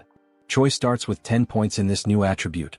A few moments later, Choi is lying on the ground, agonizing from having used Promote once again, but this time with fewer side effects. He takes the opportunity to be dramatic, saying that he's going to die, although clearly he's not that bad. While Choi cried in his exaggerated reaction, the commander approached, asking if the hero was still alive. Choi replied that no, he was dead. Suddenly, the commander poured a red liquid over Choi's face, catching him by surprise and ordering him to drink it. Choi reacted by sitting up and complaining about the terrible taste of the potion, asking where it came from. The commander then replied that Rachel was the one who had brought a bunch of those potions. Rachel then appeared, explaining that it was a high-level potion while holding another potion bottle. She offered more of the potion, and the system informed that the potion, in addition to healing, also restores a bit of mana. Choi then turned directly to Rachel, asking where she got so many potions from. Rachel replied that she obtained them from defeated heroes, saying they drop everything they have when they die. Choi was surprised to hear this detail. Choi then looked at Andrew and declared that heroes in this world are far too strange. Rachel didn't understand the meaning behind Choi's words. He then explained that heroes are supposed to be righteous people. They should face evil and save the world. However, in this world there is no punishment for taking down another hero. On the contrary, by doing so you can gain XP and items. Choi reflected that even though he is a hero, he's been acting like a villain for some time. He does exactly what a villain would do, but suffers no kind of retaliation. The commander, after hearing Choi's words, responded. He said that this concern makes sense from a human's point of view. However, as an ally, Choi's actions are analogous to those of a good hero. After all, he saved him. Finally, the commander said that it's not worth getting too attached to human morality, as there are two sides to everything, and judging only between right and wrong doesn't work, because those points of view are not absolute. Choi carefully observes the commander's words. However, one detail catches his attention. Was the commander trying to comfort the hero? When Choi asks this, the commander responds with kicks, ordering Choi to shut up and go rest. Choi, still suffering from side effects, complains about the aggression, saying his bones hurt. The commander then stops and begins to explain that he requested help before the signal was lost due to the attack. So, it's likely that reinforcements are on the way. Choi smiles, relieved that the situation is over, but he remains defensive, bracing for more attacks from the commander. The scene then moves to the moment Riadrun appears. He is responsible for creating a portal that will be used by everyone to return. The commander gives Choi a hand to enter the portal, and it works perfectly. Everyone crosses through the portal and arrives at the Dark Fortress. Choi is delighted and announces his arrival. But as soon as he opens his eyes, he notices something catastrophic. The entire scene before him is one of destruction. The structures are in ruins, and Choi reacts with surprise upon realizing that his safe zone is no longer safe. His despair grows as he sees that his house is on fire. He becomes furious, trying to find out what caused all the destruction. Riadrun and the commander notice the calamity, and the three of them quickly realize the source of all the chaos. All the destruction came from Hemis herself, who was still there, driven by rage, her face expressionless. Hyunna is desperate, she is the one under Hemis's wrath. The heroine tries to make Hemis see that continuing with the destruction isn't worth it, especially considering that the attack makes no sense. At this moment, it becomes clear that Hemis believes Hyunna is the traitor, even though the heroine vehemently denies it. Hemis, at this point, no longer cares whether Hyunna is a traitor or not. She is enraged, and that alone is enough to keep her going. Hemis is determined not to let anyone complicit with the Demon King live in peace. She smiles sadistically as she prepares another attack. Hyunna, with no other option, prepares to defend herself. She is appalled that Hemis, even with all the evidence proving the heroine is not a traitor, still insists on destroying everything. Hemis's attack is brutal, but something strange happens, interfering with the trajectory of the attack. A massive curtain of smoke rises, and a creature slowly reveals itself amid the chaos, leaving everyone unsure of who it is. Someone with an appearance similar to Riadrun calls out to Hemis, wearing a serious and unyielding expression. He is Uzgaze, another commander of the Demon King's army. He brings a message from the king himself, ordering Hemis to stop the commotion immediately. Hemis reacts with curiosity as one detail stands out. How could Uzgaze have found out what was happening? It's nearly impossible that he had enough time to arrive at that moment, even if he had been alerted as soon as the attack began. In other words, the Demon King knew before everything started and sent Uzgaze. Hemis then realizes that Hyunna was just a decoy, and that someone else was actually tasked with spying on the commander. When she says this, confronting Uzgaze, he replies that Hemis is being paranoid and giving exaggerated importance to something in her own head. That response is interpreted as mockery, and Hemis prepares to give Uzgaze the attention he deserves by directing her next attack at him. Hemis hesitates for a moment and lowers her guard, descending to the ground to speak with Uzgaze. She approaches him, recognizing that she may be overreacting. Then she begins to mention that she was unjustly punished for saving Rotak from the humans and was confined for 100 years in the Dark Fortress. With this, she reveals her interpretation of Uzgaze's words, asking if he truly thinks she is arrogant and paranoid. Hemis begins casting a spell that spreads across the ground. As the magic advances, Hemis declares that perhaps saving Rotak was a mistake. Uzgaze, sensing the threat, is surprised by Hemis's offensive move. As the dark aura surrounds Uzgaze, Hemis finishes her speech by asking if he agrees with that statement. He, in turn, remains still, standing, almost as if he knows that nothing bad could happen. Suddenly, a voice echoes through the scene. It's Riadrun who shouts, drawing Hemis' attention and asking her not to proceed with the attack. Uzgaze acknowledges Riadrun's presence, showing that the two share a certain familiarity. But before any concern can arise, Hemis calmly walks forward and touches Uzgaze's shoulder, telling him that he can relax because there's no more need for confusion. Hemis says she already got everything she wanted. She then tightens her grip on the commander's shoulder, warning him to thank his nephew. It becomes clear that Riadrun is Uzgaze's nephew. Sometime later, Choi is lying in bed, still processing everything that happened. He is surprised that there is so much disorder within the Demon King's army. Abelson is once again by his side, helping with his recovery. She takes the opportunity to ask if he plans to continue in the Demon King's army, considering he is about to be promoted to commander of a battalion. Choi replies that he probably will, since there is an official war declared between the Dark Fortress and the Gartran Empire. He also adds that even if he wanted to leave, it would be practically impossible to live among humans now. Choi now has horns growing from his head and is a user of demonic chi. Abelson laughs at the hero's situation. Choi soon remembers the events during the trial, especially the appearance of the heroes. Something seemed very strange about the heroes in that group with the exception of Andrew. They had a strange appearance. All of them looked dazed, and no matter how injured or even killed they were, their expressions never changed. When asked if she knows anything about those heroes, Abelson responds to Choi that she isn't sure. She recalls that she was expelled and therefore doesn't know the internal workings of the kingdom. However, she confirms that the Empire has many strong heroes, and that most of the wars against demons are not fought by heroes of priestly rank. Amid this, it remains a mystery how the divided Empire manages to gather so many strong heroes so quickly. However, there are rumors that inhumane methods are being used to make that possible. As soon as she finishes speaking, their conversation is interrupted by someone arriving. Riadrun apologizes for interrupting and ruining the mood between the two, but he informs them that Hemis wants to see them. The scene shifts to the meeting in Hemis' office. There they are warmly welcomed by the commander. She happily announces that they have a new mission. There is a need to install a spatial interference magic shield. Choi is confused about what that is. Hemis then explains it simply, asking him to think of it like a barrier capable of preventing unauthorized teleportation. She argues that it's important so that he doesn't wake up with an assassin waiting in his room. Hemis explains that only the Second Corps can carry out such a task. Choi then understands where she is going with this, and Hemis continues by saying they will go on a work trip, under the cover of being a messenger and the messenger's personal medic. Hemis states that this is basically to protect them from humans so it won't be hard to fulfill a simple task. Moreover, she will send a trusted guide to lead the two.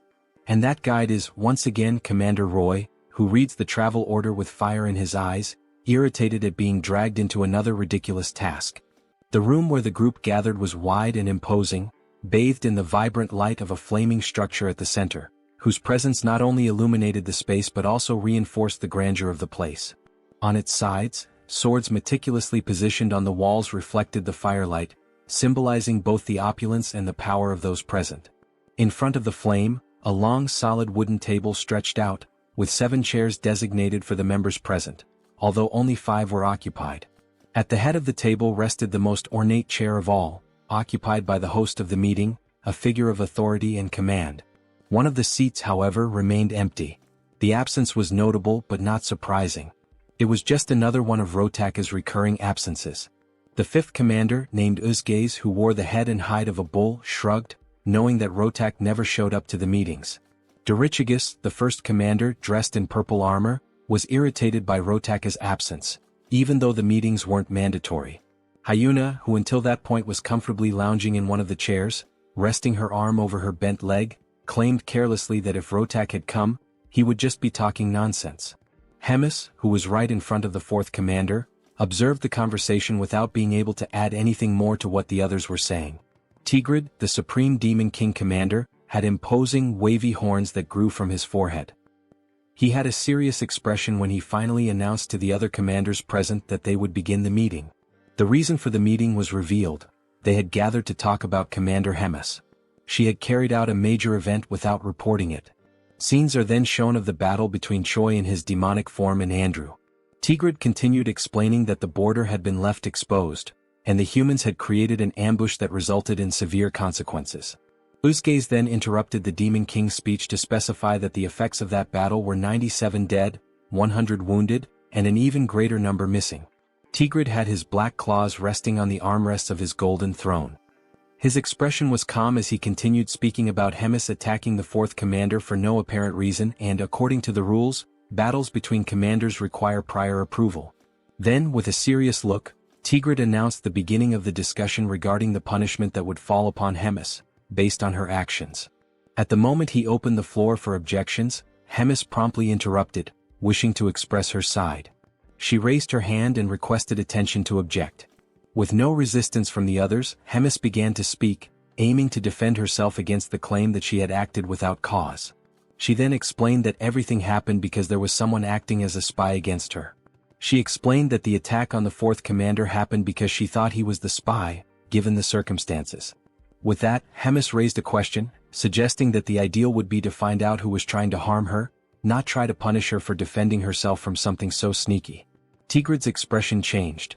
He was irritated by the question, seeing it as an affront. He then asked if such a proposal was a way of challenging his authority. Hemis simply replied that it was nothing more than a humble suggestion. She smiled, and her bold expression spoke louder than her words. Such an attitude only raised Tigrid's indignation, who was stunned by the commander's boldness and clenched his fists on the armrest of his throne. Some time later, Uzgaze, Dorichigus, and Hyuna gathered in the corridors, in front of the meeting room, discussing what had just happened. Uzgaze pointed out how terrible the emotional outburst of both commanders had been in front of them, rendering the meeting useless. Hyuna expressed her frustration, irritated by the possibility that Rems and the Demon King would never be friends again. Dorichigus commented that he thought it impossible for them to be as united as they once were, and Hyuna declared that she didn't like the direction things were taking. In the end, the group decided to put these events aside and not give them much importance, as situations like this would probably repeat themselves frequently from then on, and the only thing left to do was to choose a side to stand on. Meanwhile, in the magical tower of the fourth command, Shai's group approaches, and the hero is soon mesmerized by what he sees. They are then received by the fourth commander's bodyguards, who immediately request everyone's identification. Roger introduces himself as the commander of the 3rd Regiment and notes that he is accompanied by 2 humans. The guard receives the referral sent by Hemis, reads the contents of the paper, and greets everyone enthusiastically, declaring that the commander is waiting for them, and then guides the group to the meeting. Meanwhile, Rotak is in his office, relaxed in his chair, reflecting on the human who can use dark mana and who, furthermore, has a body in the process of transforming into a demon.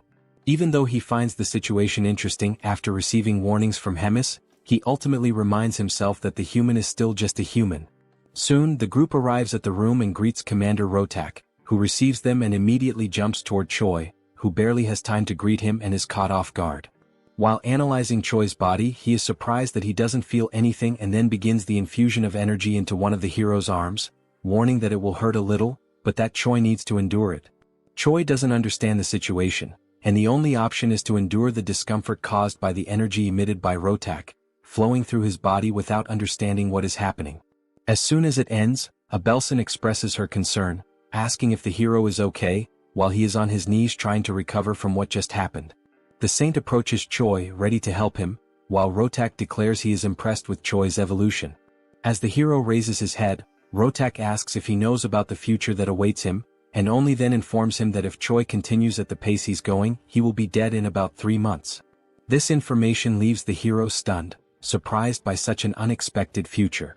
Rotak then explains what is happening in the hero's body, and that, since he is rapidly transforming into a demon, he can consider himself fortunate, as only small parts of his body will undergo alteration. However, it won't be long before, sooner or later, his organs will be corrupted by dark mana, and the moment Choi's heart or lungs are corrupted, he will die instantly. Choi doubts it, claiming that he doesn't feel anything, and Rotak turns his back to retrieve something, while simply warning that if Choi doubts it, he just needs to wait and see. He then picks up one of the papers on his desk and presents it to Choi, informing him that it is something called the Demon Contract, whose function is merely to reveal the truth. This surprises Choi.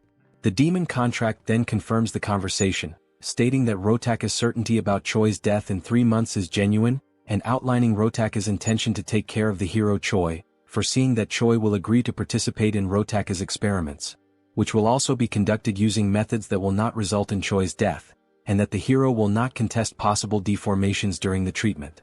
Also, if his intelligence or ego fades during this treatment. Choi realizes the commander's intentions, and Abelson is surprised by the presentation of the contract, asking Choi not to agree, since she will take responsibility for caring for him. Rotak then intervenes, calling Abelson arrogant, warning that dark mana and divine power are opposites, and that her healing power only worked until now because Choi still has a mostly human side. However, in the future he will become a complete demon, and that will completely nullify the effect of divine powers on him. Abelson and Choi are surprised by Rotaka's statement, and he, aiming for urgency in the contract signing, reminds them that 3 months is an optimistic estimate, urging Choi to decide quickly what he wants to do. The group then takes some time to reflect on the situation, and Rachel worries about what might happen to the hero, who apparently has a terminal illness, whose doctor capable of treating him demands that the hero give up his body to undergo psychopathic experiments. Choi explains that he is trying to buy some time before training the battalion, wondering if there is another way to get treatment without needing to be part of some kind of experiment. Rogers then questions why Choi doesn't try to seek an answer from Hemis. Choi is surprised by the suggestion, and the commander then replies that there is an unofficial ranking among the commanders, where Hemis is at the top of the hierarchy, while Rotak is at the bottom, and that she can easily exert some pressure and make the second commander yield on the conditions. The group then knocks on the door to return, requesting authorization, and Rotak promptly allows everyone to enter. Thus, Choi presents himself again, holding something covered by a cloth in his hand, asking permission and entering the room. Rotak then notices the artifact and asks what the hero is holding. Commander Rogers places the object on the table, revealing it to be a glowing purple orb, already known by everyone there, and then he begins to cast the spell to contact Hemis. Rotak becomes slightly startled and concerned by the presence of the communication orb, and it doesn't take long for Hemis to initiate contact, greeting Rotak and asking how he has been. Rotak, with a trembling voice, greets Hemis, highlighting how long it's been since they last saw each other. Hemis recalls that the last time they met was at one of the meetings with the Demon King, and Rotak, even more nervous, repeats and confirms that it is indeed true. Hemis then goes straight to the point, stating that she is there only to ask for a favor. In a threatening tone, she asks him to write a few things into the contract, starting with a demand that Rotak do his best to treat Choi. Secondly, that the hero will not suffer any harm. Rotak realizes the direction of the requests and is stunned, unable to argue. Hemis wastes no time and adds the third point, requesting that he include in the contract that nothing in Choi's body can be altered without permission, and that the hero must not die before the contract is finalized. Rotak becomes enraged with the list of changes to the contract, questioning why Hemis would care so much and why he should follow that for a human. Hemis, with a neutral expression, calmly calls Rotak's attention, and he straightens up in submission upon hearing Hemis recall the moment when she took him in and fed him after he had been abandoned by his people 350 years ago, that she also helped him win the commander selection tournament 200 years ago, and that she also saved him from being killed by humans 100 years ago. And with each reminder, Rotak's pride sank further. Hemis finishes by saying that, lastly, she ended up paying the price for having interceded for Rotak, and gives him the ultimatum. If he remembers all that, there is no other choice but to sign everything, leaving Rotak with no alternative but to obey. Sometime later, he expresses his anger, cursing the humans and Hemis, and then calls one of his subordinates to bring him a communication device, as he has something to do in retaliation for the humiliation he suffered. Time passes, and the next day Rotak receives Choi again in his laboratory, which he also uses as an office, and informs the hero that there is quite a lot to talk about. He decides to go straight to the point without much beating around the bush. Choi simply observes the seriousness in Rotak's gaze. But with a calm look, the scientist commander asks if Choi knows why demonic chi is altering his body. The question, combined with Rotaka's posture, surprises Choi, considering that this indicates that for him, something like that happening is perfectly fine. Confident that they are both aligned in the goal of preparing him, he feels free to respond to the question sincerely. And, as an answer, he says that the transformations in his body happen because it is an outrage for a human to use demonic chi. Rotak promptly declares that this answer is wrong. Then he explains that, just as Choi says, humans cannot handle demonic chi, and a normal human should explode and die as soon as demonic chi is imbued in their bodies. However, apparently fate, mixed with a bit of coincidence, made it possible for demonic chi to take root in Choi, thus becoming part of his body. And this allowed the evolution of the demonic Shin, to the point where it is causing alterations in Choi's body. It is remolding him not just physically but in his being as a whole, making him something more flexible for the demonic Shin, allowing it to root itself even deeper. Choi is surprised by the explanation and asks Rotak if there is any way to stop the changes that are happening in his body. And Rotak, once again being direct, responds that it is not possible to stop the transformation. However, he adds that Choi may be able to create a way to guide the direction the transformation is taking. And for that, Rotak is planning to transfer parts of a demon or a magical creature into Choi's body. The hero does not take the news very well, imagining how grotesque it would be to become part human and part demonic beast. Choi then asks if there is a possibility for him to say no to this idea, since all the substitution options seem bizarre. Rotak simply responds that if he does not accept the idea, the other option is to continue living like someone with a terminal illness until he dies. Furthermore, Rotak explains that there is nothing to worry about, as he intends to maintain the hero's appearance and his main organs intact, doing the transplant only with things that wouldn't be noticeable. Once the subject is closed and sometime later in the training arena, the commander and Choi gather for a noblesse demonstration. Rotak asks him to demonstrate the ability, and Choi promptly begins to focus, and it doesn't take long until the channeled energy displays a purple aura, signaling the start of the transformation. Rotak watches Choi's preparation attentively. He notices that the hero is producing an incredibly efficient output through the combined use of demonic chi and mana. Above all, he notices that Choi has obtained enough physical strength and mental sanity to overcome the result. He is surprised at how talented Choi is for achieving such an outcome. At the end of the noblesse preparation, Rotak quickly asks Choi to activate Promote, and it doesn't take long before the horns grow again on the hero's head. Rotak notes that this is the only major physical difference between Choi's noblesse and Promote characteristics.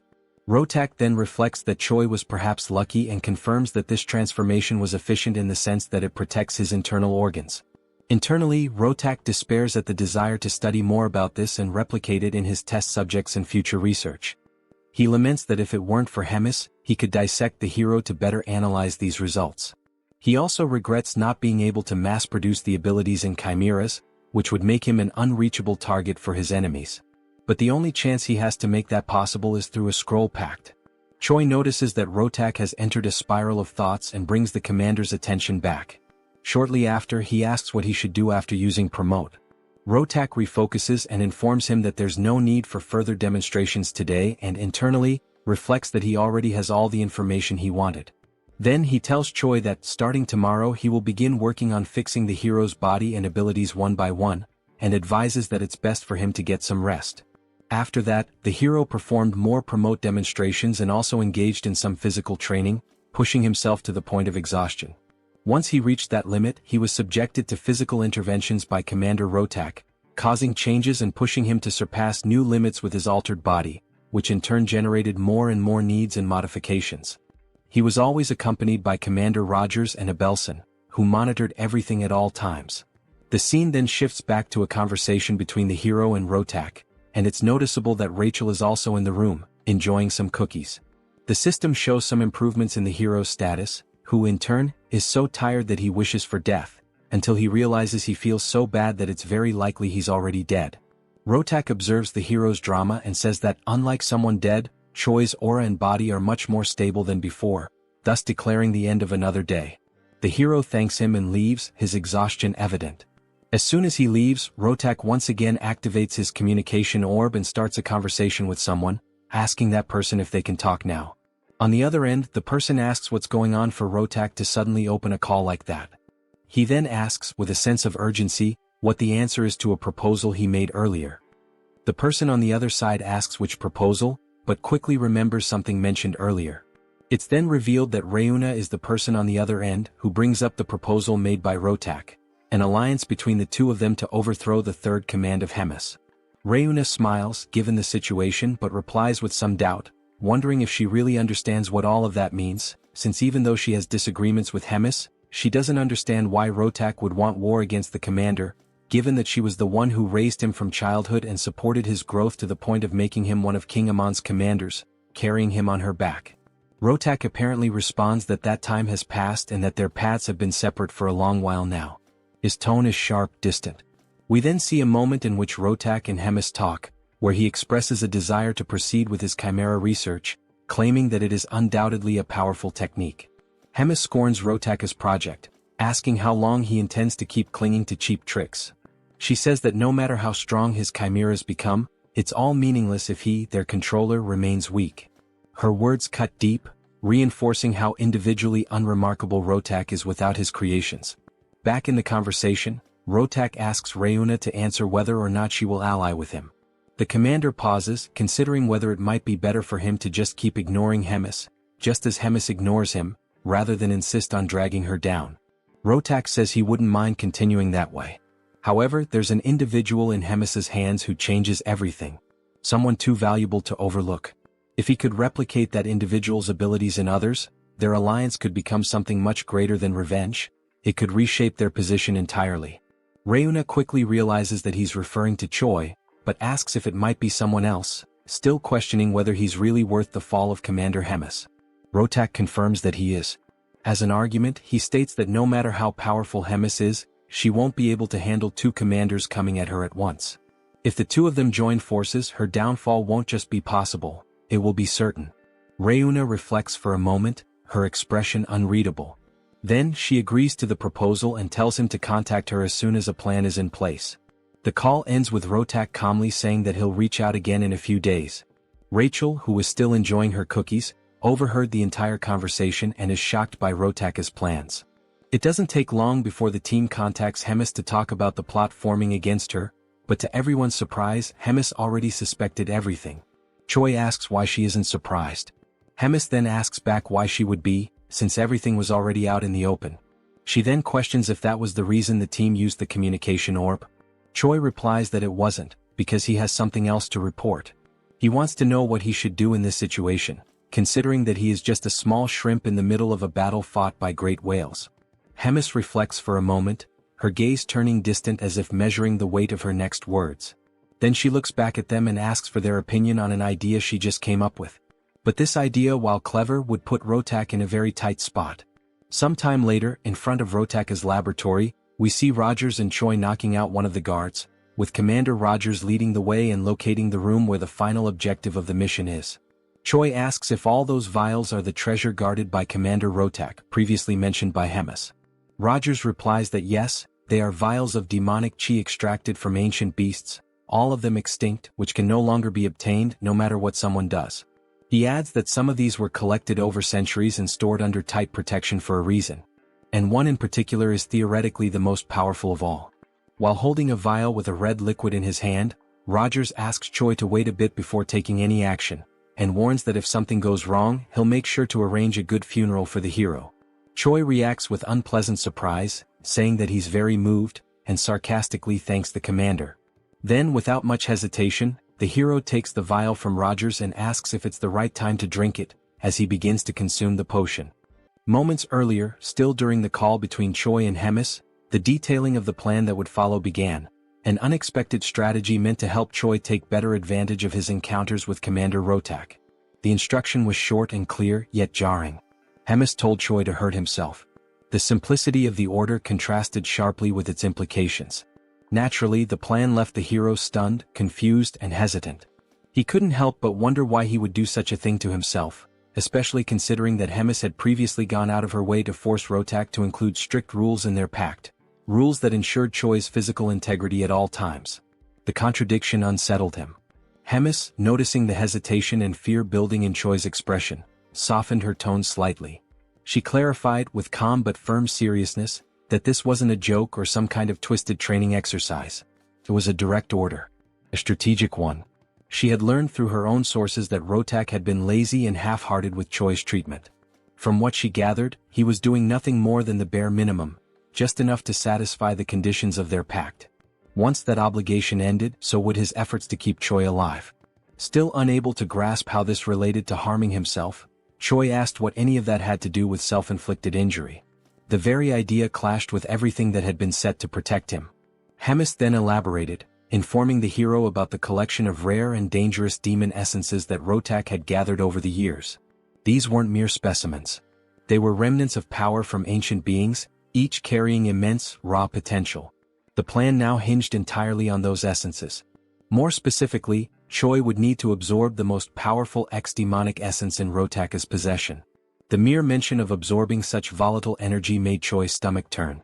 He voiced his concern, asking whether ingesting something like that wouldn't inevitably lead to death. It was a fair question, one Hemis had clearly anticipated. With the same composed authority, she reminded him of the Pact's power. Because of it, Rotak would be magically and contractually bound to do everything possible, and impossible, to keep Choi alive no matter what. That was the very leverage Hemis had counted on when she forced the terms. It was the safety net. No matter how dangerous the essence was, Rotak would be forced to use every last ounce of his knowledge and skill to save Choi from dying in the process. To calm the growing fear inside him, Hemis reassured Choi again, adding something more personal this time. She knew Rotaka's capabilities intimately. She didn't just know him, she had created him. Every facet of his medical prowess, every ounce of his talent, she was responsible for nurturing. If anyone knew what Rotak could do, it was her. She believed in this plan. The scene returned to the moment when Choi was reluctantly consuming the supposed potion. As the bitter liquid slid down his throat, Commander Reuters watched him closely, arms crossed, his expression unreadable. Rachel stood nearby, concerned, and asked if everything was all right. With a sigh and a grimace, Choi remarked that nothing unusual had happened, except for the awful taste, which he couldn't help but complain about. For a fleeting second, it seemed like things would go smoothly. But then everything changed. A wave of searing pain crashed through Choi's body. It was so sudden and overwhelming that his limbs locked, and the potion vial slipped from his fingers, shattering against the floor. His vision blurred. His breath caught.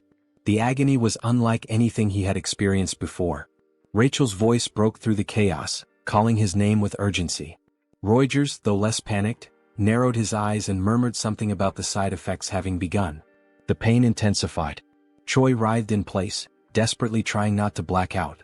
In a moment of delirious humor, he sarcastically berated Reuters, accusing him of withholding just how brutal the side effects would be, especially since he clearly knew what was in the potion.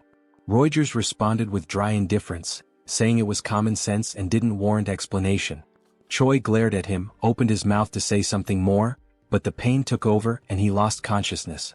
Sometime later, Choi woke up groggily lying in a bed. He immediately realized it wasn't any place he recognized. The air was sterile, the light cold. He sat up slowly, his muscles sore and weak. Just as he began scanning the room for clues, Rachel appeared, smiling softly. She told him that he was in Rotaka's office. The commander had personally tended to him for 4 consecutive days, using all sorts of questionable but effective methods to keep him alive. Rachel's words were comforting, but her expression hinted at unease. Finally, she asked how Choi was feeling, but before he could answer, the door opened. Rems entered the room with theatrical flair, declaring how long it had been since they last saw each other. Behind her, Reuters and Rotak followed quietly. Rems approached Choi with a pleased smile, commenting that his power had grown noticeably. She noted that he was stronger than she'd imagined he'd become. Choi tried to deflect the praise, modestly insisting that he wasn't that strong, but she ignored him completely. Without warning, she placed her hand on his shoulder and chanted a spell. Choi's right arm turned pitch black. Pain surged through him. Whatever magic she had cast was aimed at destroying his limb entirely. And once again Choi was left stunned, unsure of why or what would come next. Rotak then explains that the demonic essence of the beast Choi ingested is slowly but surely establishing itself within his body. The beast in question was once feared throughout the demonic realms, an entity known for its near-complete invulnerability, a creature considered by many to be indestructible. Now, that same property was beginning to manifest within Choi's body, granting him the terrifying durability of that ancient being. His cells, muscles, and internal structure were starting to reflect the changes brought by the ex-demonic infusion. However, even with such a remarkable result, one fact remained unaltered. The testing process had been excruciating. What Choi endured to reach this state was nothing short of brutal. The pain had been relentless. The transformation violent. His body had teetered between survival and collapse, and it had taken all of Rotaka's knowledge, along with the pack's forced intervention, to keep the hero alive through the ordeal. Still, the results were undeniable. Standing nearby, Rems took it all in. With a faint smile and an arched brow, she admitted she felt a hint of jealousy, though her tone was half playful, half serious. She questioned aloud whether this entire plan had been intentionally kept from her. Perhaps as some personal project Rotak didn't want interfered with. Rotak, for his part, didn't dignify the accusation with a real answer. He merely brushed it aside, stating curtly that the hero's treatment was complete. Then, without any visible emotion, he asked whether it was time to destroy the pact. Rems gave no resistance. She calmly began the destruction ritual, acknowledging that the pact's purpose, to ensure the completion of Choi's treatment, had now been fulfilled. As the last glyph of the contract faded into magical dust, the pact dissolved entirely. The invisible leash that had bound Rotak to his obligations was gone. With nothing holding him back, Rotak didn't waste a moment. He turned to Rems and, in a voice laced with bitterness, made it clear he hadn't forgotten her interference. In a tone more threatening than professional, he promised she would regret everything. His eyes, cold and unblinking, burned with silent fury. Rems, unfazed, merely smiled. Her voice carried a touch of amusement as she questioned if she truly would be the one to regret anything. Her answer was cryptic, a layered warning rather than a rebuttal. She suggested that regardless of how things unfolded, perhaps regret would fall on someone else entirely, and that in the end she would be waiting eagerly to see how Rotaka's threat unraveled. The scene shifted to the training grounds, where Choi and Ryodrun stood amid the dust and sweat of daily drills. The sun hung high in the sky as their sparring session intensified. From the very first strike, Ryodrun noticed a difference. Choi's posture, his timing, the pressure behind each attack, it had all improved. The young hero had indeed become stronger. Choi launched a fierce punch, one that Ryodrun blocked with minimal effort. But the hero didn't stop there. He pressed on with a series of rapid strikes, chaining his movements together with surprising precision. Ryodrun watched carefully, analyzing each blow, studying the trajectory of Choi's fists, the positioning of his feet, the way he adjusted his breathing to manage exertion. There was real progress here. And then, a breakthrough, Choi landed a solid punch to his mentor's abdomen. Ryodrun didn't even try to block it. He took the blow, let it connect. The smile that flickered on Choi's face afterward said everything. For the first time, he had struck his teacher cleanly. All his pain and effort were beginning to bear fruit. But the celebration was short-lived. In a sudden motion, Ryodrun brought his massive elbow down on Choi's head, knocking him flat onto the dirt with a dull thud. The world spun for a moment. Choi lay there dazed, his skull pounding, once again reminded that there were levels to power, and he still had a long way to go. Lying on his back, he reflected on what everyone had been saying. That he had grown. That he had improved. And yet, here he was, laid out once again by Ryodrun's sheer strength. He sighed. Maybe progress wasn't enough. Ryodrun, ever the calm and supportive mentor, knelt beside him. He said that there was no need for discouragement. Choi was unlike anyone he'd ever trained. His rate of improvement was staggering. He didn't seem to have any plateaus in his development, just an unrelenting climb. His body hadn't fully adjusted yet, but once it did, the results would be extraordinary. Choi, still skeptical, rose to his feet. He muttered that he didn't believe it. He remembered how he'd barely survived the last real fight, and that was only because others had stepped in to help. Ryodrun said nothing at first, just smiled at his student's humility. At the end of the session, he extended a hand and pulled Choi back up again. With a reassuring nod, he told him not to be so impatient. The real test would come, and when it did, Choi would be ready. Encouraged by that vote of confidence, Choi promised with quiet determination that he would prove his worth. Meanwhile, back in Rotaka's domain, the atmosphere shifted. Soldiers moved with urgency, preparing for something serious. Weapons were handed out, orders were issued. In another room, cages were being locked, each one containing a chimera ready for deployment. The air was tense. In his office, Rotak received confirmation. Everything was prepared. Without hesitation, he rose.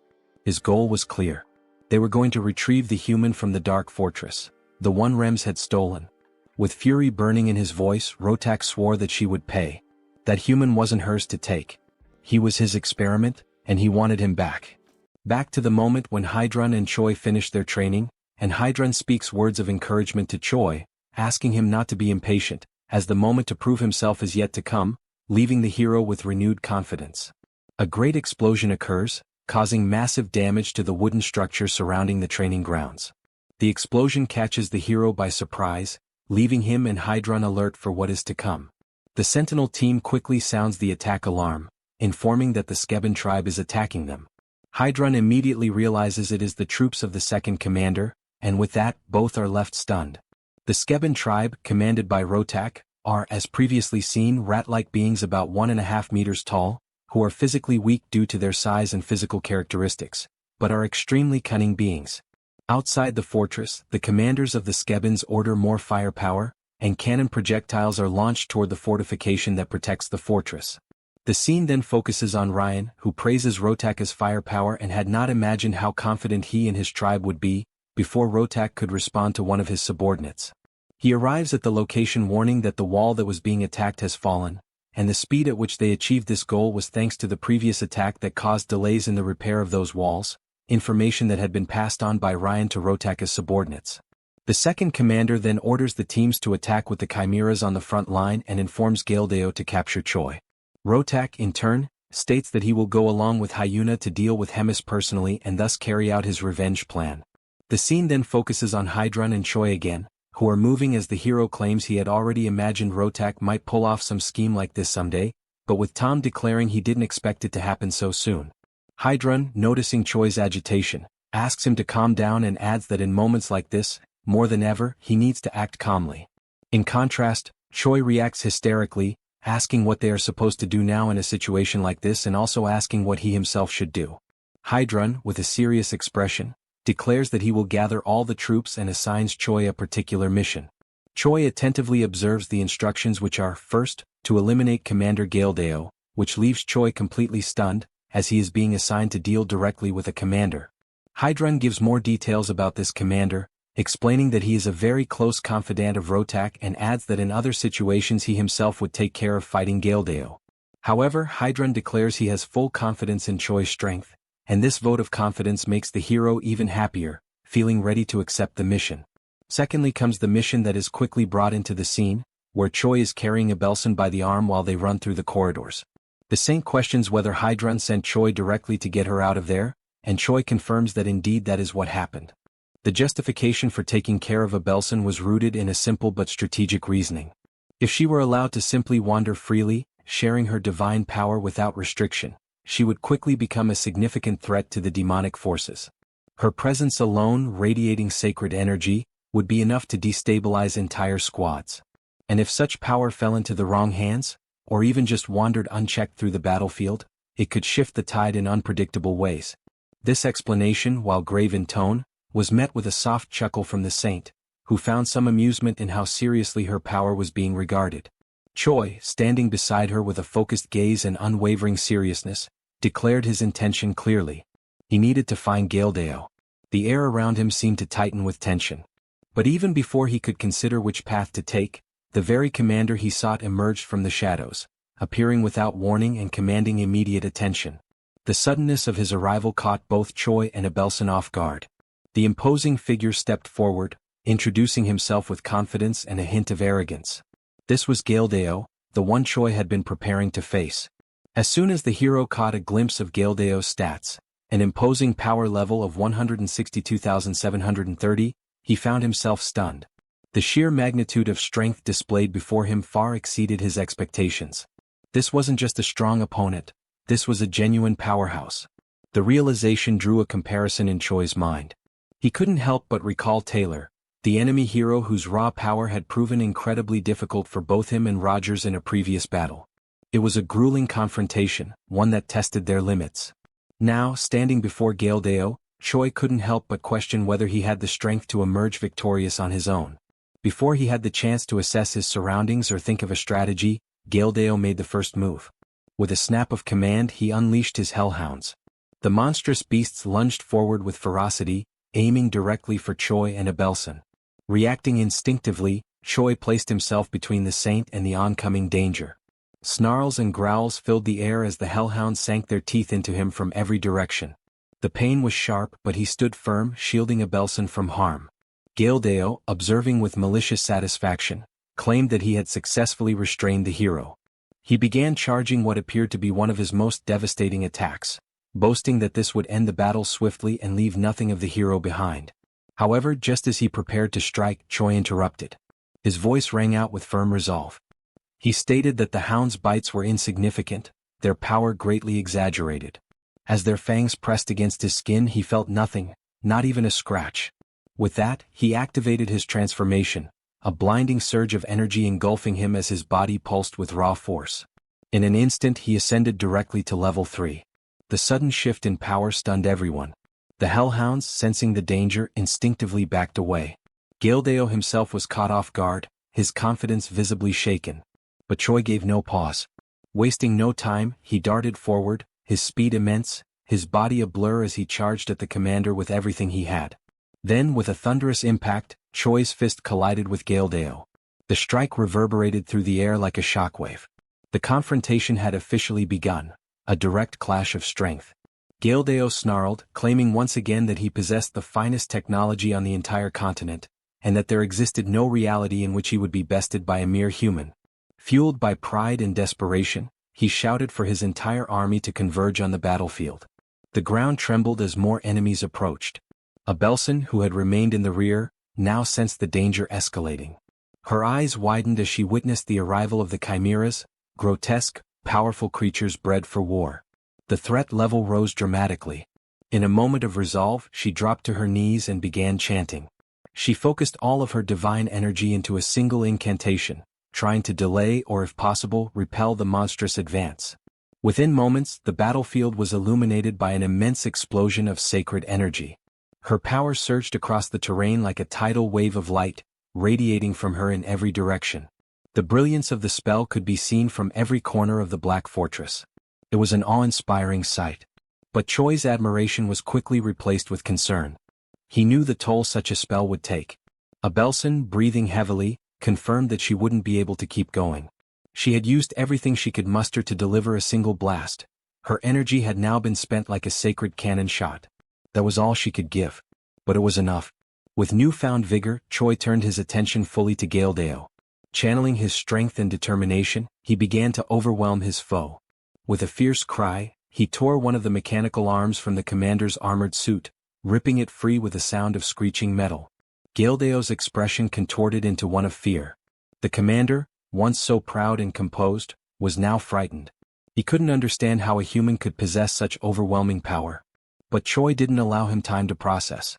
Without hesitation, the hero surged forward once more, gathering all his strength into a single devastating blow aimed directly at the buoy that protected Gildeo's head. The punch landed with tremendous force. Metal cracked and shattered. The buoy split apart entirely, and the impact transferred directly into the commander's body, sending a tremor through him. It was a finishing blow, one that left no room for recovery. With that, the enemy is finally defeated, falling to the ground with a dull impact that echoed through the battlefield, and Choi finds himself unexpectedly disappointed with his rival's overall performance.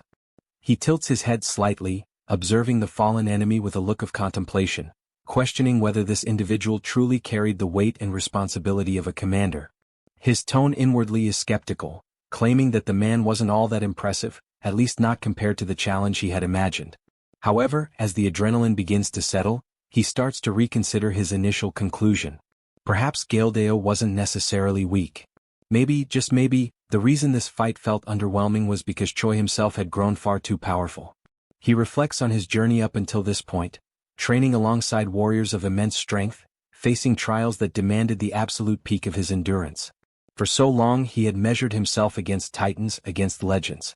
And perhaps, being among such overwhelming figures had created a distorted image of himself in his own mind, making him feel small when in truth, he had evolved beyond what he once imagined possible.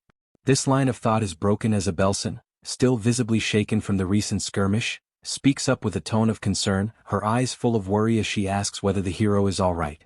Choi then turns his attention toward her, his expression softening. He answers calmly that he feels fine, still cloaked in the glowing aura of his transformation, Just as he begins to relax, the hero catches a subtle shift. Something about Abelson's posture, or perhaps her aura, catches his attention and fills him with unease. His brows furrow slightly, but before he can dwell on it, the scene transitions, cutting away to another battlefield, a different clash entirely. Now we find Hemis standing tall and firm in her own confrontation. Her eyes are locked forward, facing not one but two enemies. Before her stand Rotak and Hyuna, both exuding menace and confidence. The second commander, with a twisted smirk, asks whether Hemis is ready to face her end.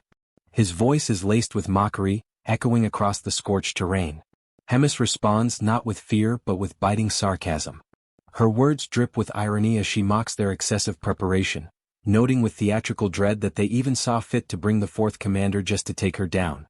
The absurdity of it almost amuses her, and she scoffs at what she calls cowardice taken to an entirely new level. But Rotak remains unfazed, dismissing her words with cold indifference. He makes it clear that he doesn't care what Hemis calls him, coward, weakling, dishonorable, it makes no difference. What matters is the result. And for him there is only one conclusion to this battle: her destruction. Not only that, but surpassing her as a warrior and burying her legacy in the ruins of this battlefield. With unwavering resolve, Rotak steps forward, his presence growing more intense, and prepares himself for the clash that is about to begin. Rotak then turns to Hyuna and asks if she is fully prepared and truly ready to begin the decisive battle that will at last bring an end to Hemis's reign. Hyuna reacts to his question with a sinister, almost mocking smile and a sharp, scornful gaze, as if she cannot fathom how naive and foolish Rotak has been all this time. She tilts her head slightly, her eyes glinting with mischief. And then, dripping with heavy sarcasm, she slowly and deliberately responds that she won't be able to join in because, all of a sudden, she felt an overwhelming, uncontrollable hunger deep in her core. She repeats this ironically several times, emphasizing the absurdity of her excuse, which only leaves Rotak utterly baffled and thrown off balance. Rotak, unable to contain his irritation, demands to know exactly what kind of nonsense and ridiculous excuses Hyuna is babbling about at such a critical moment. But Hyuna remains calm and composed, lightly waving her hand as she casually replies that Rotak and Hemis can go ahead and have all the fun and excitement on their own. She declares that she will be heading home instead to prepare and savor a delicious bowl of steaming hot ramen, almost as if nothing important were happening at all. Before finally turning to leave, Hyuna dramatically points her finger at Hemis and states that she has one final thing to announce before she makes her exit. It is then revealed that from the very moment Rotak first reached out to Hyuna with his plan, she had already secretly decided to betray the Demon King's army and side with Hemis instead, merely pretending and acting as if she were joining Rotaka's orchestrated attack. In exchange for taking Hemis's side, Hyuna asked for one favor in return: that all the endless disputes and conflicts between her and Hemis come to a final conclusion. With that agreement in place, Hyuna bids a rather casual and carefree farewell and walks away, leaving Hemis to focus entirely on Rotak. As Hemis turns her full attention to Rotak, she mocks him mercilessly, sarcastically asking if perhaps he has been abandoned and left behind by his strongest and most trusted ally, which stings Rotak deeply and fills him with rage. At that moment, Rotak finally begins to understand what had been obvious from the very start and demands that Hemis confirm the truth directly, whether she and Hyuna had truly conspired together to deceive and betray him. Hemis, calm and serene, gently affirms that Rotaka's guess is indeed correct. Hyuna had switched sides the very instant she learned of Rotaka's true plan, and because of this betrayal, Hemis had known every intricate detail of his schemes from the start. At last, Hemis, wearing a more peaceful expression on her face, decides to ask Rotak if even after everything that has happened, he still insists on moving forward with his foolish plan. Despite the shocking situation and betrayal, Rotak, seething with anger at what he perceives as Hemis's pity and condescension, activates a strange, hidden device embedded deep in his chest. While doing so, he fiercely declares that nothing else matters anymore and that he will finish this no matter the cost. By activating the device, he begins to generate a strange, complex technological armor that wraps and twists tightly around his arm, emitting a dark, ominous crimson energy that fully envelopes him and finalizes his transformation. Now fully armored and brimming with murderous intent, Rotak stands prepared for battle, clearly determined to demonstrate in the most brutal way possible everything he has learned and all the skills and experience he has gathered through the hundreds of years he spent living and training in Hemis's shadow, always yearning to surpass her. Meanwhile, back with Choi, it is revealed that the moment he noticed a figure was actually the moment Hyuna approached him, leaving him shocked and completely caught off guard to see her there. Hyuna calmly explains that she was merely passing by and happened to become concerned that Choi might get caught up and hurt in all the surrounding chaos. However, she quickly adds that she is relieved to see that he has obviously become much stronger, admitting that she worried for nothing and had overthought the situation. This unexpected revelation leaves Choi utterly puzzled and speechless, since she had originally been his enemy. Yet here she stands now, completely calm, asking casual questions and even showing genuine concern for his well-being. Choi then decides to ask directly if she wasn't supposed to be preparing to fight on the battlefield. Hyuna answers without hesitation that she was sent by Hemis under strict orders to stay out of any combat or direct confrontation, so she decided to simply watch from a safe distance instead. Realizing that Hyuna was faithfully following Hemis's instructions, Choi then decides to ask who she believes will emerge victorious in this critical fight. Hyuna, looking thoughtful, declares that she is truly impressed by how well-prepared and determined Rotak is for this battle. However, she calmly adds that she knows with complete certainty that Hemis is infinitely superior to any power or strategy Rotak could have possibly brought with him into the fight. As the battle ignites, several blazing energy spheres are launched directly toward Hemis, who merely stands still, patiently waiting in total composure as all of Rotak's attacks hurtle toward her. Seeing Hemis's unwavering, passive stance, Rotak grows increasingly frustrated and loudly questions why she refuses to retaliate, demanding that she take this seriously and treat it as a true fight. He reminds her that he, too, is one of the proud commanders of the Demon King's army and, beyond that, the leader of an entire tribe of his people who are depending on him. Realizing that Hemis's unwavering stance would not change no matter what he said or did, Rotak decided to channel every last drop of his energy to the absolute limit, gathering all the strength he had accumulated through countless years of struggle and pain to strike at his opponent with everything he had left. Hemis, still calm and composed as if nothing in the world could shake her, questioned out loud why she should even bother to counterattack or treat this as a real battle. In her mind, it was pointless, since regardless of any effort Rotak might make, she already knew with absolute certainty and unshakable confidence that she would ultimately emerge as the sole and undeniable victor. Without any further words or hesitation, Hemis unleashed a tremendous, blinding surge of energy that roared forward like a raging storm, crashing directly toward Rotak. At the same moment, she hurled harsh words in his face, mercilessly reminding him that he had been betrayed by Hyuna, the very ally he had trusted so deeply and counted on to stand beside him in this final confrontation. Moreover, the powerful weapon he had spent so many long years carefully developing, refining, and relying upon was now completely useless, rendered worthless in an instant, as Hemis's precise attack had been aimed straight at Rotak's most critical equipment, completely destroying it beyond repair. Hemis, her voice echoing with both authority and pity, asked him once again whether even after all this crushing defeat and betrayal, he still intended to continue fighting this hopeless battle. Rotak, with very few choices remaining and no clear path forward, simply confirmed everything Hemis had just said, openly acknowledging that he had been betrayed and admitting that her words were true. But even so, with a burning fire still flickering in his eyes, he fiercely declared that he would not retreat under any circumstances, no matter how impossible victory seemed. Determined, he then activated his promote ability to channel and amplify his remaining power, charging yet another of his desperate final strikes. He fired a series of enormous radiant energy spheres at Hemis using his cannon, launching what could only be described as a truly devastating attack, meant to end everything in one final desperate act. However, Hemis simply denied the entire offensive with a single effortless shield, as if swatting away a mere insect. From Rotak's perspective, the entire wave of his energy seemed to be completely absorbed, leaving him in shocked disbelief. He briefly grew excited, a tiny flicker of hope sparking in his heart, wondering if perhaps even Hemis could not withstand such overwhelming power. But Hemis then responded with an almost amused tone that it had indeed been a good move, an attack worth acknowledging. Suddenly, a deep purple aura began to spread like a dark mist over Rotak's energy blasts, and it didn't take long before Hemis's own energy completely overwhelmed and crushed Rotak's offensive, erasing all traces of it from the battlefield. She then appeared before him, standing tall and victorious, and stated with unwavering certainty that Rotak had indeed changed dramatically compared to the weaker, lost version of himself she once knew. She even admitted that he had genuinely improved and grown stronger over the years. Nevertheless, Hemis firmly announced that it was now her turn to strike, and there would be no mercy. With a chilling grace, she slowly licked one of her fingers, her eyes locked on Rotak, and then pointed it directly at him, activating her formidable ability. Countless black claws suddenly materialized and surged forward like a pack of ravenous beasts, advancing rapidly toward Rotak with lethal intent.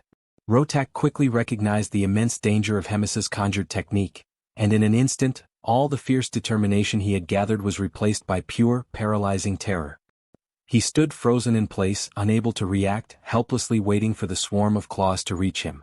It didn't take long before he was completely caught, wrapped up and immobilized by the relentless claws. The assault quickly intensified, growing ever more savage and merciless. With overwhelming ferocity, Rotaka's limbs were torn and separated from his body, leaving only the trembling, weakened torso of someone who had come so determined to eradicate Hemis and her people. Knowing his end had finally arrived, Rotak decided to use the last remaining moments of his life to ask something of the woman who had once been his beloved mentor. As Hemis slowly approached his broken figure, she questioned whether he was about to beg her for some form of mercy, her voice carrying a distant, cold sadness. Rotak then asked, with his last flickering strength, whether she still saw him as weak, useless, and pathetic, recalling his entire painful journey. He remembered vividly how he had once declared he would become as strong as Hemis and rise to be a true leader, a leader who would stand equal to or above all others. Yet, his path had been completely shattered and derailed by the torment of being scorned and rejected by Hemis, turning his only goal into a desperate mission to surpass her and make her pay for all the humiliation and pain. Hemis paused in heavy silence to reflect deeply on his words. Instead of giving him a direct answer, she remarked that time is cruel and unrelenting, lamenting how certain things seem as though they will last forever. But as time inevitably moves forward, people change, making choices and taking actions they later come to regret. Despite it all, she expressed her sincere gratitude to Rotak for, in the end, being able to find and enjoy at least something meaningful in his journey over the many long years, and for the destiny that his actions had helped shape. These final, heartfelt words drew a faint, peaceful smile from Rotaka's face, and at last he collapsed, his eyes closing for the final time, as Hemis softly wished that he may now rest in peace. The scene slowly transitions to the crumbling remains of the Black Fortress. Once a formidable stronghold, the structure now teeters on the edge of collapse. Its towering walls are scarred with deep cracks, and dust drifts from the ceilings with every minor tremor. The air is heavy, stale with age and decay. In the heart of this battered ruin, a tense meeting unfolds between Hemis, Choi, and Riedrun. The topic at hand is the inevitable. The fortress can no longer serve as their base of operations. Then comes the announcement, sharp and unexpected. Hemis informs them that they are preparing to relocate. The news lands like a thunderclap, catching the others off guard and momentarily silencing the room. Hemis, ever composed, elaborates on her decision. She states firmly that no matter how many repairs are attempted, no matter the effort poured into rebuilding, the fortress will remain fundamentally broken. Its integrity, both physical and symbolic, has been compromised beyond saving. Riedrun and Choi listen intently. Though neither openly argues with her reasoning, it's evident from their expressions and posture that accepting this truth does not come easily. Breaking the silence, Riedrun asks where they will go, what destination awaits the entire Third Command. He frames it as a logistical question, but beneath it lies concern for their future and safety. Without hesitation, Hemis answers. The Third Command is to be moved to the 8th Division. Their new home will be Fort Gadrick. The declaration lands heavily. Riedrun begins to object, perhaps to voice doubts or propose alternatives, but Hemis immediately shuts him down. Her tone is sharp but resolute. Her mind is already made up. She orders him to write a letter demanding the evacuation of the current commander of Fort Gadrick, making it clear the fort will now belong to them. With no room left for discussion, Choi and Riedrun exit the chamber. As they walk through the deteriorating corridors of the fortress, Riedrun falls into uneasy silence. In his mind, questions swirl. Of all the divisions, of all the fortresses available, why had she chosen the 8th? What could possibly be going through Hemis's mind? Noticing his companion's troubled expression, Choi finally speaks. He asks what it is about the 8th Division that's causing such worry. Riedrun responds after a pause. He explains that Fort Gadrick isn't just any fortress, it is the one closest to the forward outposts maintained by the human forces. In short, it is the closest thing they have to a frontline base. A dangerous, volatile position. Choi's face hardens as the implication sinks in. It's a deadly place to be stationed. And yet, he reasons, if the fort has survived this long under such pressure, then surely the one commanding it must be highly capable. Riedrun disagrees, shaking his head. He reminds Choi of Fort Hemron. The reference seems to confuse him, which visibly irritates Riedrun. That's where they first met, he says with a touch of frustration. He recalls the fierce battle that forced the command to retreat, an unforgettable moment of loss and tension. He goes on to remind Choi that Grat had been the commander of that division during those days. Choi then asks how they managed to deal with Hemis's wrath in the aftermath of the defeat. Riedrun answers soberly. Amid the chaos, Grat had somehow managed to protect Fort Gadrick, his personal base of operations. Choi gives a brief nod, commenting that Grat must be someone who knows how to protect what's his. But Riedrun doesn't agree outright. Instead he responds carefully. Perhaps Grat truly defended it with skill, or perhaps he resorted to some other method. It's impossible to say for certain. The scene shifts to Fort Gadrick itself. Grat, seated in a dimly lit office, finishes reading Riedrun's letter. The veins on his temple twitch as his hand curls into a fist. Without warning, he slams it onto the table with a loud crack, shouting Riedrun's name in fury. The arrogance of the message enrages him. The order is clear. He is to evacuate the fort so that it can be claimed by Hemis's third command. The insult stings. He mutters bitterly under his breath, calling Hemis an old witch, and questioning what her true intentions could possibly be. Despite his outrage, Grat knows there is no escaping this order. Still, something in his expression suggests he is not finished. He stalls briefly, then reaches toward a communication orb nearby. With practiced hands he activates it, initiating a magical connection. Once it stabilizes, he announces himself. Grat, commander of the 8th Division under the Demon King's army. A voice on the other end responds with dry amusement, remarking how long it's been since Grat last reached out, and asking what he wants this time. Grat doesn't waste time. He states plainly that he has a proposal, an urgent and significant one. The narrative now cuts to the Holy Capital, where a conversation unfolds in shadowed halls. One of the Pope's subordinates speaks, visibly disheartened. He laments the failures of Jeffin and Andrew, his voice low with regret. He confesses that he had genuinely believed Andrew would emerge victorious. He then wonders aloud, was it Choi again? Was he the one who turned the tide? The man with the monocle confirms it without hesitation. He adds that Choi's progress is unlike anything they've ever seen. His power is rising far too quickly. It's a pattern that's now beginning to alarm the Pope himself. The advisor then suggests perhaps it would be wiser to deal with Choi later, to shift their focus for now toward resolving the situation with the Drajan Empire. After all, he says, despite everything, Choi is just one man. But the Pope rejects that reasoning. If Choi were merely a regular citizen, then perhaps yes, he could be ignored. But he is not. He is a hero. And that changes everything. The Pope then scolds the monocled man for brushing things aside so easily. He accuses him of failing to grasp the true nature of what a hero is, and more importantly what a hero can become. Such a decision would be incredibly dangerous and entirely indefensible, especially coming from someone in a position of such authority. The weight of such recklessness could ripple across kingdoms. The Pope, solemn and commanding, stresses the urgency of neutralizing this threat before it spreads, before it digs deep into the heart of the sacred capital itself and poisons everything from within. Turning to his aide, he asks in a quiet but heavy tone whether there has been any further communication from the spy embedded within enemy lines.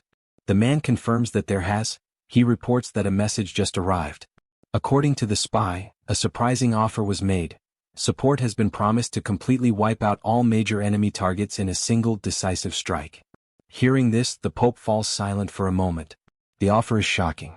Completely unforeseen. Such a bold proposal leaves him visibly stunned. He narrows his gaze and, in a hushed voice, wonders aloud how the spy could even hope to carry out such a sweeping, ambitious mission. The man elaborates further. The 3rd Command is preparing to relocate. Their new destination is Fort Gadrick. The intention is clear. They seek to claim the fortress as their own and establish it as a new operational base. The suggestion is that something much larger may be unfolding there, some plan already in motion. As the room grows tenser, the Pope raises another question. If this proposal had already existed, why was it not brought up sooner? The response from the advisor is direct but uneasy. Grat had attached conditions so severe that they seemed impossible to fulfill. 10,000 sacrificial offerings. The strategic recall of support posts scattered across multiple fronts. And a non-aggression pact spanning 5 years. The monocled man hesitates as he says it, his voice tinged with disbelief. The demands, in both number and scope, are immense. perhaps even unreasonable. The Pope considers this. Then, calmly but with precision, he asks what Grat's true motives might be. Why place such a steep price on this deal? The advisor takes a breath and then answers. He's heard whispers that the second command seat has been vacated, the result of internal strife, specifically tied to Hemis's elimination of Rotak. With such a power vacuum, Grat might see a chance to ascend, to claim that seat for himself. And to do so, he may be attempting to manipulate the fragile balance between Hemis and the Demon King. The Pope ponders this out loud. 10,000 sacrifices, and perhaps more than just bodies, maybe land as well. A territorial gain masked beneath political strategy. But the monocled advisor responds carefully. It's not the land that's troubling, he says, it's the staggering demand for sacrifices. That level of loss could shake even the strongest foundations of the empire. The Pope then wonders aloud, why is Grat, of all people, seeking so many resources and services from within the empire's reach? Before another answer can come, the Pope rises slightly from his seat and delivers his verdict. With a voice of finality, he commands that the agreement be accepted. His conviction takes the advisor by surprise. The firmness in the Pope's decision is unshakable. The Pope begins to explain his reasoning. This might be the only opportunity they'll ever have to crush every looming threat in one bold stroke. To sever the heads of every rival in a single campaign. Even more crucially, this arrangement could elevate their spy into a vital, strategic position within the very core of the Demon King's army. And that, above all else, is an advantage they cannot afford to lose. No matter the cost. Be it 10,000, 100,000, or even 1,000,000 sacrifices. However, the Pope warns, such a scale demands meticulous planning. Every step must be executed flawlessly. The margin for error is now non-existent. No further failures will be tolerated. With that, the Pope issues his final order. Summon the legendary warriors of every region. The time has come. Every blade, every spell, every oath must be prepared, for the final battle is about to begin. Sometime later, within the shadowed walls of Gadrick Fort, Grat welcomed the arriving members of the Third Command. His face wore a smile, but it was clearly forced. His exaggerated enthusiasm poorly disguised the tension lingering beneath. He appeared to agree with their mission, to vacate Gadrick Fort as ordered by Hemis. On the surface he was cooperative. But it didn't take long for the cracks to show. Barely a few words in, Grat's tone shifted. Something wasn't right. His eyes narrowed and a hint of concern bled through his voice. Riadrun, sharp as ever, cut straight to the point. He demanded to know what kind of issue Grat was referring to. Grat then launched into a detailed explanation. According to him, the nearest human army had been behaving oddly. Their troops had been shifting in strange patterns, and massive quantities of supplies were being relocated. From that movement alone, Grat deduced something dangerous. They were likely preparing a full-scale siege on the fortress. It wasn't a guess. It was a calculated warning. Riadrun, concerned but focused, immediately asked what countermeasure had been planned. With a grim look, Grat laid out his strategy. He was preparing a segmented wave offensive, designed to strike preemptively before the enemy could tighten their hold. But to execute it properly, he needed support, solid reinforcements to hold the line until Hemis's main force could arrive. According to Grat, the 8th Division had been suffering from ongoing complications, minor setbacks here and there, that left them undermanned and overstretched. They were in no shape to hold out on their own. Riadrun gave his word. The 3rd Command would provide the necessary backup. Then he asked if the rest of their team would also participate in the counterattack. Grat hesitated for a moment, then shook his head. He claimed their presence might slow things down. Their involvement, he argued, could be more of a liability than an advantage. With an urgent tone, he volunteered to assign roles himself and made it clear. Everyone was to get some rest and prepare for the operation ahead. Later that evening, in the quiet of their quarters, Choi and Rachel sat in conversation, tension still thick in the air. Choi, clearly conflicted, turned to Rachel once more with the same question he'd asked before. What did she really believe it meant to be a hero? Rachel immediately sensed where this was going. She braced herself, knowing full well that Choi's mind was already spiraling into another round of reflection. He spoke slowly at first, then with growing emotion. He was a hero, but he was fighting humans. And that truth was tearing him apart inside. Rachel's response was calm, even a little distant. She said there wasn't much they could do, it was just how the situation had turned out. But Choi wasn't satisfied. He was taken aback by her resignation. Rachel, who used to speak endlessly about heroism, duty, and righteousness, now seemed strangely indifferent. When had that changed? Rachel simply smiled and asked when, exactly, had she ever said those things? Choi didn't hesitate. He recalled how she had once promised to guide him to defeat the Demon King and protect humanity. But something had shifted inside him recently. Choi admitted he'd started to see things differently. A hero shouldn't exist solely for humans. And more than that, heroes didn't always follow the right path. Sometimes they chose wrong. At that moment, Abelson spoke up, breaking his silence. He said he'd once read that heroes existed to fulfill the will of all. Choi blinked, confused. What did that even mean? Abelson elaborated. He'd seen ancient writings that claimed heroes were born to secure the happiness of the absolute majority. That was their true calling. Those words triggered a buried memory. Choi's commander had once told him something similar, that in his eyes, Choi was already a hero. It made him question what majority truly meant. Did it include non-humans too? The saint nodded. She said it likely did. Humans, she explained, often believed their happiness represented the happiness of the world. But maybe that wasn't true. Maybe human joy didn't equal universal peace. Choi's brow furrowed. Were heroes supposed to be responsible for the happiness of every intelligent life form? The saint didn't flinch. She said that might be exactly the case. And maybe that's why Choi was different, why he was a hybrid hero. That answer left him silent, his thoughts consumed by the gravity of that role, what it meant to protect the happiness of the absolute majority. At dawn, the assignments were finally handed down. Riedrun would operate solo, an independent unit. Roiger, meanwhile, would lead the observation team. According to intel gathered by the analysis division, he was tasked with triggering a direct engagement once the enemy was detected. His unit would engage immediately upon visual contact. The 8th Division had their role as well. They were to intervene at the end of Riedrun's skirmish, acting as support during the fallout. As for the trio, Choi, Abelson, and Bobo, they were stationed in the rear guard. Their duty was to defend the fortress's stockpiles and resources. Following instructions, the trio moved into what appeared to be a mess hall. It was a modest section of the 8th Division's domain, repurposed for quiet waiting. There, surrounded by crates, benches, and distant clatter, they awaited the moment the real battle would begin. Choi didn't wait long before voicing his discontent with the orders they had been given. There was something wrong, he could feel it in his gut. Something about the plan, the placements, it didn't sit right with him. Rachel, catching the seriousness in his tone, leaned in and asked what kind of bad feeling he was talking about. Choi paused. His eyes scanned the room as his thoughts raced. Then it clicked, he had noticed something strange about the group formations. When he compared them to the original setup that Rems had authorized, it became clear. Everyone had been split apart and sent in directions completely opposite from their intended formation. Rachel tilted her head, trying to wrap her head around the logic. Her face contorted with confusion, her usual confidence momentarily lost. She mumbled something, half thinking aloud, trying to figure out what it meant for them all to be positioned on opposite ends. But her puzzled expression said it all, she didn't get it. That's when Abelson stepped in, her voice calm but heavy with implication. She explained that Riedrun had been dispatched to a dangerously hostile region. Roiger, though not far behind in terms of risk, was placed in charge of the observation team, putting him right in harm's way. And yet, the three of them, Choi, Rachel, and Abelson, were stationed somewhere completely secure, far from danger.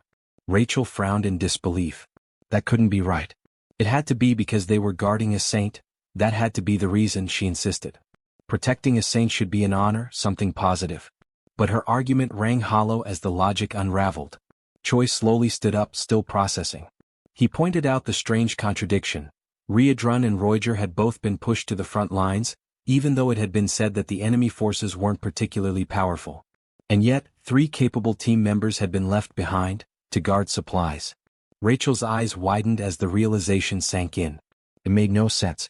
Why leave behind someone as strong as Choi? Anyone could have stayed back to protect Abelson. It didn't need to be all 3 of them. Choi nodded. That was exactly what had been gnawing at him. Without another word, he began walking away. Rachel stood up abruptly, startled, and asked where he was going. Was he planning to disobey his assignment? Choi didn't stop. He said that Bobo was perfectly capable of handling things here alone. And as for him, he couldn't ignore the growing unease any longer. He had to see what was happening on the front for himself. Abelson hesitated for a heartbeat, then spoke up with determination. If Choi was going, then she would go with him, if he would allow it. Choi turned, his expression softer now. He told her he wouldn't object but asked if she was truly sure. Staying with Bobo was still a solid plan. But the saint was firm. She said she could help him and she meant it. Choi reminded her that he could move faster using his transformation. He wouldn't just sit around and slow anyone down. That wasn't the issue. But something else, something deeper, was bothering him. Abelson looked confused by his words, but before she could press, Choi shook his head. He told her to forget what he said. As long as she felt well enough to keep up, then she could come along. And with that, he announced his intent to head toward the battlefield. But before he could take a single step further, armed guards stepped in his path. Their orders were clear. Choi was not allowed to leave the zone. Not without explicit authorization. Thinking fast, Choi cracked a half smile and claimed he just needed to use the bathroom. But then, sarcastically, he asked where it even was. He promised he'd be right back. The guards didn't budge. One of them repeated the directive firmly. Choi was not to leave under any circumstances. That shook Choi. The level of control, the extreme effort being made to keep him here, it felt too calculated. His anxiety intensified. Something was deeply wrong. And all he could do now was silently hope that Riedrun was okay, and not completely on his own. Meanwhile, far from the safety of the fort, Riedrun was already in the thick of it. He was breathing hard, his body marked by battle, facing off against a gray-haired hero wielding a blade. The clash had clearly begun, and it hadn't been an easy fight. Then another voice entered the fray. A red-haired warrior appeared, observing the fight with a smirk and calling Riedrun by his infamous nickname, the Red Nightmare. He praised Riedrun's performance. Even though Byron, the gray-haired one, was still just a rookie, the newcomer admitted he hadn't expected Riedrun to hold off two heroes. Byron scoffed. He said that if he hadn't let his guard down, he could have defeated Riedrun on his own. But the red-haired hero snapped at him, telling him not to get cocky. He reminded Byron that he was still green, and now wasn't the time for boasting. Then came the order, end the Red Nightmare. At once he called in the Holy Magic Unit. From the shadows, a wave of soldiers surged forward, taking formation with precision and discipline. Riedrun's eyes widened. It had been a setup from the beginning. All of it, a trap. And in that crushing moment of betrayal, the truth hit him like a blade to the back. Grat was the traitor. Back at Gadrick Fort, Choi and Abelson made their move. They slipped past the guards, pushing into the night at full speed. Soldiers tried to intervene, but the two were too fast. They left Bobo behind, not with worry but confidence. No one would dare harm him. Everyone knew that dog belonged to Rems. That knowledge gave them the freedom they needed. And as Choi surged forward, his breath quickened, not from exhaustion, but from the growing dread pulsing in his chest. He just hoped it wasn't already too late. Back to the siege against Riedrun, he realizes that beyond the two heroes, the other knights are armed with magical tools, and that is clearly excessive considering he is alone. The red-haired hero agrees with Riedrun's words, but they cannot let Hemis's most favored subordinate escape, and that statement makes Riedrun uneasy as he realizes she is the hero's true target. This gives Riedrun extra motivation to fight, and the red-haired hero notices Byron's agitation, ordering him to stay cautious, as the plan is to drain Riedrun's energy before taking advantage of a better opportunity. After that, he commands the 2nd Regiment of Warriors to prepare for the assault. Riedrun, noticing all the organization, also becomes tense, ready to give them a proper battle. As soon as he activates his combat mode, which looks more like a Super Saiyan Level 3 transformation, the hero signals the 1st Regiment to attack. Now fully transformed into a Super Saiyan, Riedrun is immediately struck by a rain of arrows and braces himself to repel the overwhelming force launched at him. With a single punch, he manages to defend himself and even sends several of the arrows back toward the hero's army. The incredible strike is capable of using just the force of the wind to both shield Riedrun and turn the enemy's attack into one of his own. The hero then tells the remaining soldiers not to be afraid, as they still have the advantage in numbers while Riedrun stands alone. Several spear-wielding warriors then charge at Riedrun, who waits calmly for their approach. Riedrun then prepares to unleash one of his special attacks, called Destructive Explosion Wave, and with a single-hand motion he strikes the ground, causing massive devastation. He then leaps, letting the forming crater swallow the soldiers who had launched themselves at him. After jumping, he advances toward those who remained stranded among the crater's wreckage, neutralizing the warriors one by one. As he finishes off the last spearman by slamming his head into the ground, Byron becomes increasingly agitated from being forced to simply watch the battle. With Riedrun's chances of escape growing, Byron decides to break free from the red-haired hero's restraint and charges, attacking Riedrun directly. But he fails as the Red Nightmare easily dodges the hero's strike. Even so, Riedrun is surprised at how quickly the hero recovered and readied himself for battle, although it doesn't change much. From that point, Riedrun prepares to attack Byron, but the red-haired hero intervenes, pulling Byron away from Riedrun's strike and countering. Riedrun manages to stop the attack with the red-haired hero's sword by grabbing it and locking eyes with his enemies, taking the moment to strike both of them at once. He launches another destructive blow at the ground, causing a new crater. However, once the dust settles, the heroes are already far away, having escaped nearly unscathed from the attack but now stunned at how powerful Riedrun truly is, far beyond the expectations set by the intelligence divisions, leaving them frustrated. Meanwhile, Riedrun, still in his Super Saiyan form, begins to feel the effects of having used too much power. Having relied heavily on his demonic chi, he wonders how much further he can still go. But with little time to reflect, he is caught off guard by the heroes sounding the signal for the 2nd Regiment to strike, taking advantage of the opening caused by Riedrun's moment of reflection on his energy use. Along with the 2nd Regiment's attack, the heroes themselves now launch forward with the other warriors, and Byron stays behind, irritated at how the red-haired hero always takes command. Riedrun, realizing the massive assault, prepares to unleash his destructive attack once more. However, before he can complete the conjuration, the heroes advance, drawing his attention and forcing him to defend against numerous strikes simultaneously. This distraction opens an opportunity for other warriors to strike with magical spears, and upon being hit, he almost instantly feels his power being drained. The spears possess the ability to absorb all of his demonic chi. As his energy is siphoned away, Riedrun finally succumbs to the enemy siege. The red-haired hero then explains how the spears function, stating that the intensity with which they drain energy renders even the strongest demons unable to move or launch a single blow. The red-haired hero now stands in front of the subdued Red Nightmare, declaring that the battle is over.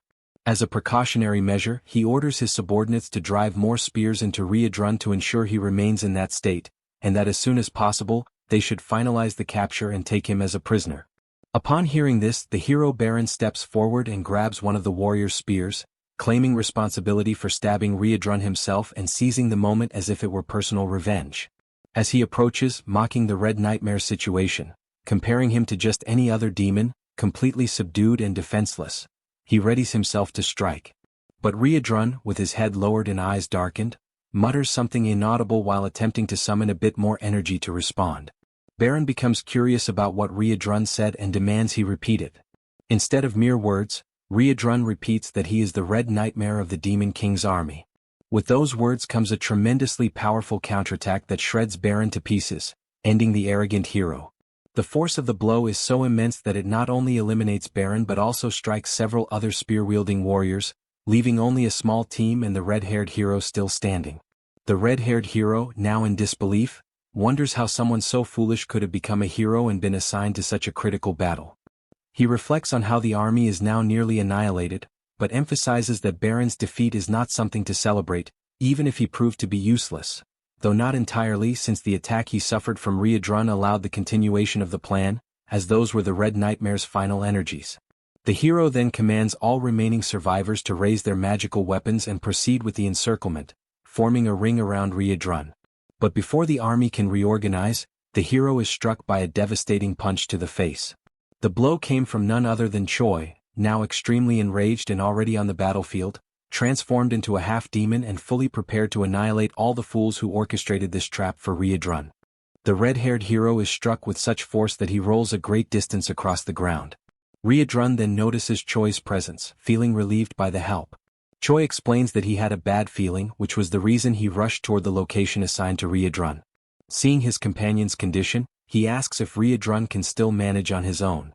Riedrun responds that he isn't sure if he can handle things alone but expresses his gratitude for Choi's arrival. The red-haired hero gets back on his feet, noticing Choi's presence and quickly associating him with the rumored hero said to serve the Demon King. Meanwhile, Choi lifts Riedrun, trying to hurry and get them out of that place. The red-haired hero then reflects once more on how the soldiers had been wiped out, leaving no one else to help execute the plan. With that, it becomes clear Riedrun will surely escape, and the only options left are either to give up and let him go or to fight to the death. The red-haired hero chooses the most drastic option. The duo, realizing the hero won't give up so easily, watches as he activates his kamikaze mode, offering his soul to his god and radiating a flaming aura. Choi realizes he has seen this kind of transformation before, during the battle inside the Black Fortress, where one of the heroes conjured an untouchable fire that burned everything, but also consumed the hero's life.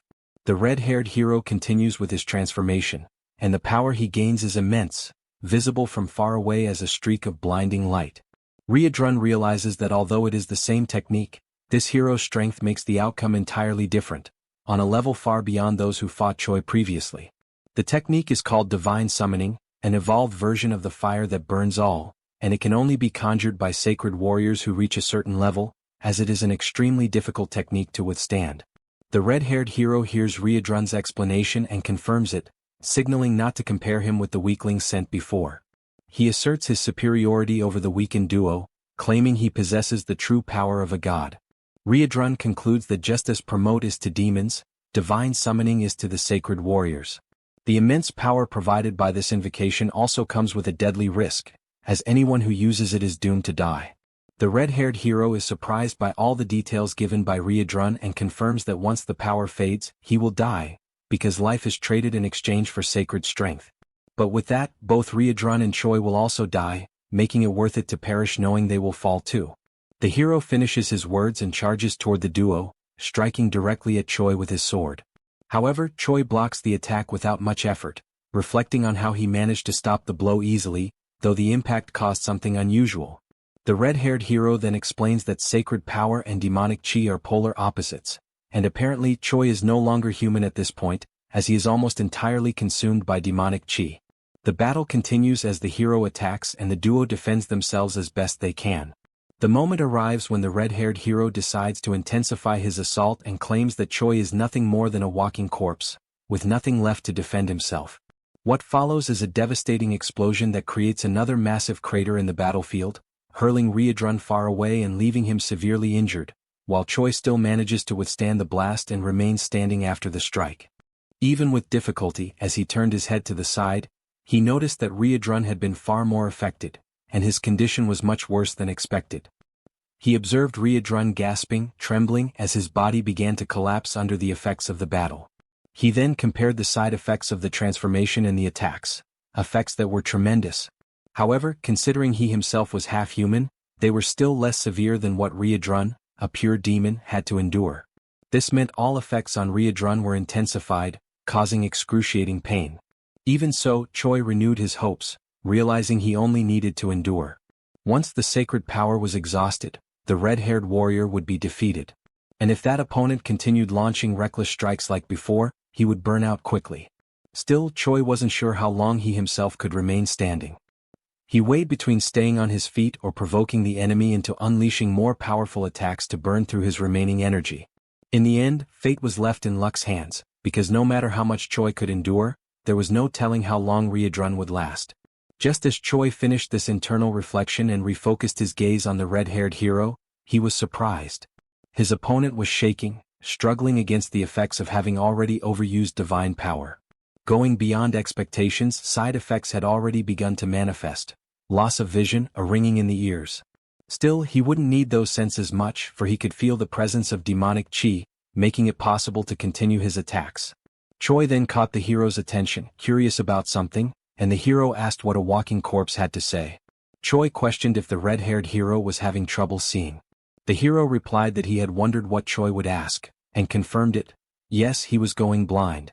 But it didn't matter because he reiterated that he could still sense demonic chi even with his eyes shut. The duo then exchanged a remark, with Choi realizing this could be a disadvantage, even if the red-haired hero could still strike. Choi's behavior puzzled both Ryudrun and the red-haired hero. Suddenly, someone wielding a bloodied club arrived on the battlefield. Choi prepared to deliver the finishing blow and declared that the red-haired hero was now nothing more than a random blind man, mocking him with an indifferent expression as he gave the command for Abelson to attack. She had approached from behind the red-haired warrior, gripping the club.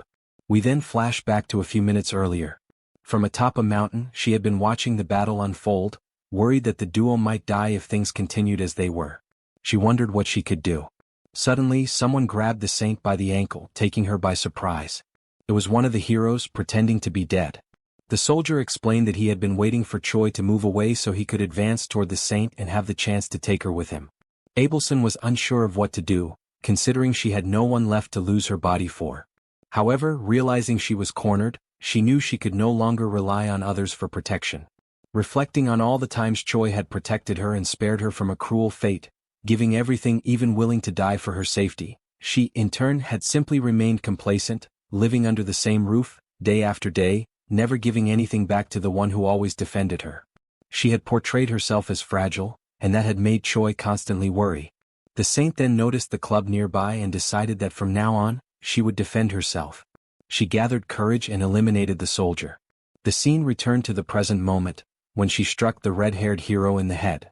With that blow came not only victory, but also the relief of knowing that she would no longer be a burden to the one she called the hope of the world. The scene shifts to a tense meeting between Grat and the army of the Divine Empire. Grat finds himself surrounded on all sides, the sharp edges of countless weapons pointed his way, and the eyes of the soldiers filled with hostility. The atmosphere is heavy, every breath drawn feels like a challenge, and Grat's confusion grows with every passing second. He cannot understand why they are treating him as an enemy. After all, by his own reasoning, he had done exactly what had been agreed upon. He had managed to contain Riadrun, keeping the dangerous demon in check. That, in his mind, should have made him a trusted ally rather than a target. One of the stern-faced leaders of the Divine Army steps forward, his voice echoing across the field. He demands that Grat remain silent and punctuates his order by calling him a vile demon, his tone dripping with disdain. The words sting, and the accusation lingers in the air like a blade yet to strike. Without hesitation, the leader goes on to accuse Grat of orchestrating deceitful schemes that had led to disaster. According to him, the demon's tricks were the direct cause of the defeat of both heroes sent to the front. The outcome, he claims, was nothing short of catastrophic for the Divine Empire. Grat listens in disbelief, realizing that he had been completely unaware of such events. His mind races trying to piece together the chain of events. How could this have happened? How could Riadrun, on his own, have been capable of defeating not only two heroes but also an entire army? Before Grat can think further or prepare a defense, the ground beneath them seems to vibrate with an unnatural force. The sky itself begins to change, a sudden burst of energy descending like a divine judgment. From above, a blinding light crashes down, striking Shang with unimaginable force and carving a massive crater into the earth. Dust and heat erupt in every direction. When the glare fades, the source of the devastating arrival is revealed. It is none other than Hemis herself. Her presence commands immediate attention, and as she takes in the scene before her, the rows of Divine Empire soldiers and the lone figure of Grat, she pauses, her voice calm yet sharp as she questions what exactly is unfolding here. The soldiers, quick to draw conclusions, link Hemis's sudden appearance to Grat's presence. Whispers ripple through the ranks, accusations forming faster than reason. They begin to suspect this is all part of an elaborate trap, one designed by Grat himself, in which every soldier here is nothing more than a sacrificial pawn. Grat, ever opportunistic, instantly seizes on their words.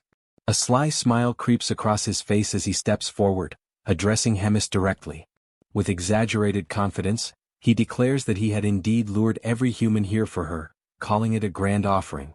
Not stopping there, he embellishes the lie, claiming these soldiers are the finest and most formidable force in the entire surrounding region of the human army.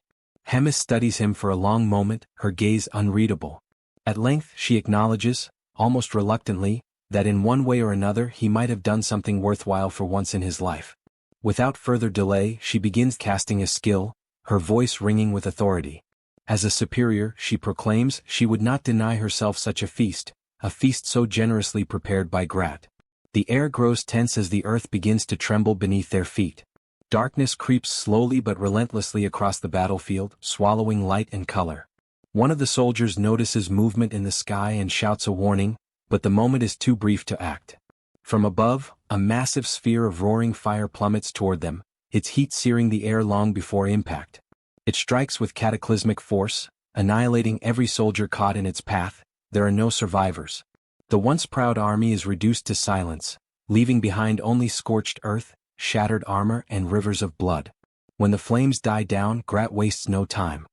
He rushes toward Hemis, his voice spilling over with exaggerated praise. He showers her with flattery, calling the attack beyond incredible, a strike so overwhelming it had single-handedly erased an entire army. He even goes so far as to call her an unmatched living legend, a figure without equal. But Hemis's patience for his fawning quickly runs thin. The false sweetness in his words grates on her nerves. Without warning she moves, faster than the blink of an eye.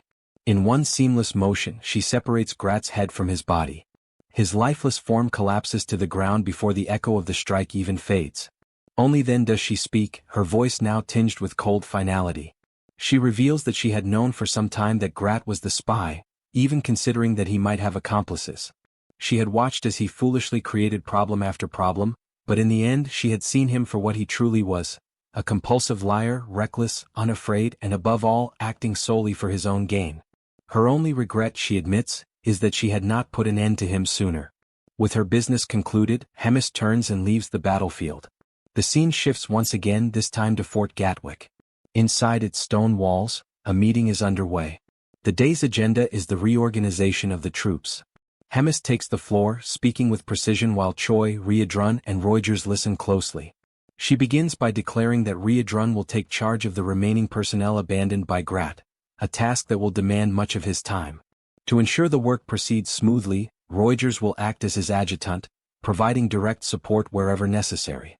As for Choi, Hemis had a surprise prepared, one that she revealed with a calm but decisive tone. She informed him that he would be taking the position of regiment commander, a role that would place him directly under her personal supervision. The announcement caught him off guard at first, but quickly sparked an excitement he could not hide. Still, curiosity got the better of him, and he questioned why he had not been placed at a lower rank, such as a simple battalion commander. Hemis's answer came without hesitation. She explained that she could not afford to waste a talent like his on something so limited. In her eyes, his skill set was far too valuable to confine to a mere battalion. This new rank would serve as both recognition and reward, for his hard work, his survival against all odds, and even for the strange way he had managed to entertain her along the way. Yet there was a condition, one that immediately shifted the mood in the room. Choi, as regiment commander, would move forward without the assistance of any troops whatsoever. The statement hung in the air, drawing puzzled glances from everyone present. No one could fully grasp the reason behind such an unusual arrangement. Ryedrun, ever the curious observer, finally voiced the question lingering in everyone's mind. He asked if Hemis would share her plan, as he found it difficult to understand the purpose of appointing a regiment commander without any soldiers to lead.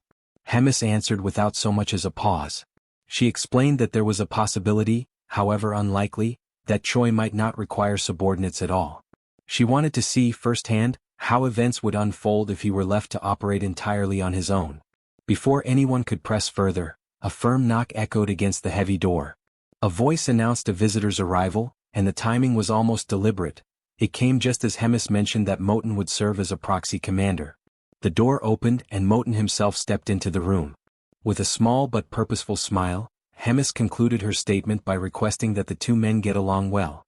The moment provided Moten with an opportunity to greet Choi warmly, clearly pleased to see him again. Choi, however, instantly recalled the less than pleasant memories of the time this same man had caused him trouble during one of the tournaments in the past. With the formalities concluded, Hemis dismissed herself from the meeting, explaining that there were other pressing matters demanding her attention. The scene shifted to the quiet interior of Abelson's room. Here the atmosphere was markedly different, less formal but filled with a quiet intensity. Choi spoke plainly, admitting that he had been genuinely surprised by the saint's recent actions. He asked what had given her the courage to crush that hero's head in such a decisive moment. Abelson's reply came first in the form of a gentle smile, and then in carefully chosen words. She explained that she had felt a strong urge to act after realizing that constantly being shielded by Choi had made her complacent, lazy even, and it had begun to bother her deeply. Choi noted the change in her demeanor, a more proactive energy replacing her earlier passivity. He asked whether this meant Abelson would now join him in battles going forward. She answered without hesitation, if he needed her, she would fight. She reminded him that she possessed the powers of a saint and could summon strength similar to a divine invocation. The drawback, however, was obvious. Her physical endurance could not match the demands of long battles and she would tire quickly. Choi was pleased by her determination, even if it came with limits. He remarked, half in jest and half in truth, that she might one day surpass him entirely. There was even a hint of jealousy in his tone, knowing that as a saint she now wielded the highest level of divine power attainable. Abelson, however, responded with humility, saying she was not certain such power alone mattered. Fighting, she said, was never simply about possessing the greatest strength. Her words carried the weight of experience, coming from someone who had often found eccentric, unconventional ways to win against brute force. It was at this point that Rachel joined the conversation, her voice carrying a teasing undertone. She commented that Abelson's words almost made it sound as though Choi relied solely on dishonorable tactics and dirty tricks to win. Then, with a shift toward a more factual tone, she explained something that caught Choi by surprise. The position of battalion commander, she said, was equivalent to the rank of hero in the human hierarchy. Across the entire continent, there were likely only 1,000 humans who ranked higher than hero. By that measure, Choi was already within the top fraction of the most powerful individuals in human society. The revelation left Choi momentarily stunned. He had known his strength had grown, but to be counted among the 1,000 strongest in the world was something else entirely. From here, the focus shifted again, leaving the personal discussion behind. The scene transported itself to one of the holy cities, Benedict. The sight was grim beyond words. The city streets were lined with devastation, collapsed buildings, shattered defenses, and the lifeless bodies of countless soldiers. A dark trail of blood wound its way through the main avenues, leading toward the grand silhouette of a towering church. In front of its massive doors stood only two figures, Hemis and a lone survivor trembling in her shadow. Hemis took a moment to absorb the scene, her expression unreadable. When she finally spoke, her voice was steady and commanding. She told the man she would spare his life, but not out of mercy. It was so he could carry her message far beyond these walls, across the land, to every ear in his people's domain. The man's trembling intensified as she continued, explaining that from this day forward, she would wipe every single village of the Divine Empire from the map, one by one, leaving no survivors. And in that moment, the only thing left for the man to do was to fall to his knees and beg for a mercy he knew would never come. 500 years ago, the continent was plunged into chaos by endless wars. The Great Drazen Empire sought to expand its territory, swallowing smaller kingdoms that resisted. The conflict grew fiercer day by day until suddenly, a new region appeared in the middle of nowhere, accompanied by a massive pillar of light. Speculation quickly spread. Could this be the legendary supercivilization of Valington? A civilization that had vanished into the ocean without a trace 1,000 years before the Great War, once hailed as the apex of magical arts. Rumors suggested that if these were indeed the ruins of Valington, they might hold the key to reviving ancient magic, a power nearly lost when Valington fell. Every nation believed that whichever kingdom succeeded in reviving this magic would gain unmatched supremacy. Thus, each realm embroiled in war sent expeditions into the newly appeared land, hoping it would guide them toward a golden age of power. However, what the humans found there was nothing like the ruins of Valington, nor the lost people of that civilization. Instead, they encountered beings from another realm, demons, hostile, lustful for conquest, and utterly alien to humankind. Faced with this common threat, humans ceased their wars against one another and united for the sake of survival. Their armies turned against the demons, beginning a new war, one that would last for centuries. At first, it was the demons who seemed destined to win. Their innate belligerence and overwhelming physical strength far surpassed that of humans. On top of that, they possessed the demonic chi, a force of cunning and power that tipped the scales in their favor. When all hope seemed lost, a new light emerged. Clerics, healers and priests who had until then served as non-combatants, declared their intent to join the battlefield. With them came divine power, a force capable of countering the demons. Their presence was decisive. Not only did it balance the tide of war, it also spread the influence of religion across the continent. From this, the divine empire of Gartran was born, a union of faithful nations bound together by belief. Over the next 2 centuries, the power of faith grew stronger, and the number of combat clerics multiplied exponentially. Humanity, once outmatched, eventually surpassed the demons, gaining complete military superiority. It was during this period that a new figure emerged, the greatest contributor to the war against the demons. He became a legend known as the Pope. Through his unparalleled martial skill, he trained countless knights and soldiers, and even summoned heroes from other worlds. Under his leadership, demons were driven to the edges of the continent. A new age of peace dawned. But peace brought with it a new problem. During a great council with leaders from every region, the Pope raised the issue. He asked if they knew why humanity once again faced danger after so long.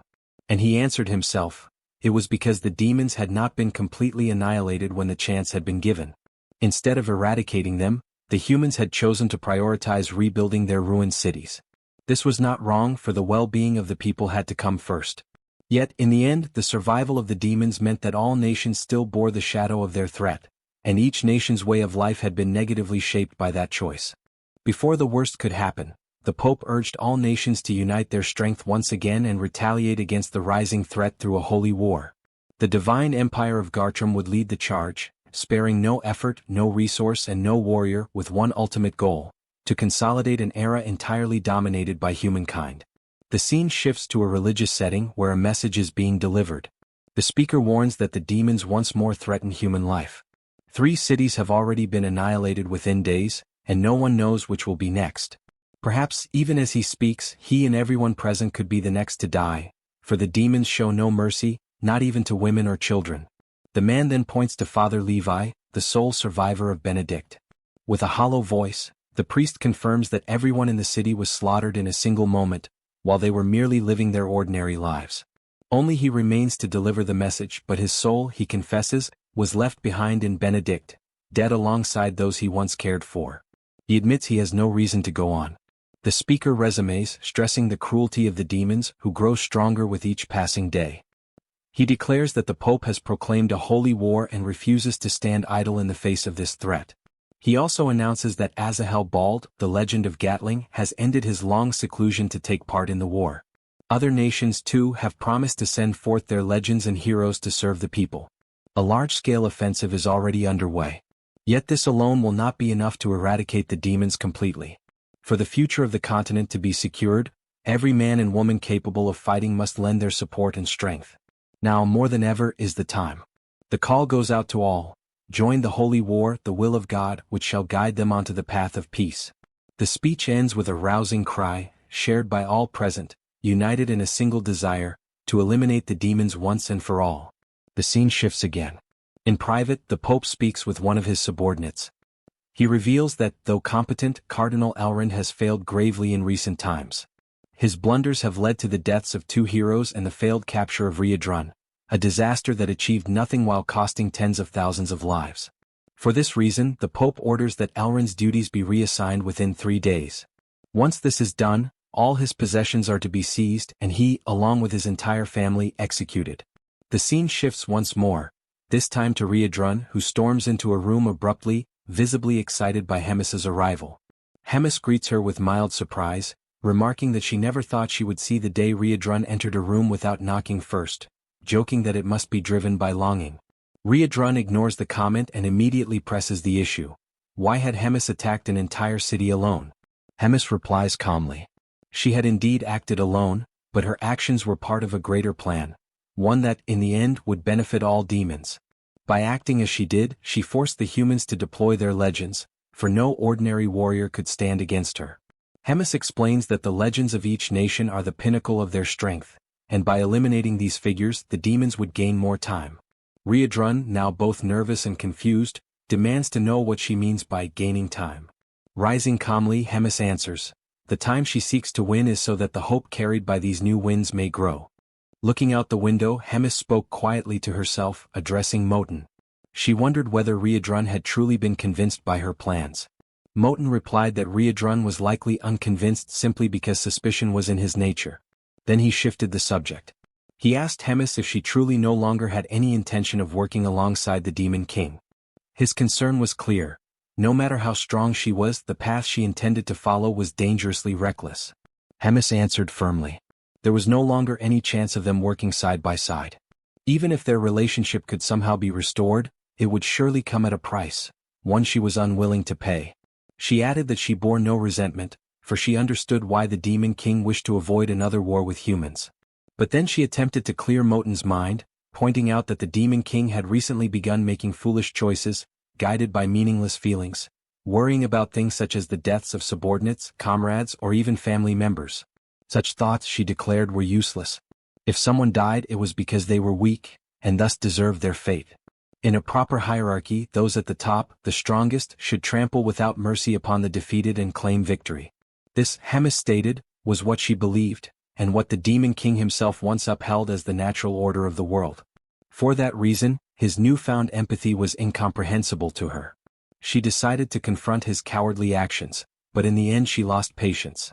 Giving him one last warning, she turned her back on him, telling him to compose himself and return to his colder, truer self. Yet even then Hemis admitted to herself that she felt a touch of remorse. She was about to make a choice she would never have made in the past. Moten listened, quietly observing the inner conflict within his commander. Hemis lamented that perhaps, had she realized sooner what it meant to want to protect someone, she might have understood the Demon King earlier, and better. That thought led her to regret that better choices could have been made. She then turned to Frisch, apologizing for having dragged him into trouble. Frisch approached with a calm smile. "It wasn't such trouble at all," he declared. "It was an honor to carry out your orders." He was then revealed as the Pope's right hand. Hemis smiled faintly when she noticed that Frisch was still wearing his priestly robes. As he began to remove his disguise, he explained that after so many years as a cardinal, he had simply grown accustomed to them. Hemis handed him a letter, clearly glad to see him again after such a long time. She asked that he deliver it to Riedrun and Moten when the moment was right.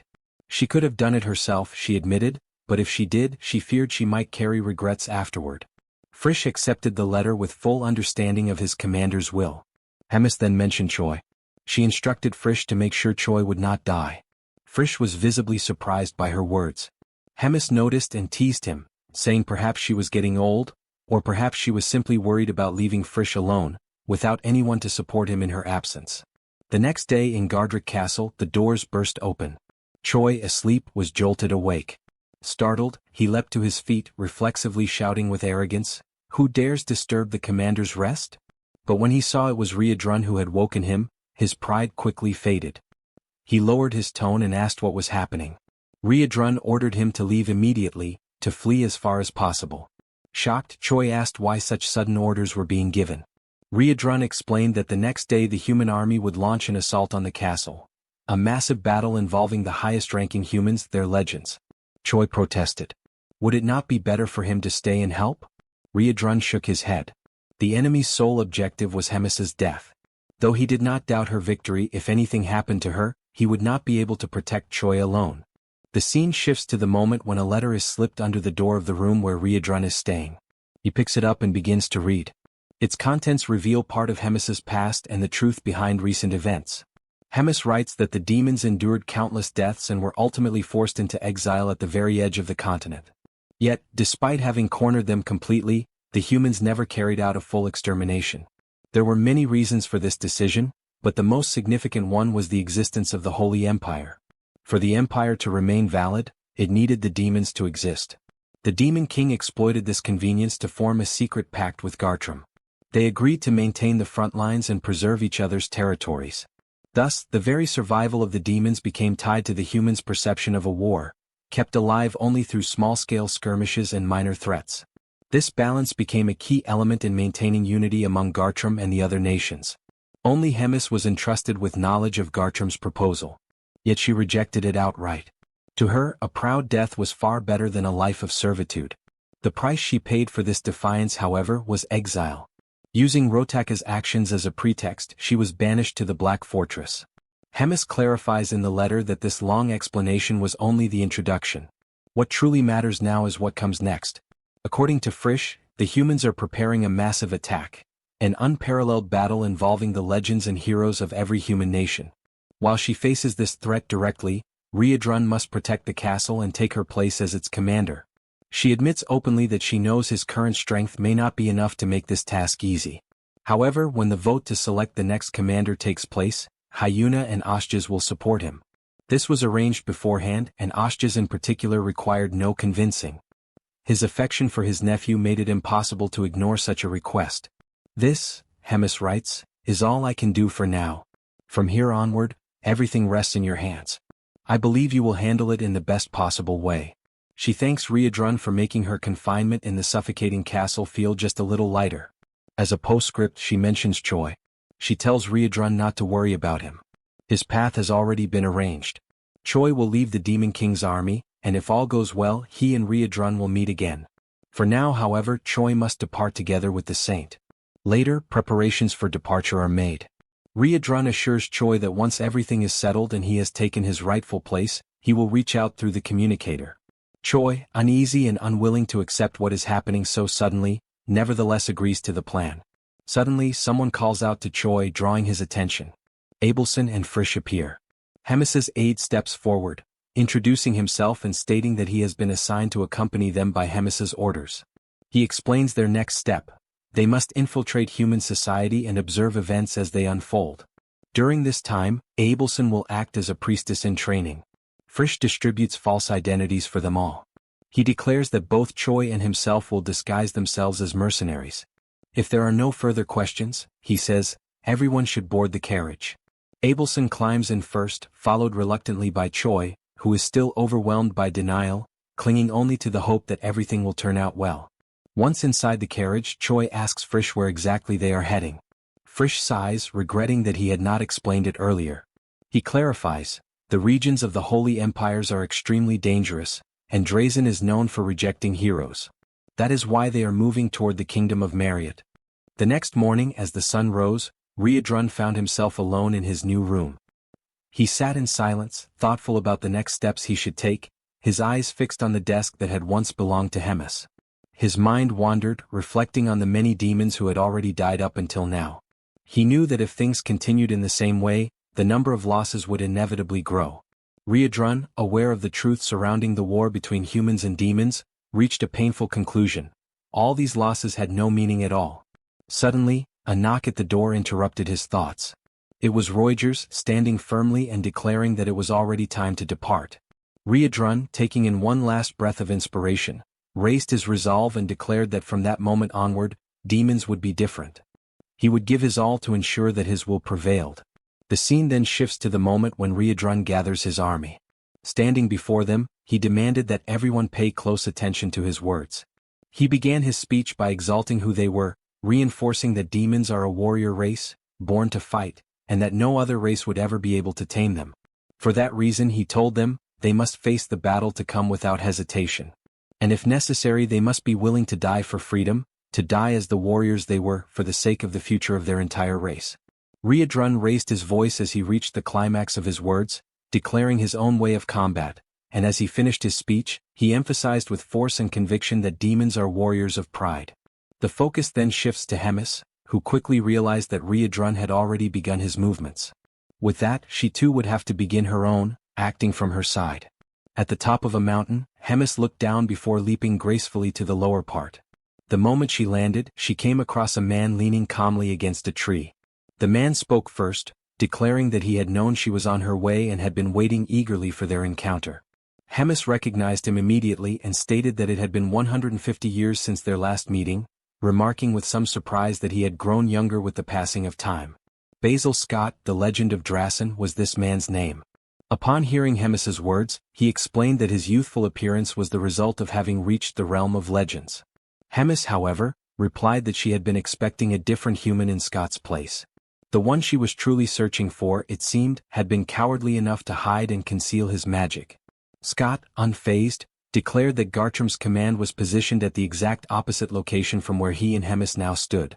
With that assurance, he drew his sword, announcing that their fight would happen here and now, without any interruptions. Hemis understood his intention but remained unconcerned about the battle about to unfold. She answered his challenge coldly, saying that he should choose his words more carefully when daring to confront her, for she remembered well how, in the past, while lesser soldiers blocked her path, Scott himself had fled cowardly in search of survival.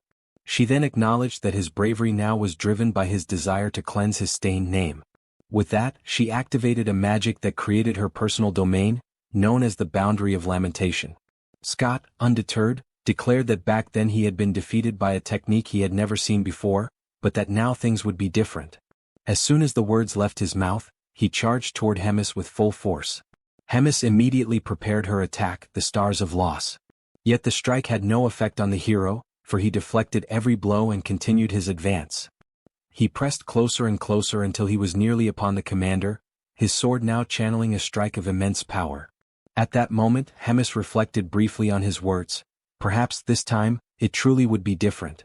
As the attack drew near, the hero struck at Hemis, but she swiftly blocked the blow and mocked him, claiming that she had not noticed any difference in his strength so far. With a sneer, she ridiculed his lack of evolution. Their weapons clashed violently, the sound echoing with each strike, and in that brief moment the hero reflected on how his powers seemed to be evenly matched with hers. Realizing this, he concluded that all he needed to do was remain cautious of the magical projectiles raining down from above.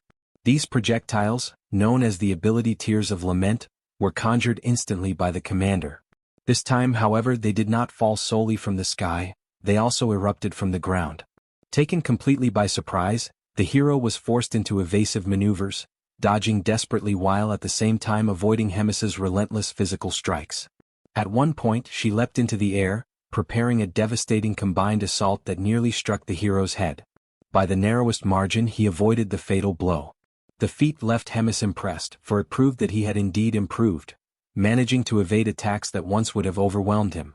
Irritated by her condescending remarks, the hero shouted for her to be silent. He reinforced his energy and steadied himself, preparing to advance once again. Their clash resumed with even greater intensity. Hemis, however, sought to break his spirit through psychology.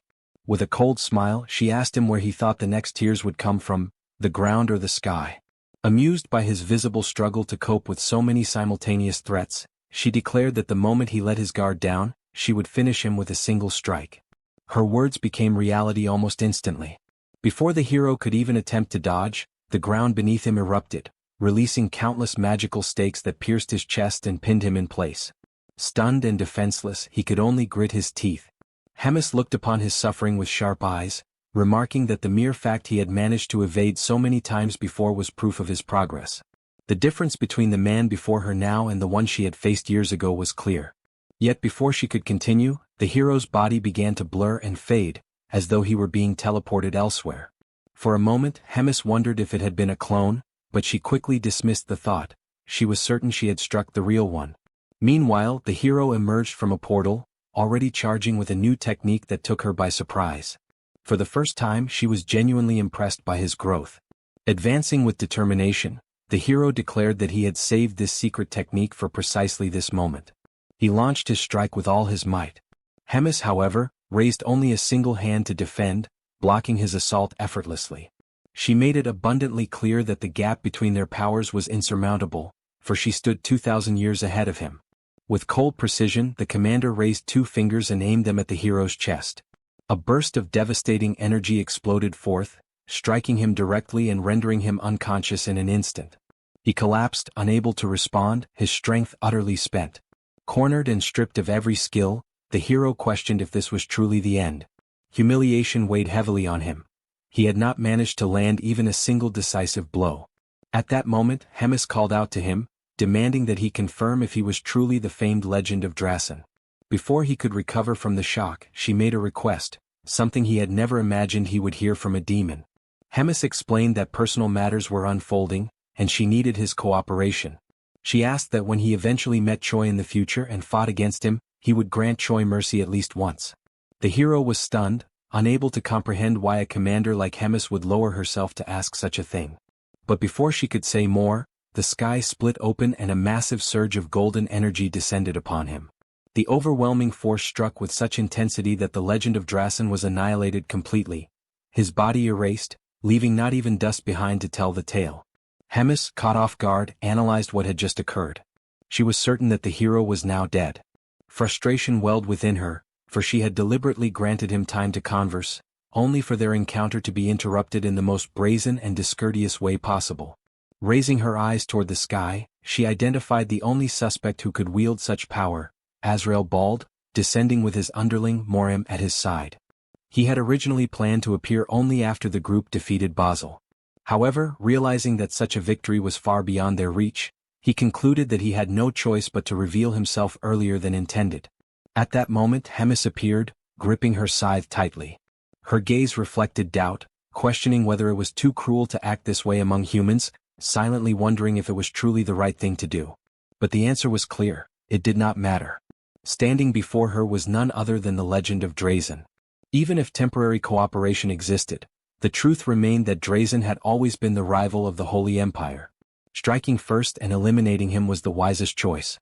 After all, the death of a legend carried the weight of disaster on a national scale.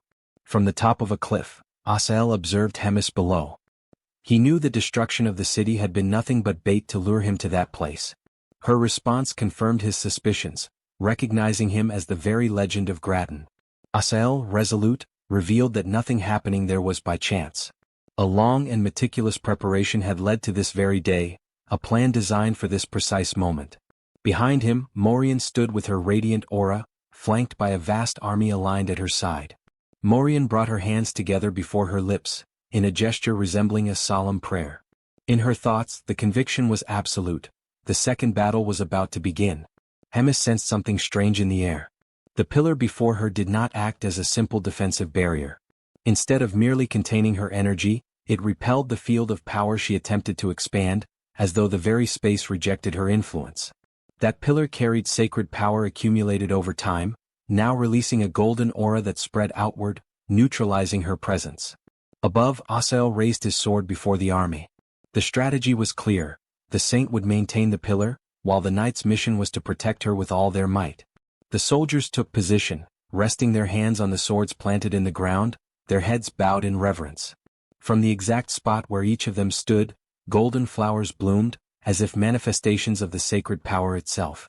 At Asael's command, they raised a barrier to ensure Hemis had no chance of escape. The golden sphere, wrapped in lightning-like energy, glowed with blinding intensity, spreading its dazzling light across the field. Hemis shielded her eyes with one hand, struggling against the glare radiating from both the pillar and the sphere. Before her, she recognized a barrier unlike anything she had ever seen. In her hands, her scythe dissolved into black smoke, with faint sparks scattering through the air. The force of repulsion was undeniably strong, and her domain began to collapse before the sacred power. Furthermore, the shield she managed to maintain at that moment was but a shadow of its former strength, offering no true protection. When her face emerged from the light once more, something had changed. With a decisive gesture, she ripped open the stitches that sealed two deep cuts stretching from each side of her mouth to the ends of her face. Between the slits, her sharp fangs were revealed. A macabre smile formed. Hemis taunted her opponents, making it clear that without the great handicap she had imposed upon herself, they would not have even dared to face her. Hemis took position, holding the cord made from the stitches of her mouth, and fixed her gaze on the enemies atop the cliff. With a swift motion, she rushed forward, lashing her whip toward Asael, who leapt from above to defend, raising his sword. She struck from one side, then the other, each whip crack swift and precise, while he continued to block with his blade. One strike came dangerously close to his face, slicing the air with a sharp snap. Seizing an opening, Asael advanced, attempting a counterattack. With a shout, he delivered a deadly command, thrusting his blade forward. Yet the strike never landed. At the moment of impact, Hemis had vanished. Asael's eyes widened in shock. Hemis had completely dispersed. From above, Morian called to him, urging him to look up. When he lifted his eyes, Asael saw Hemis hovering above, chanting an incantation. A searing red light wrapped around her figure. It was Hellflash, the evolved form of Hellflare. On the ground, Asael bent forward, frustrated, aware of the overwhelming power pressing down on him. High above, Hemis pressed her hands together and unleashed her might, sending a direct impact crashing down on Asael as if it descended from the heavens themselves. But the attack was halted. Asael gripped his sword with both hands before him, fully blocking the surge of energy. The force etched a deep V into the earth where it clashed against his defense. Hovering above, Hemis clenched her fists, observing the scene. She reflected on his strength. Even as a defensive authority wielder, she had not expected him to emerge without a single scratch. Asael, dripping with sweat, stood firm, his sword still raised as though his entire body channeled resistance against the colossal strike. Hemis immediately realized the effect manifesting before her. The sacred barrier was absorbing the demonic energy of her attacks, lessening their impact and preventing any true damage. A high-level defensive authority wielder, a saint, and a colossal shield powered by the sacred force of hundreds of warriors. Morian remained bowed, eyes closed, hands clasped in absolute concentration, channeling all surrounding energy into the barrier. For Hemis, the sight was infuriating, a battlefield prepared to perfection for a long, exhausting confrontation. In her right hand, violet sparks began to crackle, glowing with rising intensity. For a brief moment, she seemed to weigh her options, questioning what her next move should be against such an impenetrable defense. She felt the burden of the situation. The demonic energy spent against Basel had been heavier than expected, making each movement harder. With only half her strength, breaking that shield was impossible. As she stared at the white-haired man before her, she realized she had now taken Basil's place, facing the very trial he had endured. Suddenly, a flash of memory crossed her mind.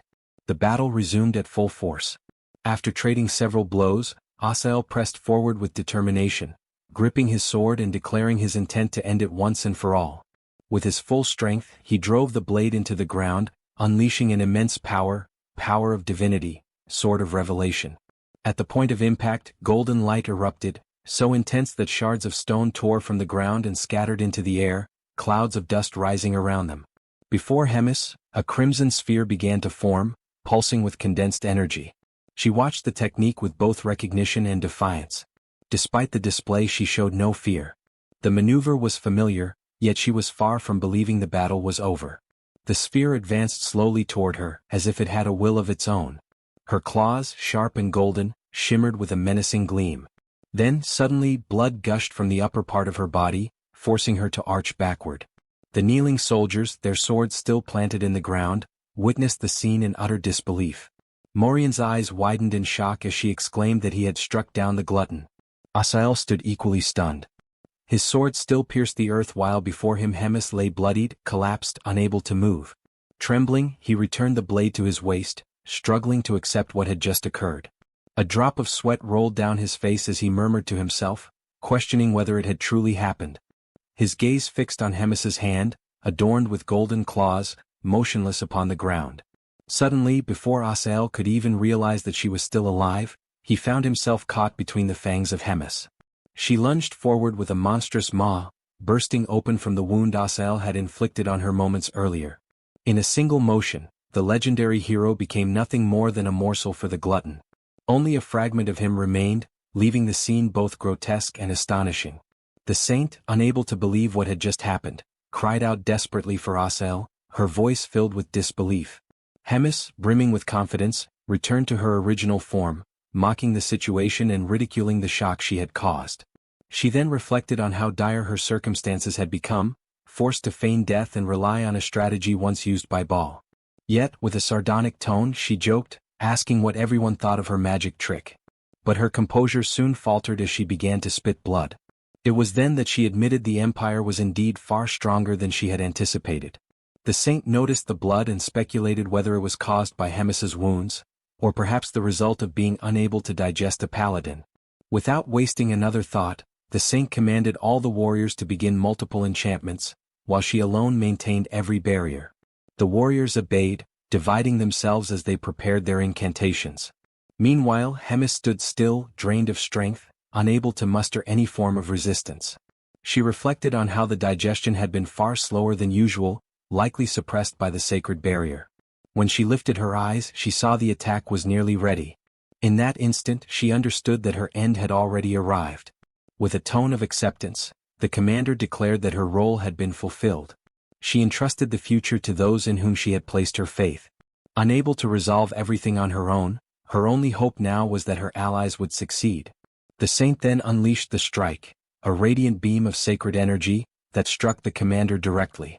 Hemis accepted it calmly, seated and unmoving, yet content that she had never surrendered to a destiny of servitude. The battle at last came to an end. All that remained from the devastating clash was the shattered and broken ground, a scar left upon the earth itself. At the center of it all lay a vast crater, silent and empty, with no trace whatsoever of Hemis. The saint, breathing heavily and at last somewhat relieved, allowed her thoughts to wander. Her mind returned to Asael, who had acted like a reckless fool. He had let himself be carried away by the fleeting belief that victory was already his. That overconfidence had left him vulnerable, and in the end, it had cost him dearly. His fate had been a terrible one. She also pondered the weight of his loss, the fact that Asael had been taken from them so early in the sequence of events now unfolding. Losing him at such a moment cast a shadow that she could not shake. Beyond that, she knew in her heart that the Pope himself would be gravely disappointed by what had transpired. A warrior broke the silence, asking her what course of action they should take next. The saint turned slowly to the gathered army. With a firm voice, she instructed them to return to the capital for now. She then warned them to listen carefully, to etch into their memory the words she was about to speak. She declared that the tale to be carried forward, The only tale to be remembered was this. Sir Asel, together with Sir Basil of Drazen, had fought with unmatched valor. For the sake of the Empire of Gartram, the two had perished side by side with the gluttonous foe. Both had met an end worthy of the highest honor, befitting the titles of living legends.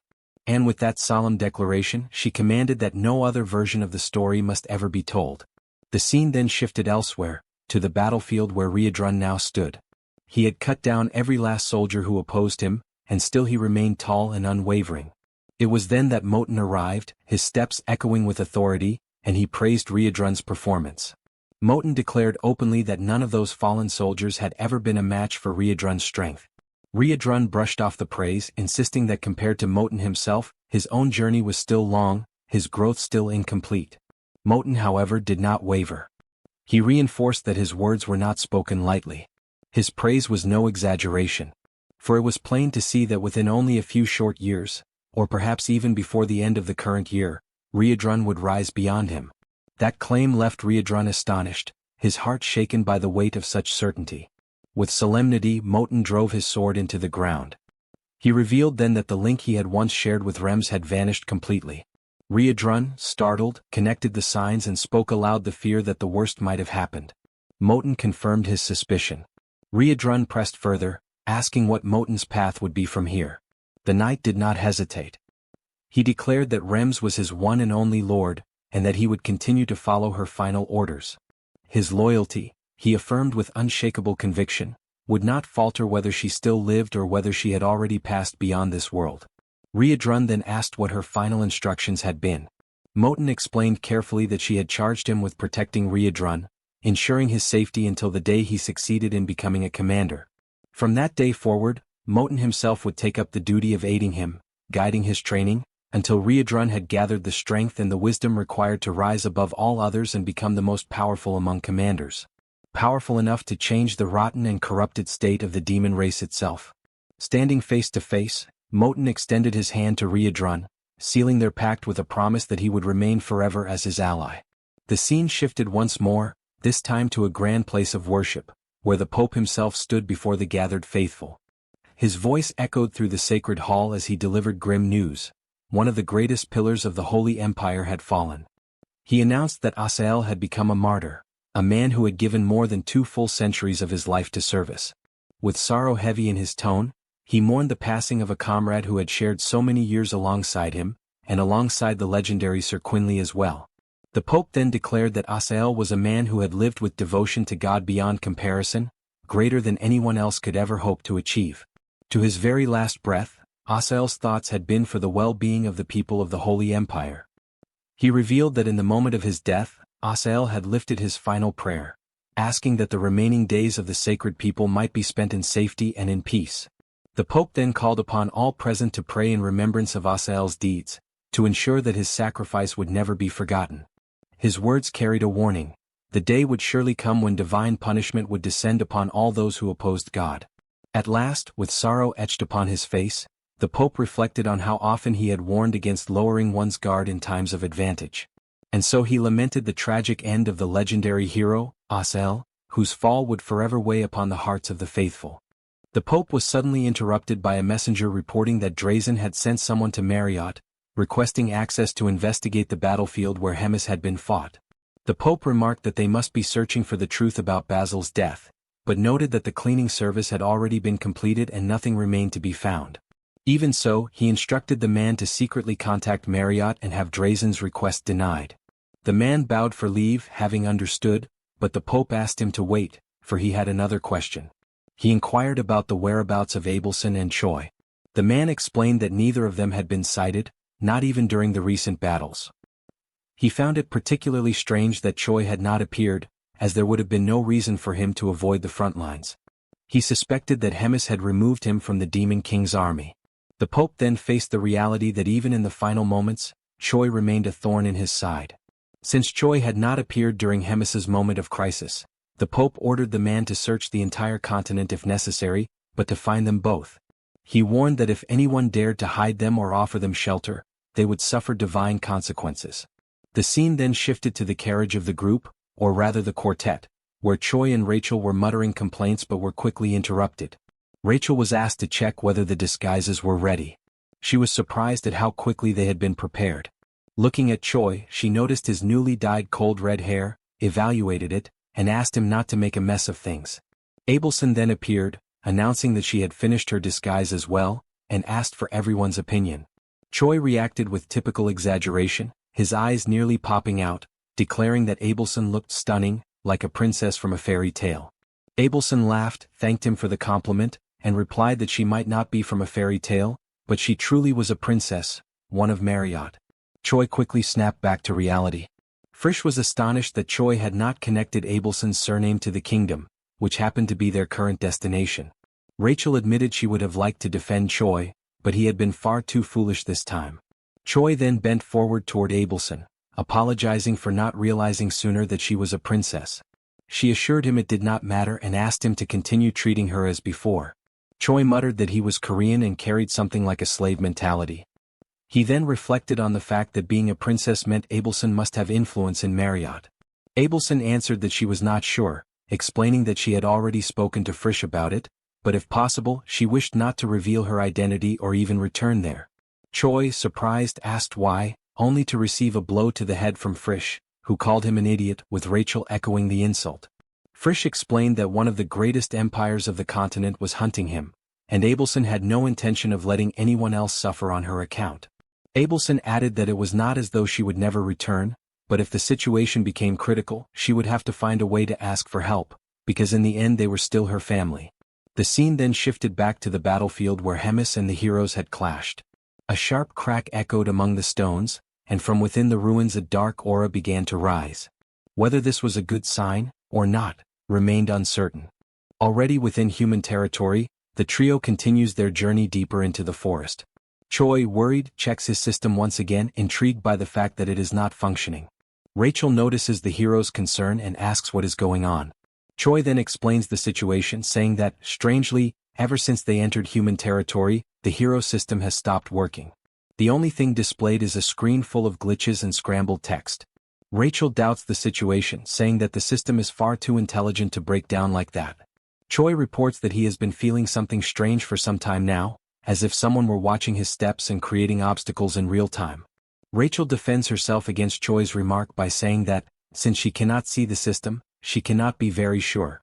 Perhaps the reason for the system bug is the fact that they are taking a completely different path compared to other heroes. Choi is such an irregular existence that the system simply could not withstand it. In other words, a depraved user of demonic energy who goes against humans. Choi focuses only on the word depraved, noticing that Rachel does not mince her words. Rachel concludes by saying that, despite everything, considering that she has not yet received any order to abandon Choi and return, this may mean that he is doing a good job. Frisch, overhearing the conversation, interrupts the chatterboxes, telling them to stop. He warns them that they are almost arriving at the village located closest to the borderlands, Khitan Village, Kingdom of Marriott, Viscount Andef. Abelson becomes curious and asks if this would be the first time he has entered a human village. The hero replies that yes, since he began his journey in a strange place thanks to someone, but that, in the end, he managed to get a chance to be a hero properly. Knowing this, Abelson points out that Choi will probably be disappointed. The hero's first time in human territory will be in a place far from wonderful. Meanwhile, guards approach the group, requesting identification, while Frisch promptly complies and describes the group as consisting of 3 mercenaries in search of paid work. Choi is surprised by the objective stated by the man, especially considering that the region is the demon border. Frisch ignores the surprise, replying that the objective will become clear once he sees where they are entering. Ahead lies a catastrophic scene, people in misery and ruins as far as the eye can see. Rachel steps forward and notices posters placed on notice boards. The poster contains discouraging information, stating that the region suffers from taxes, endless labor tasks, taxes and more taxes, and also a bit more taxes.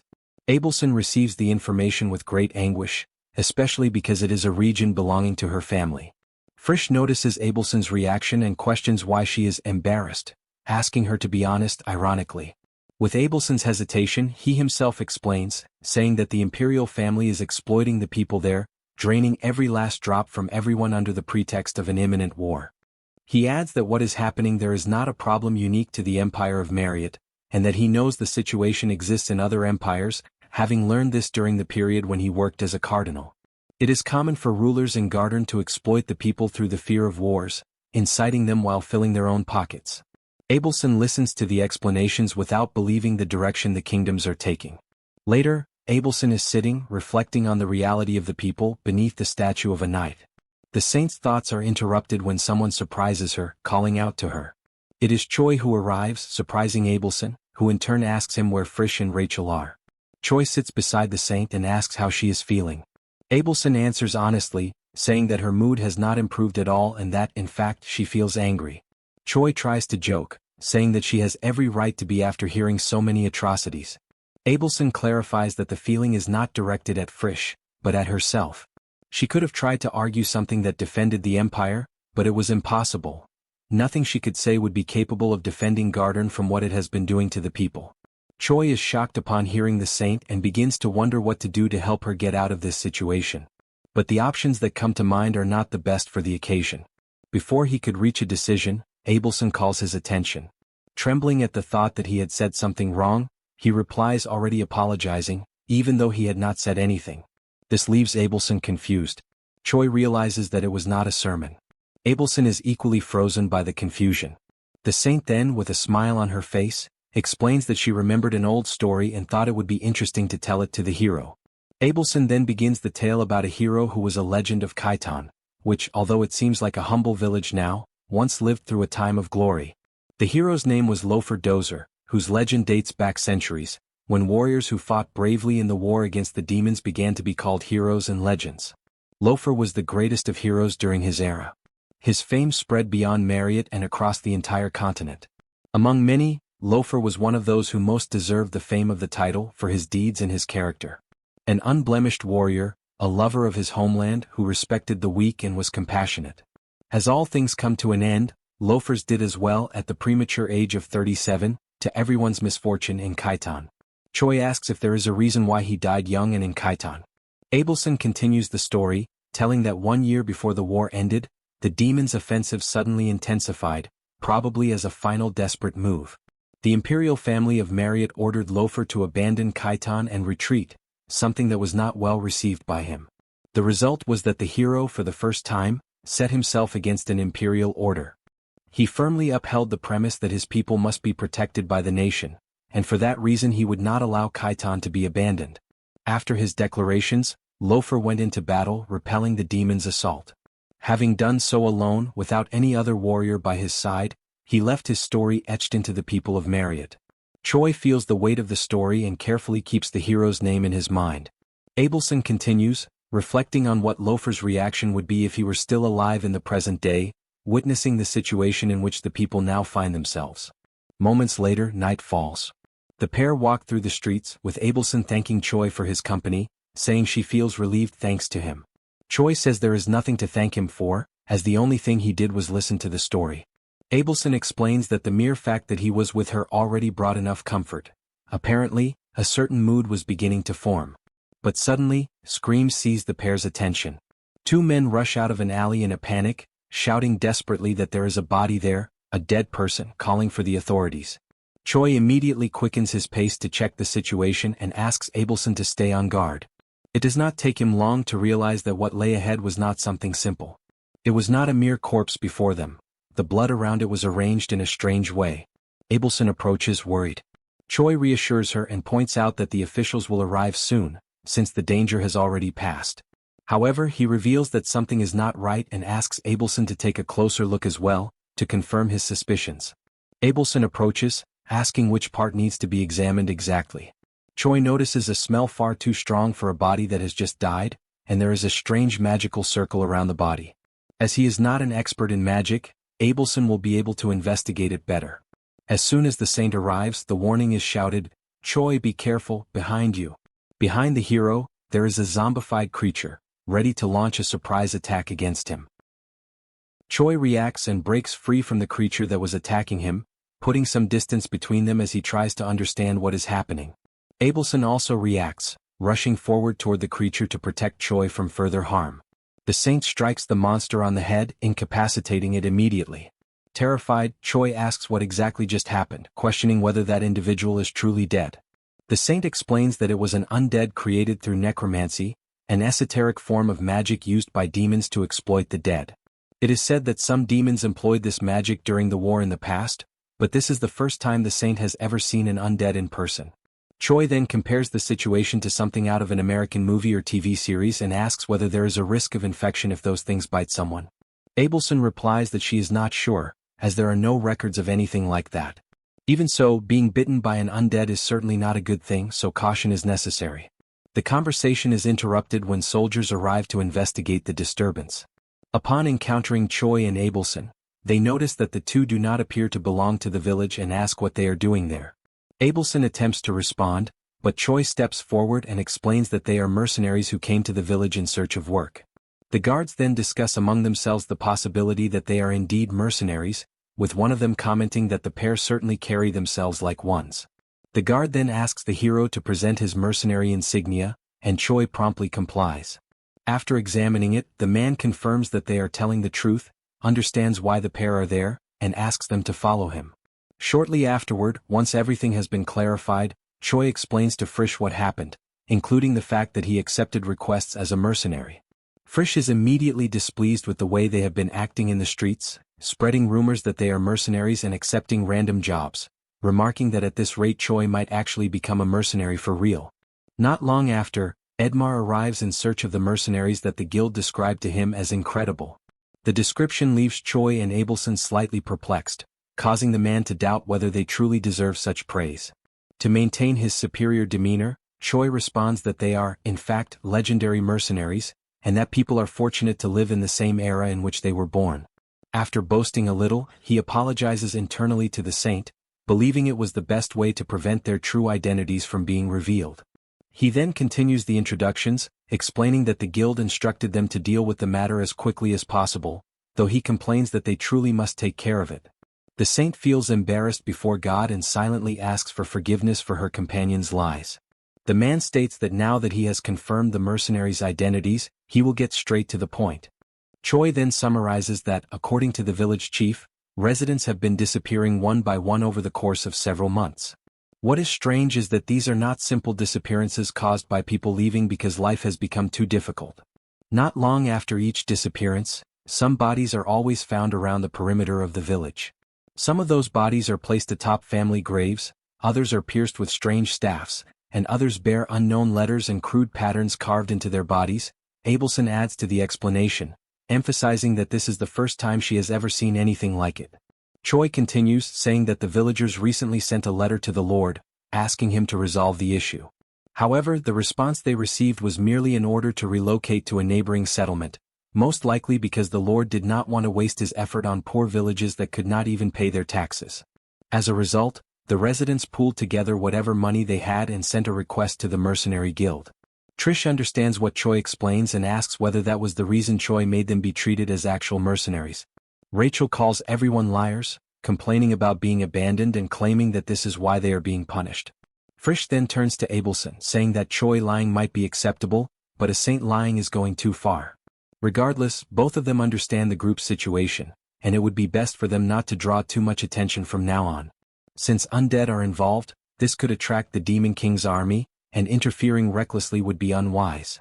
Abelson asks whether Frisch could do something, even if only for a single day. She explains that she wants to help the villagers as much as possible before leaving. Choi notices her empathy toward others and declares that he feels the same way and also wants to help. Frisch states that their stay will be limited to 1 week, and that if they do their best during that time and the situation is still not resolved, the order is to leave. Choi accepts this condition and reacts with happiness, as does Abelson, who now breathes a sigh of relief at being able to help the villagers. The group then devises a plan dividing the village into 2 zones. Rachel and the saint are assigned to patrol one zone, while Choi and Frisch handle the other. Choi asks what Frisch will be doing in the meantime, and Frisch replies that he will keep watch at the village entrance in case outside mercenaries appear. 4 days later, Abelson returns to the room where they are gathered and is greeted by Choi, who remarks that she is late. She replies that she needed to check something beforehand and that she has something important to tell him. Choi grows curious and asks what it is. Abelson explains that it started during her patrol with Rachel earlier that day, and that she is now certain of something. The village has an unexpectedly high density of demonic energy in the air. There is always a small amount of human energy, demonic energy, and divine power depending on the land, and it is natural for one of these forces to be stronger or weaker. However, even if the guardian of a land is human, the demonic energy in such a place should be minimal. In this case that is not so, and it is unnatural. Frisch and Choi immediately mention that they have felt this energy before. Abelson adds that, regardless, this abnormal demonic energy is most likely the reason behind everything that has happened in the village. During the remaining days of their stay, they will investigate why this energy is accumulating there and report their findings to the village chief. Choi points out that even with this effort, it will not result in a complete solution and asks whether Abelson is fine with that. She replies that she recognizes she has already taken too much of the team's time and does not feel right asking to interfere any further. Frisch and Choi then conclude the meeting, stating that they will continue this effort for 2 more days, and that now that they have a clear direction, they should regroup and proceed with the plan. As night falls, the group decides to begin their work. Choi comments that Frisch also uses necromancy. Frisch replies that he does not, and that it is uncommon for necromancy to be used by members of the Third Legion. Choi is surprised by the mention of the Third Legion. Frisch then explains that Rems despises necromancy just as much as it despises chimeras, and that, honestly, necromancy itself is an extremely bizarre form of magic to use. Choi asks in what sense. Frisch then turns his gaze toward the saint, asking whether she ever explained the use of necromancy to Choi. Ava simply replies that she did not, as she does not know many details about how the practice itself works. Frisch then mentions that only a small number of demons ever used this type of magic, and even then, it failed to produce satisfactory results. Because of that, necromancy left very few records among humans. He goes on to explain how it works in practice. It is an ability that turns the dead into undead in order to command them. During the war, bodies scattered everywhere were exploited for this purpose. At first glance, it appeared to be a grand form of magic capable of increasing army numbers. However, low-rank undead were far too stupid, requiring the caster to control each one individually. Attempting to command undead amid the chaos of battle left the caster full of openings. In the end, even when high-level undead were created, it was enough to surpass the abilities of the one controlling them for the undead to break free. There were even cases where the undead turned against their own summoner. Once control was lost, the undead would attack anything alive nearby, without distinguishing between friend and foe. Choi understands the explanation and agrees that it truly is a bizarre form of magic to conjure. Frisch adds that during the war, this resulted in significant friendly fire. Before the conversation can continue, a strange energy draws their attention. Abelson immediately points out the presence of another demon near the group. Frisch is surprised by the saint's sensitivity to demonic energy and asks where the demon is. Choi also asks from which direction the energy is coming, and she answers that it is emanating from the statue plaza. The group quickly heads toward the plaza, where they find an individual performing a spell on the ground. They stop, and Choi asks whether that person is the source of the demonic energy. Abelson confirms that it is, but asks them to wait, explaining that they cannot kill the individual yet, since what matters most is discovering what that creature is doing there. Frisch then asks what she plans to do, but Choi interrupts, saying that he will try to handle the situation himself and asks to go alone. The individual casting the spell senses their presence and remarks that for a human, Choi possesses a very strange aura. Choi realizes how sensitive the individual is. The caster then stands up and announces that since they are not coming any closer, he will go to them instead. Choi is surprised by the man's reaction, but before he can take any further action, Choi initiates his plan and shouts for no one to attack the individual, declaring that he is an ally. This leaves his companions confused, as it seemed Choi was about to start a fight. The individual is also confused and asks what the hell is going on.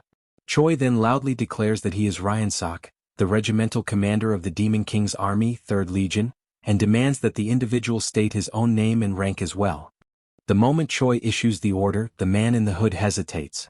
He turns the command over in his mind, unsettled by the fact that the demand for identification comes from a human, one who was recruited into the demonic army and made infamous through countless rumors. Doubt lingers. The last time the man had contact with his regiment, Choi had been nothing more than a company commander. Obeying him now feels uncertain. Abelson senses the tension immediately and questions inwardly whether Choi's attempt to mislead the man is the right course of action. Frischl, however, chooses a different approach. Without hesitation, he steps into the role, presenting himself as the leader of a regiment within the 3rd Legion. With measured authority, he points out that the man before them does not appear to belong to the Third Legion at all, reinforcing the demand that he properly identify himself and state his affiliation. The situation leaves Abelson deeply unsettled. From her perspective, both of her companions are blatantly lying. Frischel, however, remains focused on a single objective: resolving the matter quietly without allowing the village to suffer any collateral damage. He calmly advises that if the situation escalates, the saint should withdraw and contact the village chief, requesting an immediate evacuation as a precaution to protect the civilians. At that point, the hooded man slowly reveals his face, his expression tinged with suspicion. He finds it unsettling that Choi and Frischel are acting so calmly while walking among humans. Frischel responds without missing a beat, stating that they are operating under a secret mission issued directly by Hemis himself. Any information beyond that, he claims, is classified and cannot be disclosed. The mention of Hemis carries weight. The hooded man acknowledges the authority at once, and Frischel takes the opportunity to repeat his demand for identification. Reluctantly, the man admits that he belongs to the Fourth Legion. The realization strikes Choi immediately: this man is a subordinate of Park Hyuna. The hooded man's composure shatters as anger surges through him. He declares that Hyuna is not the rightful commander of the 4th Battalion, insisting instead that the position belongs to Lord Onyx. Choi and Frischel exchange a brief whisper. Frischel explains that Onyx was once the 4th commander, but lost his post after a decisive defeat and was demoted to vice commander. He also notes that the hooded man's reaction is hardly surprising. Many demons refuse to accept a human hero as their superior, and even within the Demon King's army, the chain of command is riddled with tension and resentment. Noticing their hushed exchange, the hooded man demands to know what they were whispering about. Choi dismisses the question, telling him it is nothing important and that he should not concern himself with it. Shifting the conversation, Choi recalls the man's earlier remark, that when he left his unit, Choi was still just a commander. That detail suggests the man has been away from his homeland for a long time. Seizing the opportunity, Choi softens his tone and offers words of understanding, suggesting that much time must have passed and that the man has likely endured many hardships along the way. Frischel mirrors the sentiment, acknowledging the difficulty of solitary assignments and expressing that he understands what it means to carry such burdens alone. The hooded man's resistance gradually fades. Moved by the unexpected empathy shown by the two, his posture relaxes. Before long, the three of them form a loose circle, their guard lowered, and begin speaking more freely, unraveling the reasons that brought the hooded man to the town in the first place. The hooded man hesitates, weighing his words carefully as if measuring the risk of speaking against the comfort of silence. Sensing the opening, Choi presses forward, calmly pointing out the obvious, that the man harbors no fondness for the current Legion commander. If all he wants is a moment to vent his frustrations and speak ill of Hyuna, Choi assures him that both he and Frischel are more than willing to listen. Choi goes further, adding that Hyuna's personality is genuinely deplorable, something he can personally attest to after a recent encounter with her. Frischel follows up by noting that the relationship between Hemis and Hyuna is severely strained, then casually asks whether the hooded man was aware of that fact. Without giving him much time to respond, Frischel mentions that their own presence in the city is tied to a mission as well, and that sharing information would be wise so neither operation interferes with the other. As the hooded man pauses to reflect, the two remark that he seems disconnected from the latest developments in the lands ruled by the King of Amon. Frischel explains that this kind of isolation is common for those assigned to solitary missions, often leading to long stretches without contact or updates from the main force. That observation seems to lower the man's guard. After a brief silence, he finally begins to speak, revealing that his mission involves testing a magical device capable of converting mana into demonic energy. The revelation visibly surprises Choi. The hooded man elaborates, explaining that when demonic energy is injected into the device, it triggers a reaction that converts surrounding mana into additional demonic energy for a fixed duration. The result is an environment heavily saturated with energy and een, an ideal condition for necromantic practices. He adds that the device itself was created through a joint effort between Onyx and Rotak. Over the span of several months, they buried close to 100 bodies while constructing a massive magic circle centered on the village. Recently, the plan began to bear fruit, with zombies appearing on their own without direct summoning. The hooded man explains that he was sent to observe the results, gather data, and oversee the progression of the experiment, until he crossed paths with Choi and Frischel.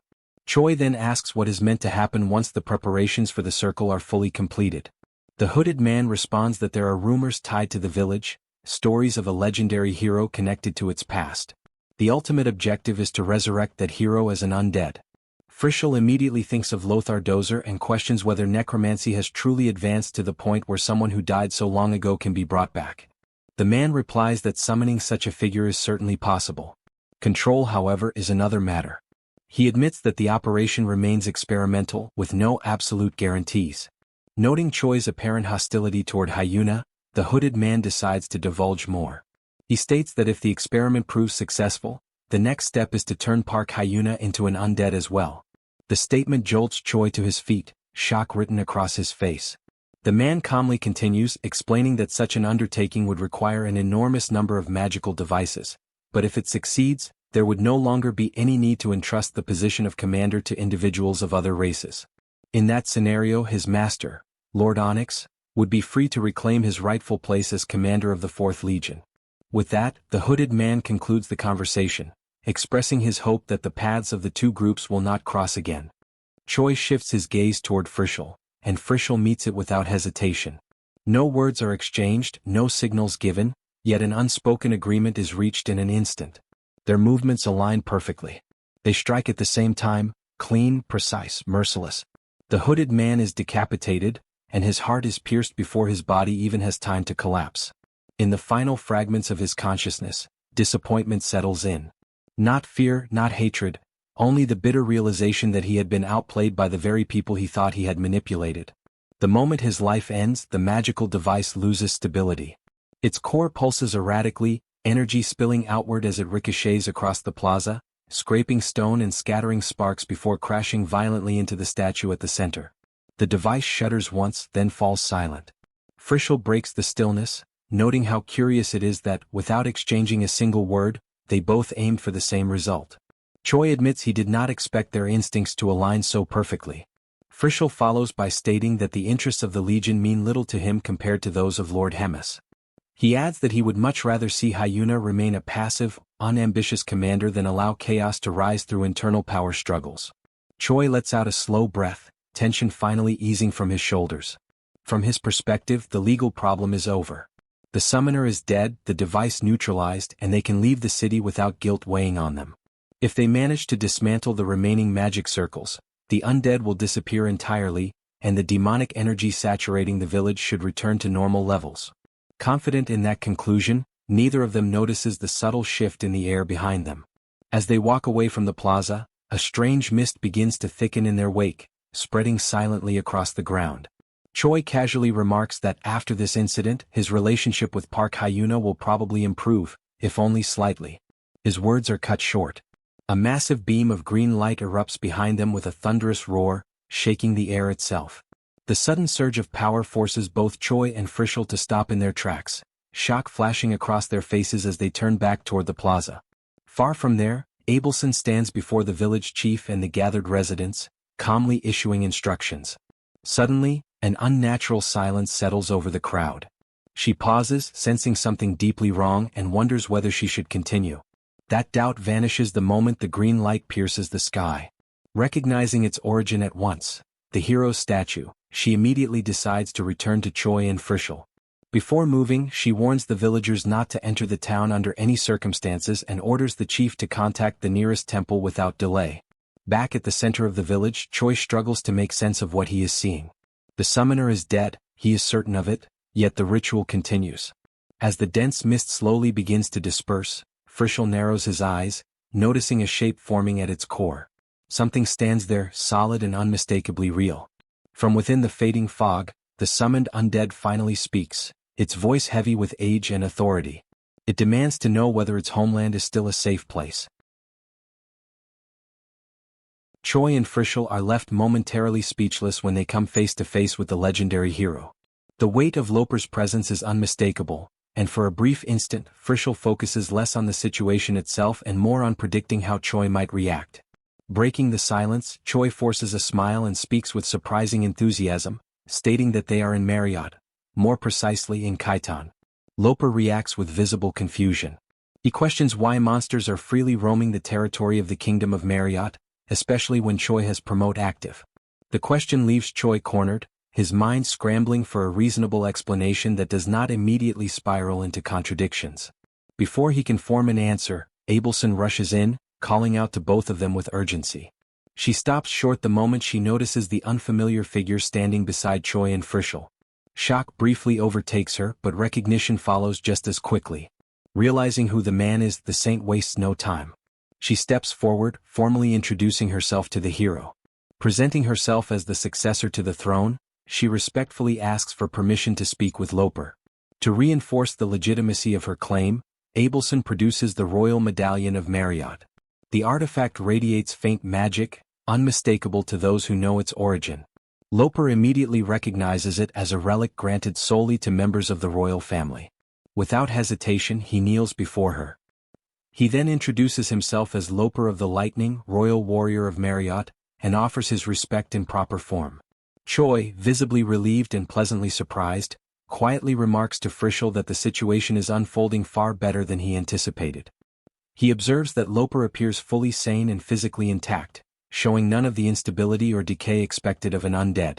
Frischl, sharing the surprise, comments that necromancy remains poorly understood and speculates that Loper's status as a legendary hero may have resulted in an abnormal outcome.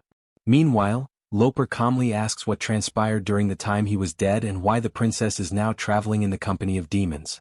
Frischl studies the hero's posture and composure, quietly wondering how he is processing such revelations with such ease.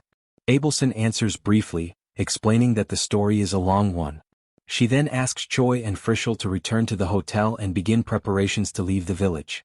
As they walk, she assures Loper that she will explain everything in detail along the way. Sometime later, as the group continues their discussion, Loper reflects that the world seems to have changed far too quickly since his death.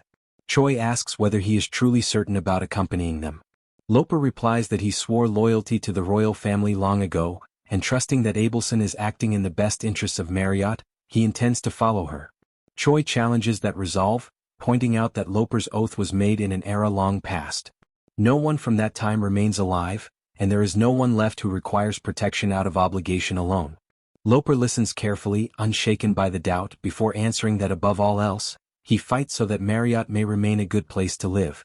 As he speaks, memories surface, his family and most vividly his daughter. He remembers her as a determined child with a strong spirit, much like his own in his later years. He recalls her running through the kingdom, proudly proclaiming that her father was the greatest warrior in the land. Her greatest dream had been to become the finest tailor in all of Marriott. Yet, considering the age they now live in, she must have left this world long ago. Even so, Loper remains certain that his daughter grew into someone deeply loved by those around her. That belief alone gives shape to his resolve. His ambition is no longer tied to glory or recognition, but to becoming the one who protects everything she once cherished, even in a world that has moved far beyond his time. Abelson is visibly surprised to learn that Loper had a daughter. When he tells her that the girl's name was Rosa Tozer, she listens intently. Loper's voice softens as he adds that Rosa most likely changed her surname to Crossel after his death, since she would have been raised by her mother's family. At that, Abelson points out that the current royal commander bears the surname Crossel. Loper dismisses the idea with a quiet shake of his head, calling it nothing more than a coincidence. Crossel is not a common name, but with so many decades having passed, he finds it impossible that one of his grandchildren could still be alive. Abelson gently counters, recalling that as a child she heard stories about the commander's mother being a tailor, and that the commander himself is skilled in knitting. She also adds that he is regarded as the second legend of Marriott. Legends, she reminds him, do not age as ordinary people do. Given that, the possibility of a surviving descendant is not entirely out of reach. Loper considers her words, then replies that if the man truly is his grandson, he must be someone worthy, someone who carried the hero's lineage with pride and discipline. The thought alone stirs a quiet curiosity in him, and he admits that he would like to meet such a person one day. Nearby, Choi quietly remarks to Rachel that he is relieved Loper did not become a mindless undead bent on destruction. Rachel shares the sentiment, thankful that they are not caught in some cruel twist where the kingdom's protector turns against his own people. Loper himself adds that the idea of him being responsible for the destruction of Marriott is absurd beyond measure. His thoughts drift back to simpler days. He recalls how his wife loved the candy shop in the 4th block on the street across from the palace.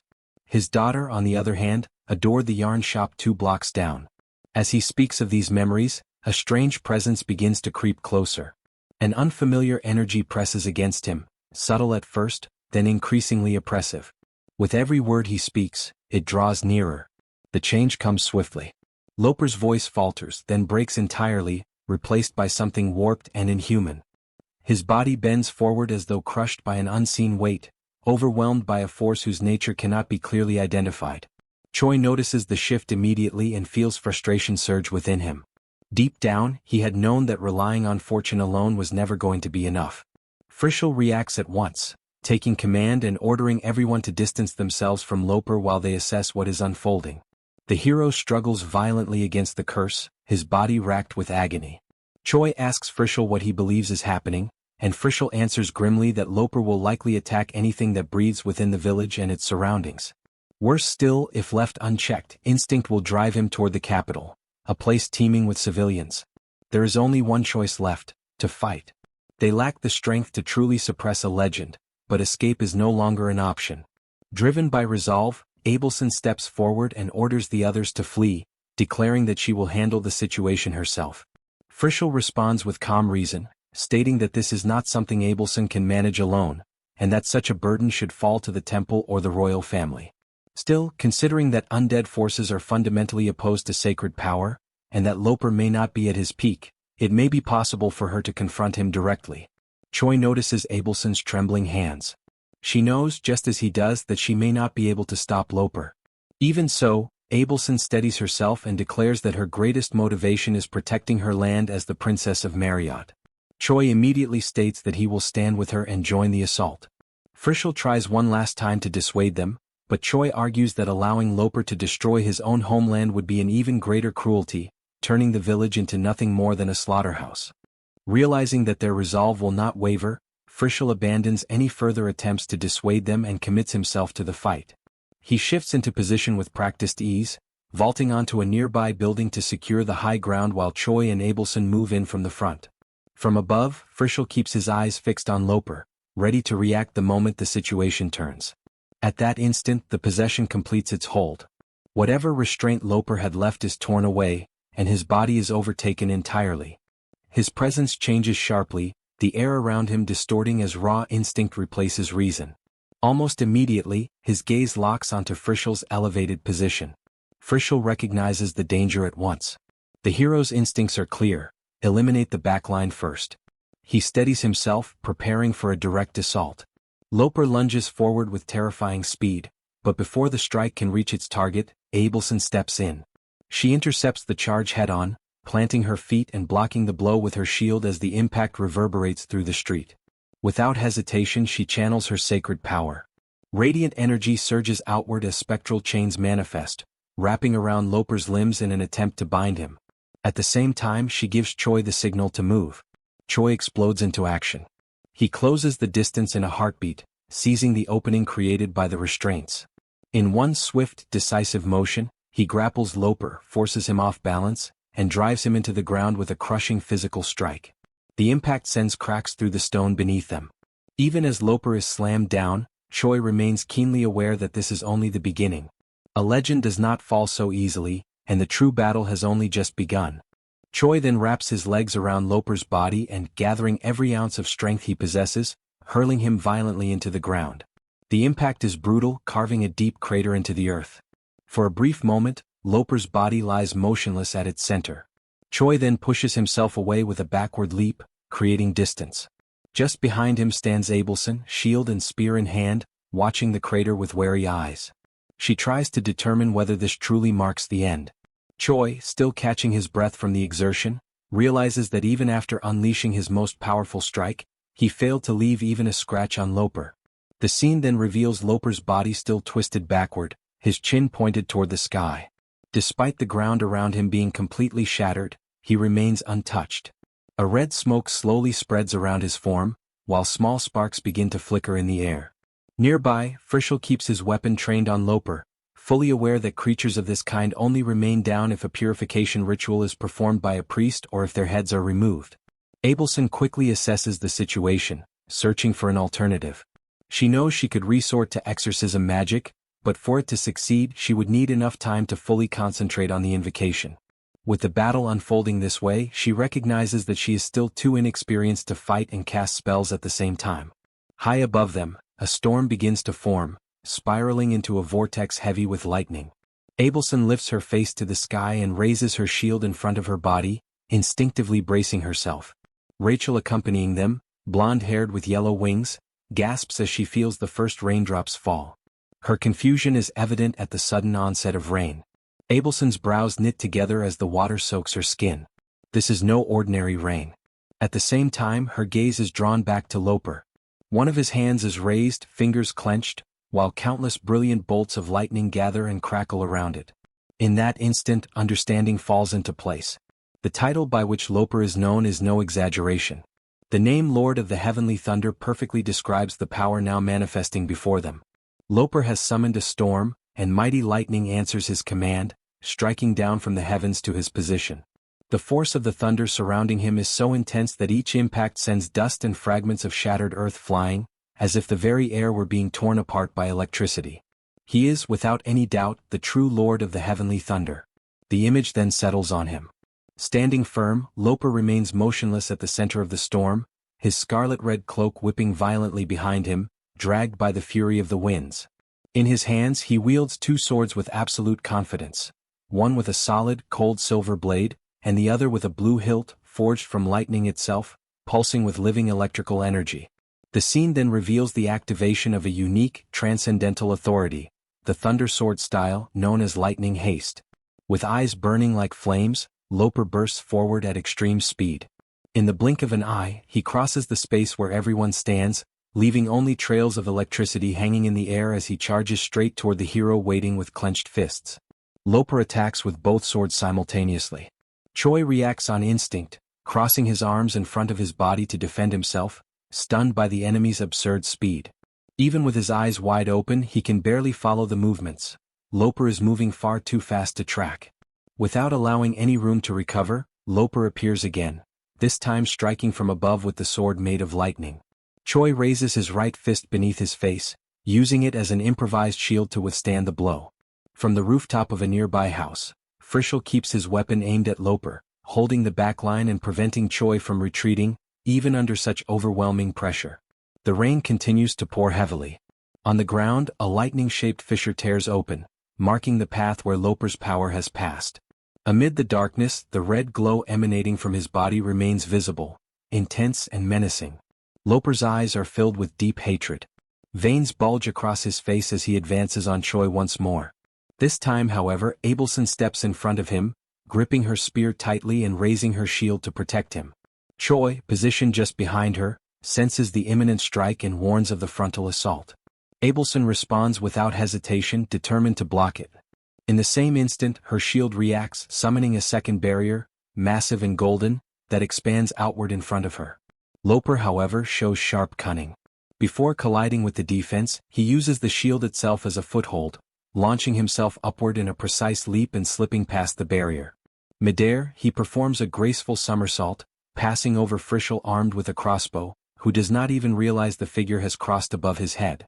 Abelson stares in disbelief at the maneuver, then immediately breaks into a run, shouting a warning to Frischl and preparing another defense, fully aware that the attack is far from over. Loper raises his arm, and a bolt of lightning tears through the purple sky, descending in a straight line before striking Frischl. The discharge is brutal. His body is blasted off the rooftop and sent crashing down, slamming violently into the ground and tearing open a crater amid the rubble. Rachel flies to the edge of the crater and peers inside in terror. Frischl lies at the bottom, his body twisted unnaturally, like a fly struck head-on. Even so, he is still breathing. Through the pain, he manages to move just enough to make it clear that he barely survived. Had he let his guard down for even a second longer, he would not have lived. Just behind Abelson, Choi keeps his eyes locked on Loper, who now stands atop the house where Frischl had been moments earlier. Above him, the sky remains consumed by the swirling storm, lightning flashing endlessly and illuminating his silhouette wrapped in electricity. Then a new indication appears, revealing the power Loper is about to unleash. It is another unique, transcendental authority, the Thunder Sword style known as Bolt from the Blue. Loper lunges forward in a powerful leap, drawing both swords back before hurling them violently toward Choi. Once again, Abelson steps in front of the hero, and the golden power of her shield expands at the exact instant the blades crash into it. The impact is devastating. She endures the force with everything she has, teeth clenched as the ground beneath her feet gives way slightly. Behind her, Choi spots the opening and signals the precise moment to move. Abelson reacts immediately, dropping to one knee to serve as a foothold. Choi charges forward, using her as support to launch himself into the air, and releases all his power in a flying kick. The blow strikes Loper squarely in the stomach, sending him flying backward with crushing force. As he is hurled away, Loper grits his teeth, consumed by rage at being struck in such a manner. Without wasting time, Choi turns toward Frischl, who has already partially recovered from his earlier fall. To Choi, the fight is far from over, and this is the moment to execute a risky maneuver they have trained for before. Choi grabs Frisch's arm, still covered in scratches, while his glasses sit crooked on his face. Frisch hesitates for a brief instant, fully aware of the danger of using that technique against an enemy who has just escaped death. Even so, understanding Choi's intent, he tightens his grip in response. With a precise motion, Frisch twists Choi's body midair and hurls him forward with all his strength toward Loper, who is already recovering, arching his body, swords in hand, ready for the next exchange. Suspended in the air, Choi focuses his power and activates the skill known as dropkick. Choi is hurled through the air with his leg extended toward Loper, fully determined to strike him with everything he has. Moments before impact, the tension is clear in his eyes. In his mind, it does not matter whether the enemy is undead or not. Shattering the body would be enough to stop it from moving. The collision of power unleashed by Choi is colossal. Lightning and dust erupt at the point of impact, sweeping outward like an explosion. The force is so overwhelming that the others are forced to brace themselves to avoid being thrown backward. Clinging to Frisch's cloak, Rachel watches anxiously as the cloud of dust spreads, straining to see the outcome of the attack. Slowly, the dust begins to settle, revealing the reality of the clash. Loper remains completely unharmed. With a merciless expression, he grips Choi by the leg as if the hero weighs no more than a sack of potatoes, while Choi's body thrashes uselessly in the air. Loper's fingers tighten even further around the hero's ankle. At that moment, red lightning starts to radiate from his body, pulsing with a menacing intensity. It is the activation of his technique known as lightning flash. The crackling light races through Choi's entire body, electrocuting him without mercy. The hero screams in agony as violent spasms tear through his muscles. Witnessing this, Abelson cries out Choi's name, her eyes filling with tears as desperation takes hold. Frisch then attacks from behind Loper, crossbow in hand. Even while the enemy is still gripping Choi, who roars in pain, Frisch strikes with full force, compelling Loper to release him. The impact sends Choi flying toward Frisch, and both of them crash to the ground moments later, not far from Abelson. Frisch holds Choi down briefly and confirms that he is still breathing, attributing his survival to the body Modem had painstakingly modified. Choi remains motionless, his eyes vacant in a near catatonic state, while red sparks continue to leak from his body. Frisch watches him with concern, resting the crossbow against his shoulder, fully aware that no matter how much Modem had reinforced that body, Choi would not survive without immediate treatment. Before Frisch can take any further action, he is struck by something invisible and violently hurled away. His body hits the ground and goes completely limp, unconscious. Rachel panics, shaking him and pleading for him to open his eyes and wake up. Faced with all of that, Abelson invoked her most sacred power. Divine magic took shape around her as the declaration of the sanctuary was activated. Golden wings emerged from her back, and all the energy surrounding her began to glow with an intense, almost blinding golden light. She knew exactly the cost of that power. The sanctuary consumed a massive amount of divine energy, and as long as it remained active, she could not move from where she stood. Even so, it was an extraordinarily resilient technique, specialized in holding a position at any cost. Among all the abilities she could use at that moment, it was her ultimate defense. A golden sphere expanded outward from her body, enveloping and protecting everyone behind her. Abelson glanced at her spear, and doubt crept into her mind. Even with all of this, it still might not be enough. The gap in power between them felt overwhelming. For the first time, she questioned whether she was truly capable of protecting anyone after all. Loper advanced without hesitation and began striking the barrier with brutal force. Each impact made the sanctuary tremble, and cracks started to spread across its golden surface. Abelson thought of Choi, paralyzed behind her, completely defenseless in his current state. If she gave in now, if she collapsed at this moment, he would have no chance at all. Tears streamed freely down her face as she begged Loper to regain his consciousness. She reminded him of who he was, of the village to which he had devoted his life, of the vow he had made when he awakened, that he wished to live again for Marriott. Even so, Loper continued attacking, blow after blow, forcing the cracks in the barrier to widen further. Desperate, watching Loper on the verge of shattering the field of force and no longer knowing what else to do, Abelson cried out through her sobs. She reminded him of the dream he himself had once confessed, the wish to be a father his daughter could be proud of. Loper's hand surged forward in a brutal motion and seized Abelson by the neck, hurling her violently to the ground. He positioned himself over her, pressing down on her throat with enough force to steal her breath. Even as she suffocated, Abelson gathered the last remnants of air she had and continued. She reminded Loper of the countless people of that land whom he had loved, of everything he had once wanted to protect. She spoke of the dream he carried in his heart, to turn that place into something better for everyone. In silent, painful desperation, she pleaded for him to awaken, to see clearly once more, because it was not too late yet. At that moment something began to change. Fragments of memory flooded Loper's mind. Images of past celebrations surfaced, shared laughter, hands raised in gratitude. Moments when he had been praised not as a monster but as a savior, as someone who embodied hope. The pressure around Abelson's neck continued to increase, and her vision began to fade. On the brink of losing consciousness, tears streaming down her face and her body on the verge of giving in, she still managed to convey her final feeling, that to them Loper was a hero. Drops of tears began to fall onto Abelson. Her expression filled with utter surprise, and for a brief moment she almost believed they were nothing more than raindrops. A second later she realized they were not. With great difficulty she raised her hand to Loper's face and felt the moisture of tears soaking her fingers. The realization came silently and with disbelief: he was crying. Just as Loper was about to conclude the thought that the girl was unbearably irritating, he erupted into a shout, ordering her to be silent. Red lightning wrapped around his body, mingling with the tears spilling from his eyes. Then, without the slightest hesitation, he lunged forward and drove the silver sword straight into Abelson's chest. Frisch was overcome with horror as he witnessed Loper driving his sword into Abelson's chest. The shock was so intense that he reacted instinctively, desperately trying to call out to her. The narrative then shifted abruptly to a memory from the past. Frisch stood inside Lady Hemis's office, holding a long sheet of paper as he suggested the possibility of resuming research into necromancy. Lady Hemis sat behind a large wooden desk covered with documents. She rejected the idea immediately, making it clear that necromancy was forbidden within the Third Legion and that she herself had ensured the other legions kept their distance from such practices.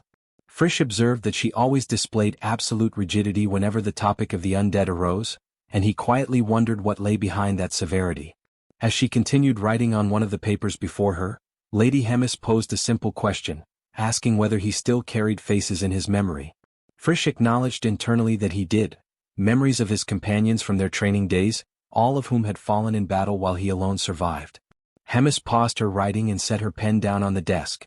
She, too, carried faces she longed to see again, people who had died too young because they had been weak. At that time she had thought how wonderful it would be to have them back, and driven by that longing she had personally delved into necromantic research. She had succeeded in bringing some of them back. In that moment she had felt genuine happiness, believing she had restored the bonds she had lost. The memory showed Hemis extending her hand toward one of the kneeling figures she had reanimated. She had promised herself that this time she would treat them better and that she would be able to protect them. Yet the memory advanced to the instant when that creature did not take her hand, but instead grabbed her wrist in a threatening grip. It had all been an illusion, up until the moment that thing had tried to kill her, driven by nothing but pure resentment. Hemis concluded that the impulse of the undead resembled a primordial hunger, absolute and overwhelming, capable of rendering meaningless any past relationships or values that once existed. It was something no one could resist. Lady Hemis kept her head slightly lowered as she continued her explanation. She acknowledged that using undead could indeed increase the number of soldiers in an army almost instantly. Even so, she raised a fundamental concern. There was no guarantee that the blade wielded by a corpse would not eventually turn against the one who commanded it. The memory then showed Hemis approaching the bloodied, lifeless body of one of the demons that had been reanimated through her own research. The scene carried a suffocating weight. She reflected on what would happen when those creatures inevitably turned against the ones who had brought them back, advancing in hatred and cursing the one who had torn them from death into a miserable existence. The conclusion came with both pain and resolve. It was something she never wished to experience again. The scene returned to the present at the exact moment Abelson opened her eyes, still paralyzed after Loper's attack. She quickly realized that the strike had not pierced her chest. Loper's silver sword was embedded in the ground, lodged in the narrow space between her arm and torso, trembling slightly but leaving her unharmed. Upon seeing that, Frisch stood frozen, his expression filled with shock. In his thoughts arose disbelief at such a mistake from such close range, followed by an almost unthinkable conclusion. Perhaps Loper had overcome the impulse that ruled the undead. Loper, meanwhile, struggled to hold back his tears.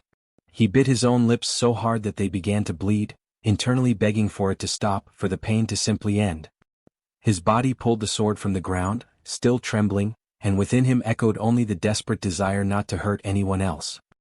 He remained over Abelson, his hand clenched around her neck, while raising the sword once more, ready to deliver another strike. However, something interrupted him before he could act. Choi appeared in an unexpected instant and delivered a brutal kick to Loper's neck. The force was so overwhelming that his head separated from his body and was thrown far away. Loper's body began to crumble into dust, accompanied by countless glowing points of light that emerged around him. The same happened to his severed head, which also started to disintegrate. Even so, he retained enough strength to express his gratitude, offering a sincere thanks from the depths of his heart. A genuine smile rested on his lips as tears ran down his face. In his final emotions, he revealed relief at having been stopped from harming the princess. Gradually, Loper closed his eyes, and the points of light surrounding his head grew larger and brighter. In his final thought, only gratitude remained, gratitude for being allowed to depart as a father his daughter could be proud of. Abelson watched in silence as Loper vanished completely within the beam of light. With her hand clenched against her chest, her eyes glistened with tears.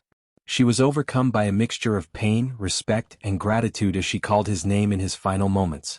Choi lay face down on the ground after spending every last bit of his energy in the final attack against Loper. A low groan escaped him, drawing Abelson's attention. She immediately sat beside him. Frisch approached the two and checked the hero's condition, quickly realizing that Choi was unconscious. In silence, he acknowledged the absurd strength of Choi's determination, certain that such endurance was far from ordinary. Soon after, signs of movement appeared in the distance, revealing the approach of other people. Abelson recognized them as villagers and at the same time, found it strange that they had not yet gone to the temple. Without hesitation, Frisch fled the scene, taking Rachel with him. A line of guards armed with spears emerged at the front, with several villagers behind them. They stopped before Abelson, who remained seated on the ground, supporting the unconscious Choi's head on her lap. The guards declared that they had been sent from the temple by the diocese and demanded an explanation regarding the profane energy still lingering in the area. They ordered her to identify herself and state her name and affiliations. Abelson tightened her hold on Choi as she noticed details that exposed the falseness of their insignias. She concluded that true priests would never wear such identification. In her mind, a conflict formed rapidly. Fighting was nearly impossible as she had very little divine power left, yet telling the truth would place Choi in immediate danger. Faced with this dilemma, she remained still, trapped in uncertainty over what to do next. Behind a chimney at the top of a house, Frisch and Rachel were hiding, observing everything from above. Rachel hovered beside him and, in an anxious whisper, questioned how the situation had turned into such a disaster. Frisch immediately urged her to stay quiet, warning that if they continued like that, they would be discovered. The focus returned to Abelson as she asked everyone to step back for a moment. At that instant, a figure of authority approached. It was Bishop Tranio of the South Marriott Diocese. As he looked at them closely, he appeared to recognize their faces. His presence left Abelson stunned, unable to understand why a bishop would be there, so far from his seat of authority. Noticing her reaction, Tranio discreetly signaled for silence in a way only she could see, ensuring the guards would not notice. He then personally assured the guards of the two's safety and requested that for the time being, they accompany him, making it clear that he would assume full responsibility for the situation. The scene revealed an elegant room decorated with lace-patterned wallpaper in shades of white and blue. White Victorian wooden furniture completed the refined and serene atmosphere. At the center table, Tranio held his hand suspended above a purple sphere. He explained that they had found the communication device among the saint's belongings and that it had been classified as a forbidden object, one that relied on demonic energy. Seated on a sofa across from him, Abelson kept her hands resting between her thighs as she asked what would happen to them next. She feared they might be bound and sent to the capital of the Holy Empire. Tranio responded with a gentle smile. Instead of addressing the matter directly, he recalled the pilgrimage they had undertaken together across the continent several years earlier. He spoke honestly about the past, admitting that he had not thought much of her at the time. Memories unfolded in brief flashes, a sheltered princess who had never truly suffered insisting on joining a harsh pilgrimage. He had believed she would be fortunate to endure even a single week, dismissing her decision as the empty pride of a spoiled child. Yet he had been wrong. Throughout the entire journey, which lasted a full year, the young saint had not uttered a single complaint. The memories showed Abelson hanging clothes on a line while playing with laughing children around her. In another scene, she appeared teaching children seated at desks inside a modest classroom. Regardless of age, gender, or social standing, she had shown the same mercy and devotion to everyone in need. Tranio remembered having been blunt enough to ask her back then why she did all of that. Her answer had been simple: she acted according to what she believed was right. The scene returned to the present, with Tranio still smiling at Abelson. To him, the young saint he knew was exactly that kind of person. Someone who would never betray her principles or conspire with demons out of selfish greed. For that reason he asked her to tell him everything, to explain what had truly happened. Hearing those words, Abelson held back the tears gathering in her eyes. With her gaze lowered to the floor, she finally began to recount everything that had happened to her. In a dungeon, the hero lay unconscious on the cold stone floor. Sensing someone nearby, he struggled to open his eyes and caught a glimpse of long shining strands of hair. As he forced them open a little more, he was met with the vision of the most beautiful woman he had ever seen. She looked like an angel gazing down at him. Convinced of that, he called her by the name Abelson Marriott. However, it was not Abelson standing there but Frisch. Realizing the mistake, Frisch grew visibly flustered and remarked to Rachel, who stood beside him, that the hero must have hit his head quite hard.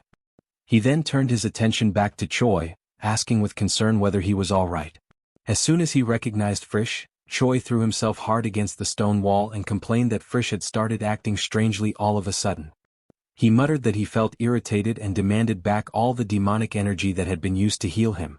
Kneeling there, Frisch replied that in order to save an ungrateful brat like him, he had even gone as far as sneaking into the temple. At the dungeon corridor, the figure of the bishop appeared, standing out in his white cassock, hands clasped behind his back and a calm smile on his face. Just behind him, smiling even more brightly, stood Abelson. The moment Choi and Frisch realized it was her, both reacted with surprise at seeing her there. Abelson approached the dungeon door with a key in her hands. Confused and unable to grasp the situation, Choi quietly asked what exactly was going on. She explained that she had known the bishop for a long time and that he was going to help them escape. Still concerned, Choi gripped the iron bars and said that he was grateful for the help, but feared that the bishop might get into serious trouble because of it. Hearing that, Tranio remained composed and answered that he had already lived long enough and had nothing to fear in an aging body that was simply waiting for God's call. Abelson finally turned the key and opened the bars so Choi could step out, then suggested that the bishop come with them. He replied that the number of people trembling in fear because of the undead had increased, and that if a bishop abandoned his diocese at a time like that, no believer would truly be able to trust in God. He then slipped one hand into the long sleeve of his cassock and said he was also returning her belongings. He took out the purple sphere and placed it in Abelson's hands, telling her to leave, to go without looking back. He urged her not to worry about anything and to continue following what she believed was right. Her eyes filled with tears, overwhelmed by gratitude. The bishop continued speaking to Abelson, casting a glance toward Frisch at the same time. Frisch was awkwardly trying to disguise himself by putting on pieces of armor, and it was clear that the bishop's words were meant not only for her, but also for the nameless demon and the elf present there. Rachel, small and hovering beside Frisch, was stunned to realize that the bishop already knew what Choi and Frisch truly were. Frisch reacted with a mix of irritation and disbelief, muttering that if the bishop had known everything from the start, he could have said so before he went through the trouble of putting on that armor. At last, as Bishop Tranio turned to leave, he admitted that he was making a shameless request to a hero he had only just met. Even so, he asked them to take good care of the young saint. The chapter closed with the three of them riding through the forest, each mounted on a horse. The steady rhythm of hooves echoed among the trees as filtered afternoon light danced over them, carrying them toward a destination filled with uncertainty and hope. Bishop Tranio leaned back comfortably in the chair behind his desk, reflecting on the presence of the undead and concluding that he should report it before the damage became even greater. Suddenly, a female voice called out to him. A woman with purple hair entered the room accompanied by guards, holding an official document. It declared that, by decree of His Holiness, Tranio had been stripped of his position for conspiring with the traitor Abelson. Information was also demanded regarding the whereabouts of Abelson Marriott. The woman's identity was then revealed: Kinley Riverford, known as the Legend of Gartran, the Wanderer. Tranio adjusted himself calmly in his chair and greeted her, noting that it was the first time they had met since her last birthday. He then commented that the little saint was not present. Kinley demanded that he reveal where the traitor had gone. She stated that he knew very well what the consequences were and warned that if he continued to provoke Orban's wrath, the situation would worsen. Tranio responded with a light laugh, mentioning the interrogation chamber where only heretics were sent. Turning his back on those present, he stated that if they truly needed his cooperation, then he had no choice. He only asked for some time to prepare, explaining that he wished to change clothes and put on his ceremonial robes. One of the armored guards declared that this would not be allowed and that they could not leave a great criminal alone. Still without looking at them, Tranio reminded them that he had been the one who carried her on his back and helped her grow up. He asked that, in consideration of the bond they had shared in the past, he be granted one last chance to preserve everyone's dignity. After a brief silence, Kinley granted permission and stated that she would take full responsibility. Tranio then opened a door, asking that the documents on his desk be delivered to His Holiness. With that, he bid farewell to Lady Kinley and departed. Kinley remained standing there, watching him leave, while a sad expression appeared on her face as she called out his name. At a small table covered with books, Bishop Tranio opened a drawer while murmuring to himself, wondering where he had put what he was looking for. Inside the drawer were a few stored items. Among them were a small doll that resembled Lady Kinley and a short sword with a golden hilt. Upon finding it, Tranio commented quietly that he had finally found what he had been looking for. He picked up the sword carefully and, in a melancholic tone, admitted that he was glad he had been able to see Lady Kinley one last time. Then he brought the tip of the blade to just below his own chin and closed his eyes. And murmuring, he added that he was also thinking of the little saint, expressing his sincere wish that she would remain safe. The scene shifts, revealing the two demons and the saint riding at full speed along the road. The horses charged forward with force while the wind stirred their clothes. Right behind Abelson, Choi questions whether it might still be possible to return to the bishop at that moment. But Abelson denies it. She states that they must not look back. There was sadness in her expression as she added that the bishop would also have wished it that way. Ahead of the two, Frisch asks where they were going now. Abelson then reveals the destination: Natasha, the capital of Marriott. That was where they were heading, to the royal palace of Natasha. The scene then shifts to the Grand Cathedral of Gartran. Before the altar, the Pope remained standing in silence. It was there that he announced that Tranio was dead. He then concluded that this meant Choi Hyunseok and Abelson had managed to escape. The image widens and reveals that Lady Kinley was right behind him. She explains that even if they tried to track them, everything indicated that they had hired an extremely skilled rogue. Very few traces remained, which made it very difficult to find them at that moment. Kinley held several documents against her chest as she continued her analysis. However, she stated that in the end, their destination could only be one of three possible places. First, they could seek asylum in Drassen, a territory hostile to Gartran. In the background of the scene appeared a crest with a crown, a lion, and a knight. Another possibility would be for them to head to Ultimum Festo, the gathering place of deserter heroes. The third option would be to go to the royal family of Marriott, since Abelson had blood ties to them. The Pope then changes the subject and mentions that he had received reports that Choi Hyunseok's group had defeated Lofer Dozer. He observes that that man's growth rate was far beyond what they had predicted, something concerning. Kinley, still holding the papers with both hands, confirms that, according to the information verified so far, that seemed to be true. Then, she adds that there was an important matter that Tranio had specifically asked her to convey. She then hands the documents to the Pope and comments that, considering the mitigating circumstances, she intended to personally take care of Tranio's funeral. Before she could continue, the Pope interrupts her coldly, ordering that the corpse's head be cut off and hung in the market. Kinley is startled, horrified by the order. To her, It was unthinkable that such a thing would be done specifically to Tranio. The Pope, however, merely turns around and declares that there were no exceptions for treason.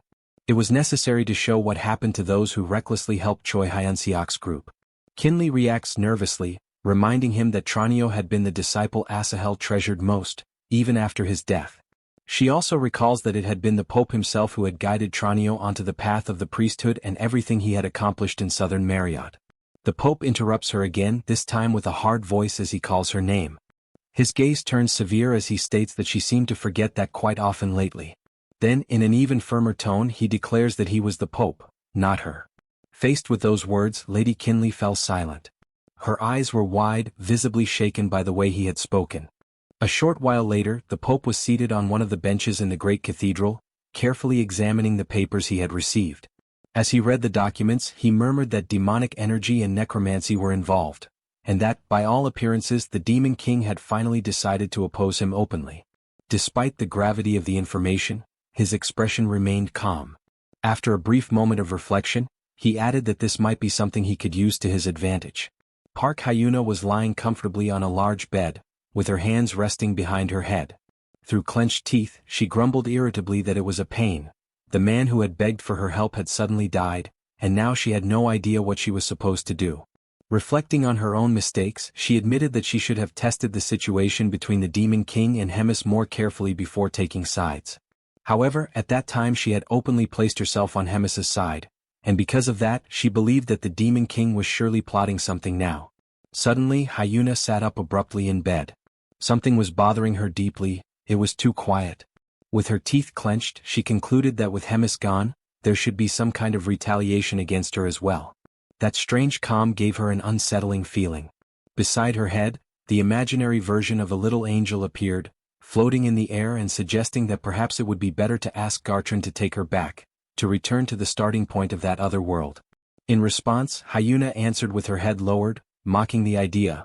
Going back would mean becoming a version 2 of Hyuna, without a will of her own, almost like a puppet. She would rather die than accept something like that.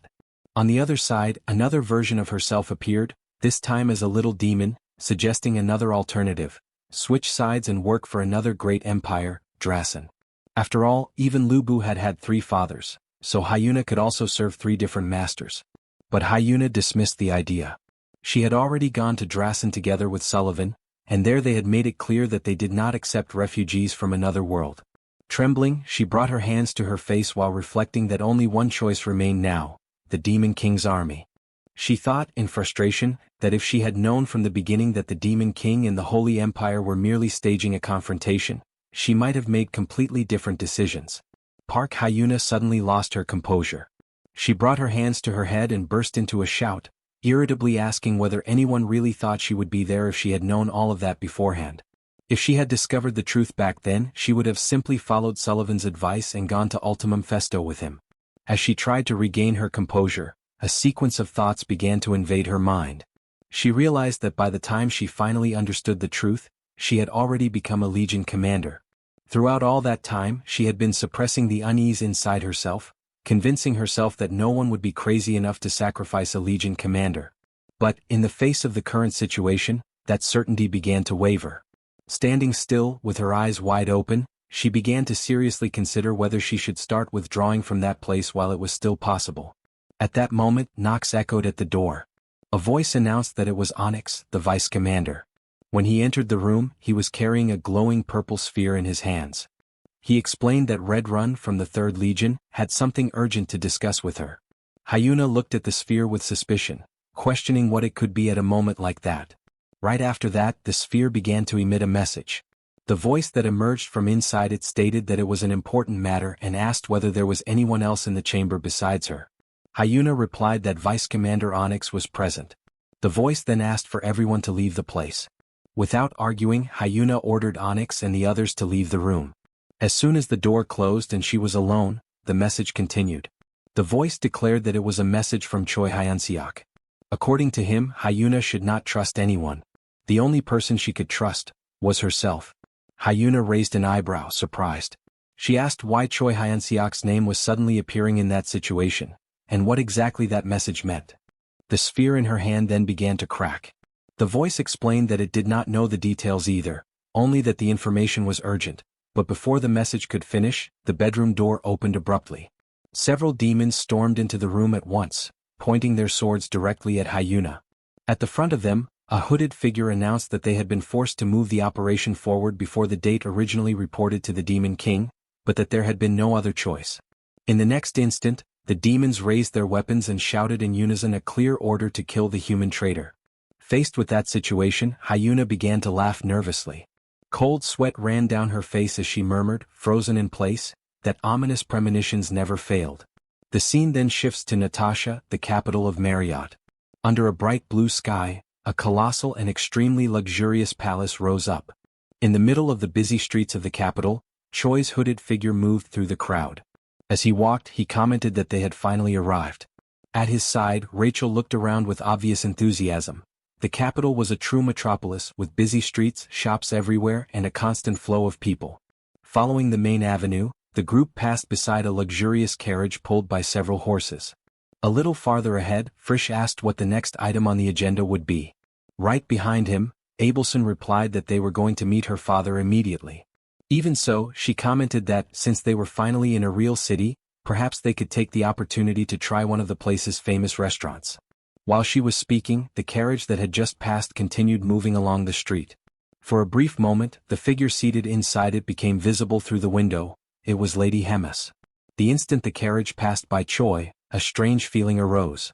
He suddenly had the impression that he knew someone who was inside the carriage. Choi stopped in the middle of the road and turned his face back, looking in the direction the carriage was heading. His unexpected movement made the others stop as well. Rachel looked at him, confused, asking what had happened to the hero.